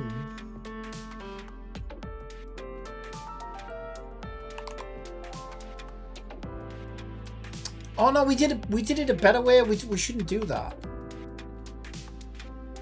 Yeah, no, I'm already a genius. Well, I don't know about that, but you know that thing that I just said, oh, this isn't a good way to do it. I already solved that problem because the roots automatically get their splines and assign them on start if they have children. Otherwise, they don't do anything. So we already actually did that efficiently. I just need to find my, where the fuck is my measuring script? There it is.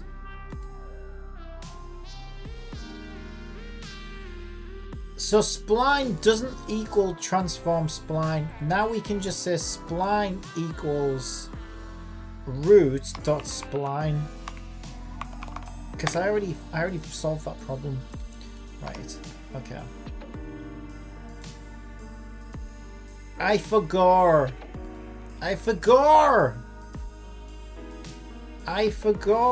Why is it still complaining?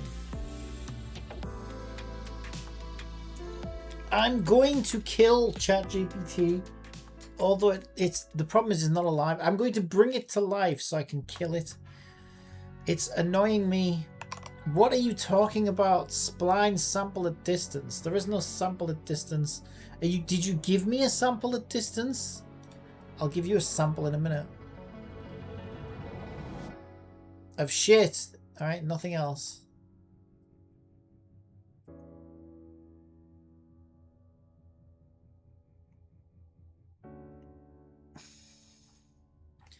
It's just making stuff up now.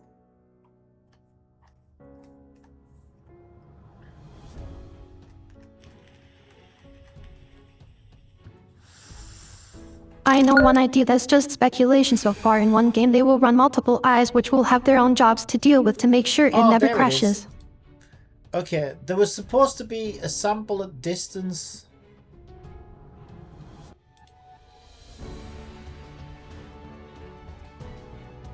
On the spline. I thought it was supposed to be on the build spline. That's where I put it.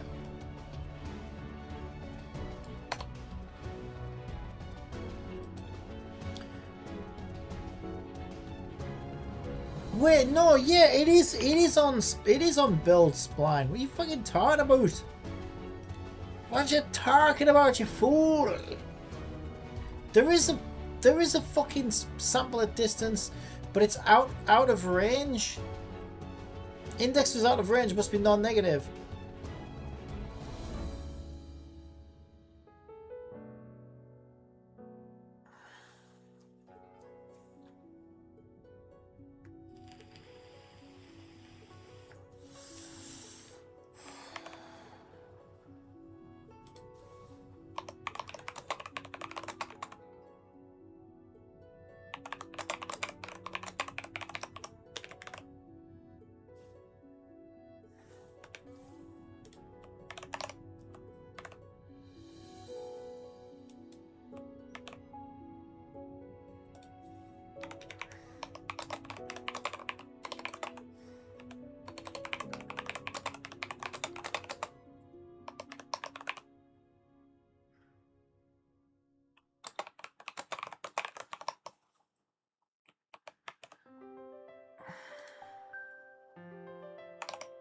I suppose really it's play, isn't it?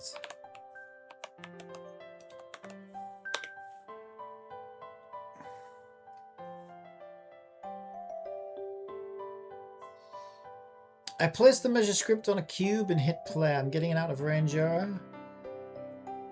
Argument out of range. Index was out of range. Must be non-negative and less than the size of the collection.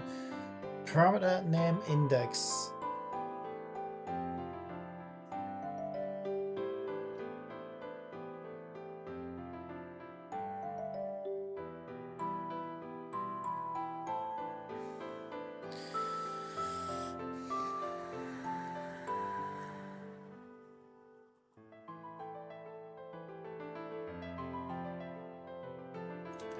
Okay, is cumulative distance empty?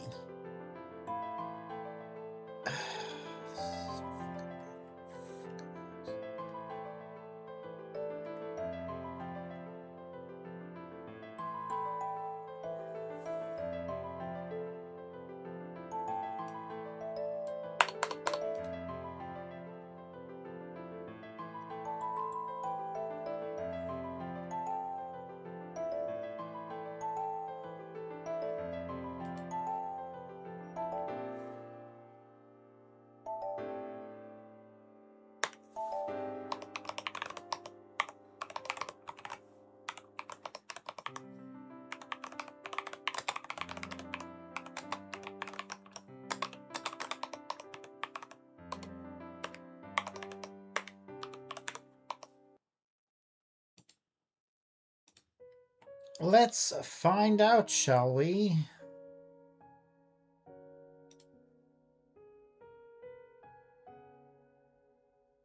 Yes, the count is 0.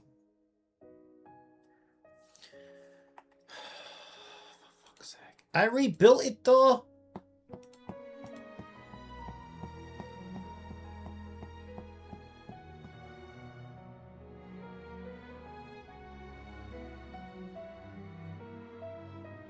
If there was ever a game that had more than one AI running it in the future, then maybe Cappy will be the world-building AI program that creates the world instead of destroying it.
Yes, there's a real issue here and explains exactly why cumulative distances ends up empty even though you rebuilt the spline.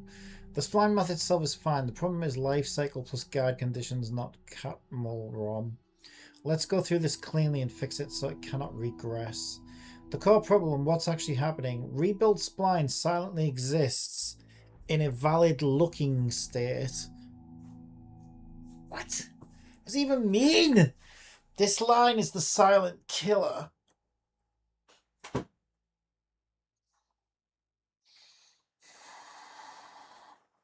If control points count is less than 2, return. If this triggers... I need a wee. If this triggers, sample point stays empty. Build distances is never called. Cumulative distances remains empty. Later sample at distance explodes. This can happen. I'm about to fucking explode. This can happen if auto build is populated, but rebuild from transforms ran after on enable or not at all.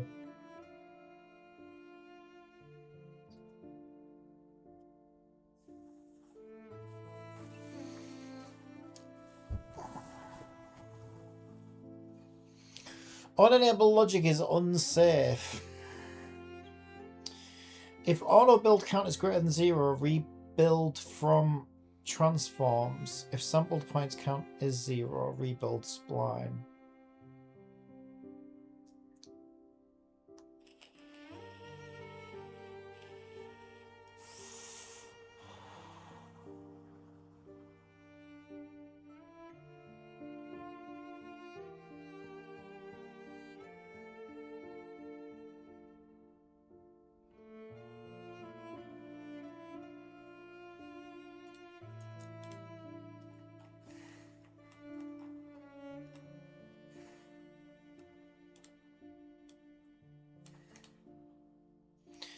I don't. PeakEquipTime 787 asks, do you believe there will be more than one AI keeps a game maintained in the future or not? What are you on about? There's fucking more than one AI now. There's like fucking thousands of them. You mean an AI that keeps the game maintained? No, that's not possible. No, just no.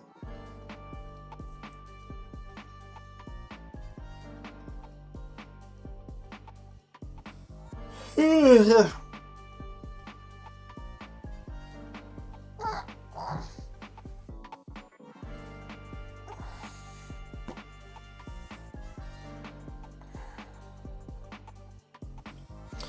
I don't agree with this change. Because if I make this change, it's going to rebuild them every single time the game runs, and I don't want it to do that. I'd like to know that it's locked down, and it's locked down good.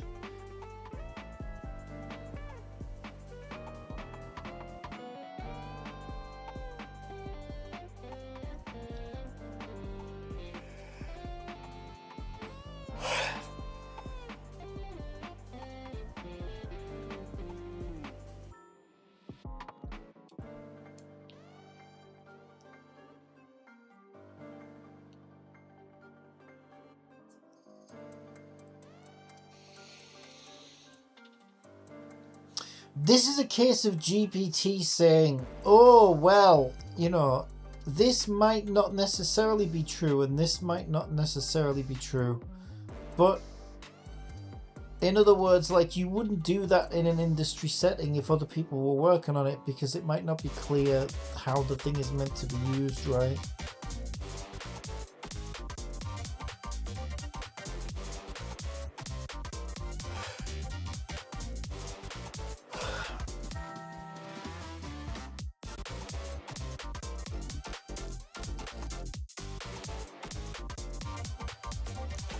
But it's like having to hold onto a fire extinguisher when you plug a drill in.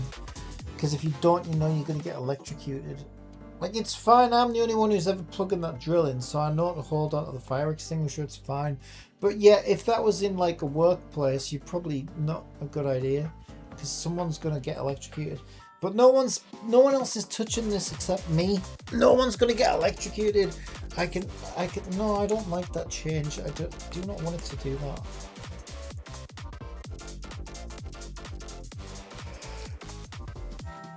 that.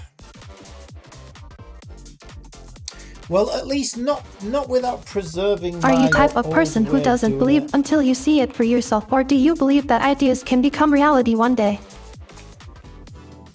Depends on the fucking idea. What a stupid question. Obviously, it depends on the fucking idea.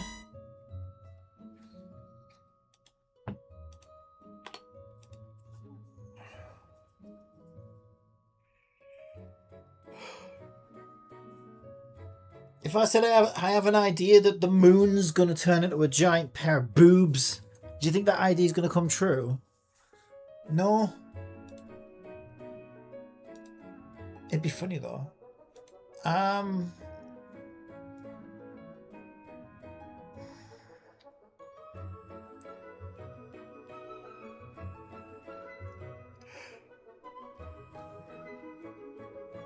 Moon boobs. That's a great name for a game. Moon boobs. What would it be about? Stop getting distracted. Right. Like, for example, do you think a game will have more than one AI to maintain it?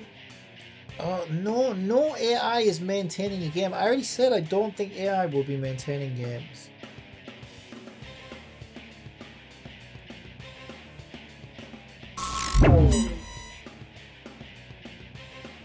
It won't happen.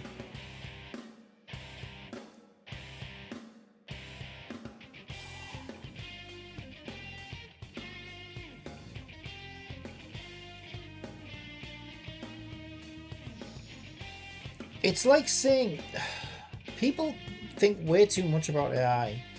Look, when the typewriter came out, it just meant we could type words on a page, right? And we like saying that books are going to start writing themselves. Like, it's just a tool. AI is like a typewriter. It's just a tool. Are people using it to help with game development? Sure, you can make like fucking whatever, like placeholder assets or just, you know, general boilerplate code or whatever. It's not going to sit there and make a game from scratch. I mean, you might see clickbait YouTube videos that claim that that's happening, and yeah, okay, the things it makes are like the most generic fucking. It's just not gonna happen.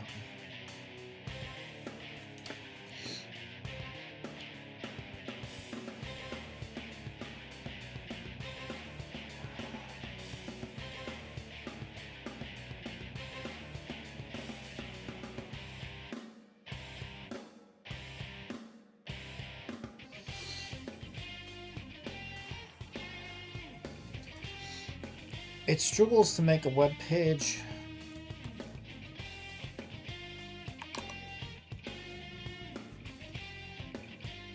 One saying goes, what you say won't happen does happen. Heard that saying, Cappy. Fine, it's gonna happen tomorrow. It's happening tomorrow. It's happening right now, Pika. Everyone's lying to you. Genshin Impact was made by fucking ChatGPT, didn't you know? Except what it is. I mean, it doesn't matter what I say, you'll just disagree with me anyway, so just whatever.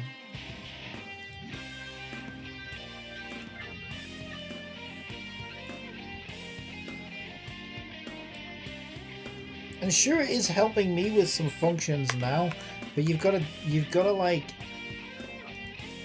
it's not unmaintained. I couldn't just let it do the thing itself. It's just a fucking giant auto predict thing.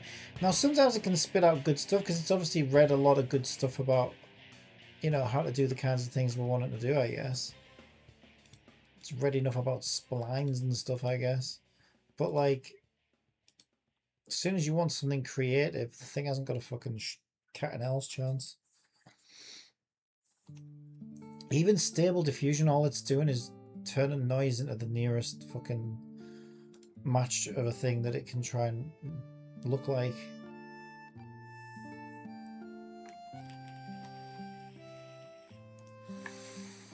Where's my cube?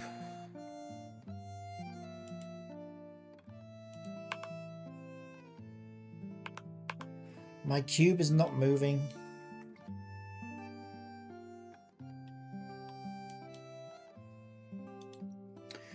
Is it because record station is null?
Nothing is happening.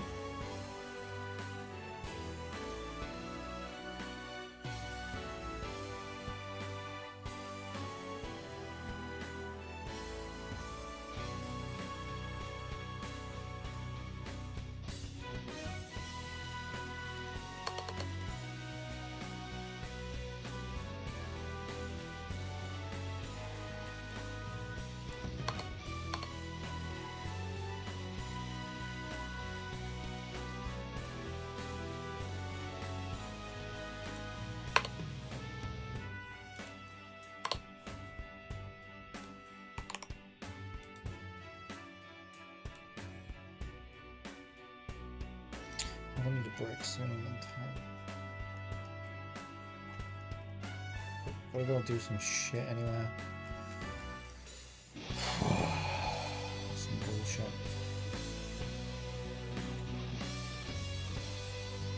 One common saying that's said around in the present day is one day AI will outsmart its creators and will become smarter than all of the humans combined. Not gonna happen.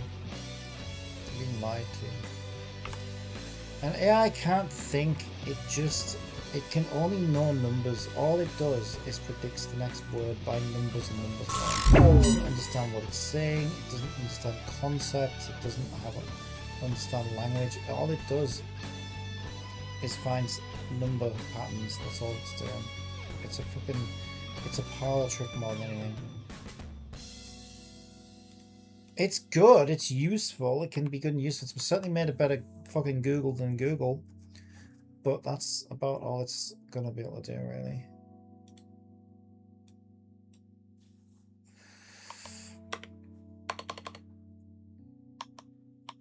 And how can it can't outsmart? Well, not with the current systems anyway. Think about it. All it can do is regurgitate what it's eaten, right? All the text being trained on. So how can it ever outsmart us if it can only spit back at us what we put into it, right? We'd have to have the intelligence that's higher than our own to put into it in the first place for it to spit it back out. Well, you can't. It's impossible. Garbage in, garbage out. That's all it's ever going to be. It's never going to be more intelligent. Now, maybe, now there are some situations where, like, you know, like it can help identify tumors and things because it's good. Again, it's good at finding patterns. Now, is that intelligence? Not really. It's just pattern matching, right? And they're very good at pattern matching. Now, maybe it can find some patterns of things that help us advance, like for medicines and things like that. Sure, but it's still not real intelligence. It's not like it understands what it's doing. It's just it's just pattern recognition. That's all it is. That's all it's ever going to be. It's all ones and zeros at the end of the day.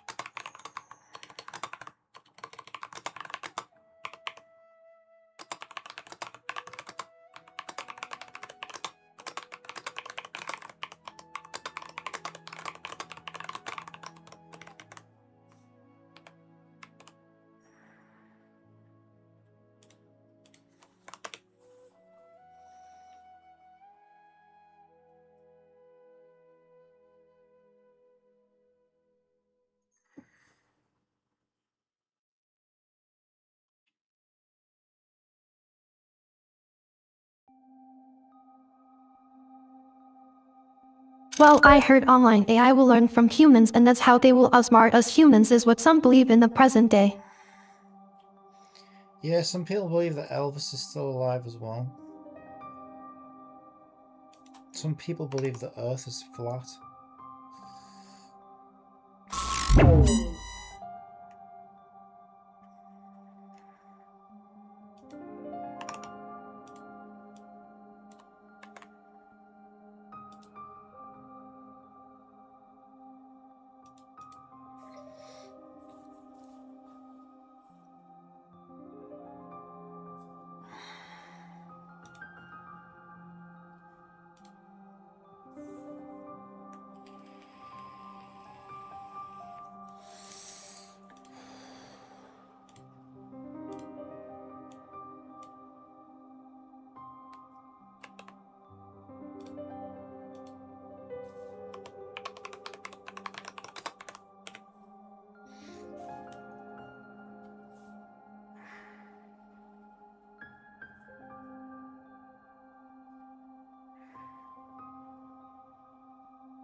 Well, if it's rebuilding it, is it possible that our fucking movement script is trying to run? This is another reason why I didn't want to rebuild the fucking splines at runtime, because then you introduce race conditions. So this could just be a race condition. No, I'm not racist, but I don't like race conditions. Well, especially when they don't work in my favor. Yeah, it's not a race condition.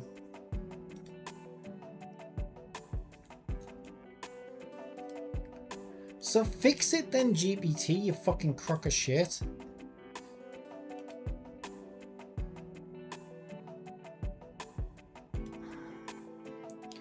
Our control points aren't fucking empty.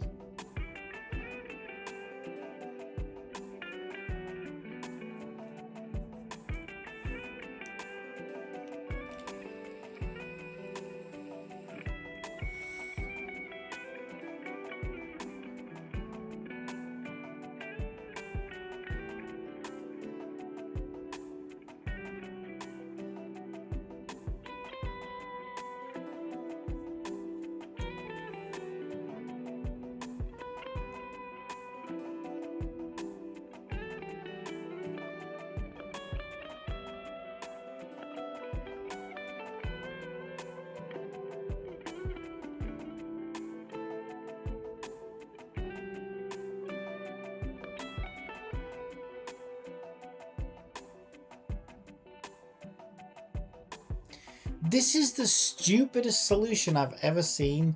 It's actually suggesting that we rebuild the spline from the measuring tool in order to measure it.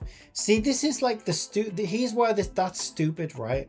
If we have a problem where some of this data is missing, right? Well, measuring the fucking thing is a tool for me as a developer, right? So then we're just going to keep butting our head against the wall and running into more and more problems. If the thing isn't fucking generating the data, we need to get it to generate the fucking data whenever it's supposed to generate the fucking data.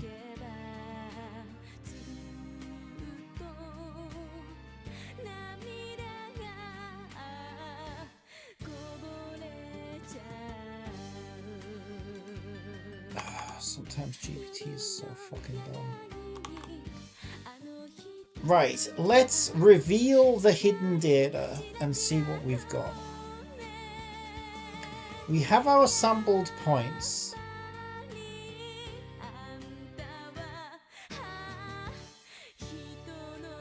Cumulative distances is 0. When I hit play... Have you heard of the Terminator movies? If so, that's what people don't want to become reality, so trying to avoid before done and pro. When I hit play, everything becomes count 0. Okay.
Okay, I've publicly exposed all data on the spline.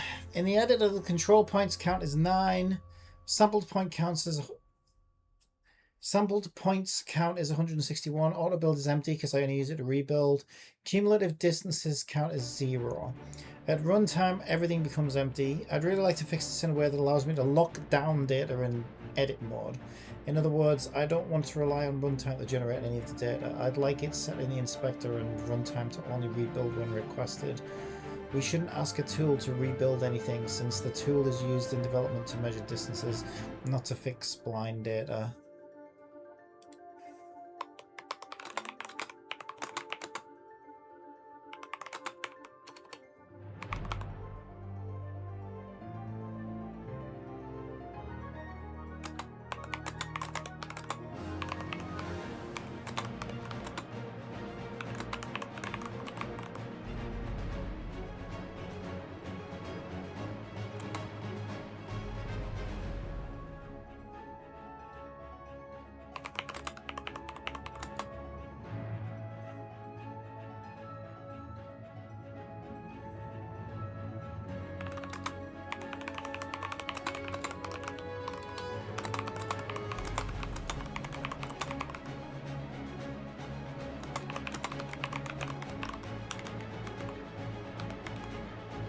Alright.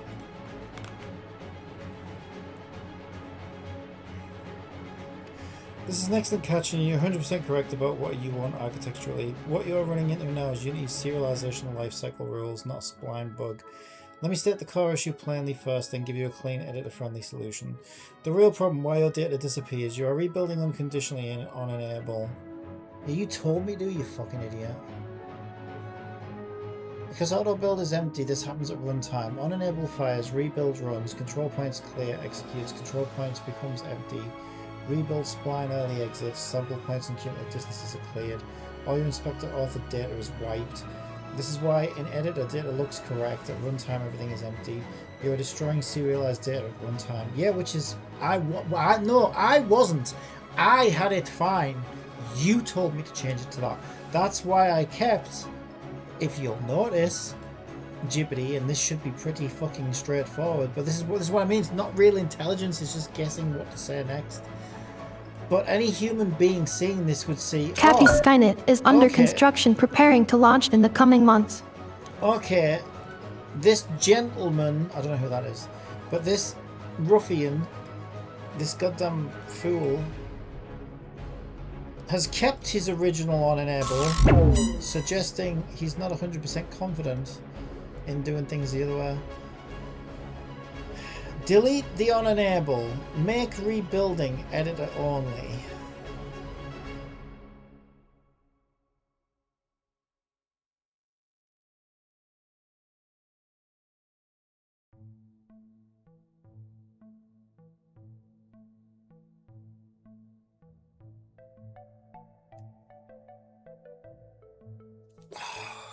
It's starting to piss me off now. Yeah, I think it's starting to lose it now.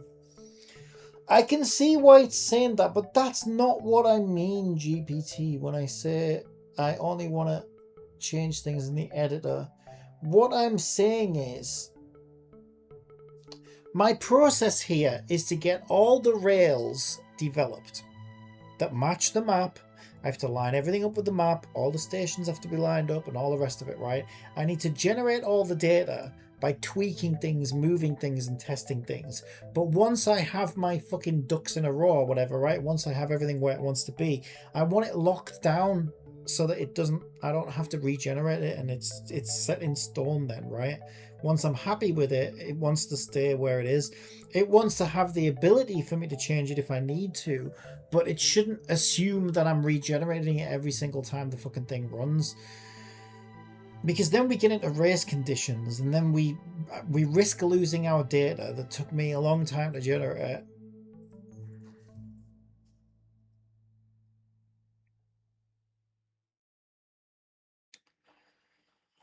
Okay, I think this is the point where I hop off. I can see what it's saying, but I'm probably gonna dig around on my own, but I need a break. I'm so fucking tired. I need a break.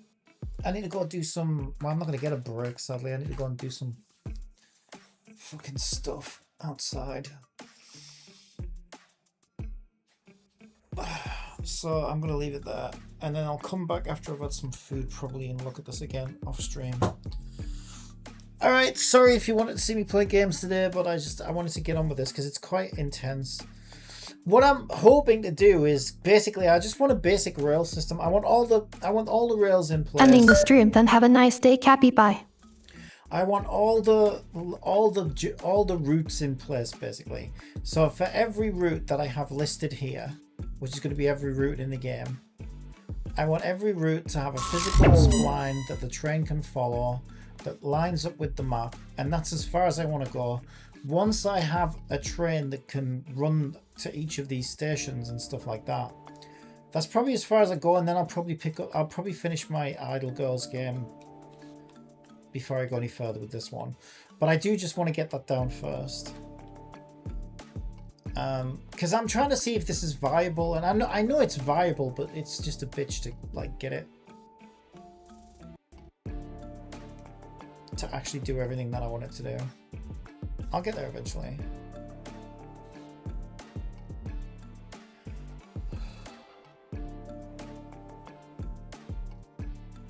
Nothing really going on this month for game except for new game updates though. There's like a massive fucking Wuthering Waves update apparently. Anyway, I'll leave it there. So we're getting there slowly but surely. 5 hours, holy shit, 5 hours without a break. No one's ready to break. Alright, I'm gonna leave it there. Thank you for joining me. I'll be back on tomorrow. Bye. Oh, I don't have my end screen. I don't actually have an end screen.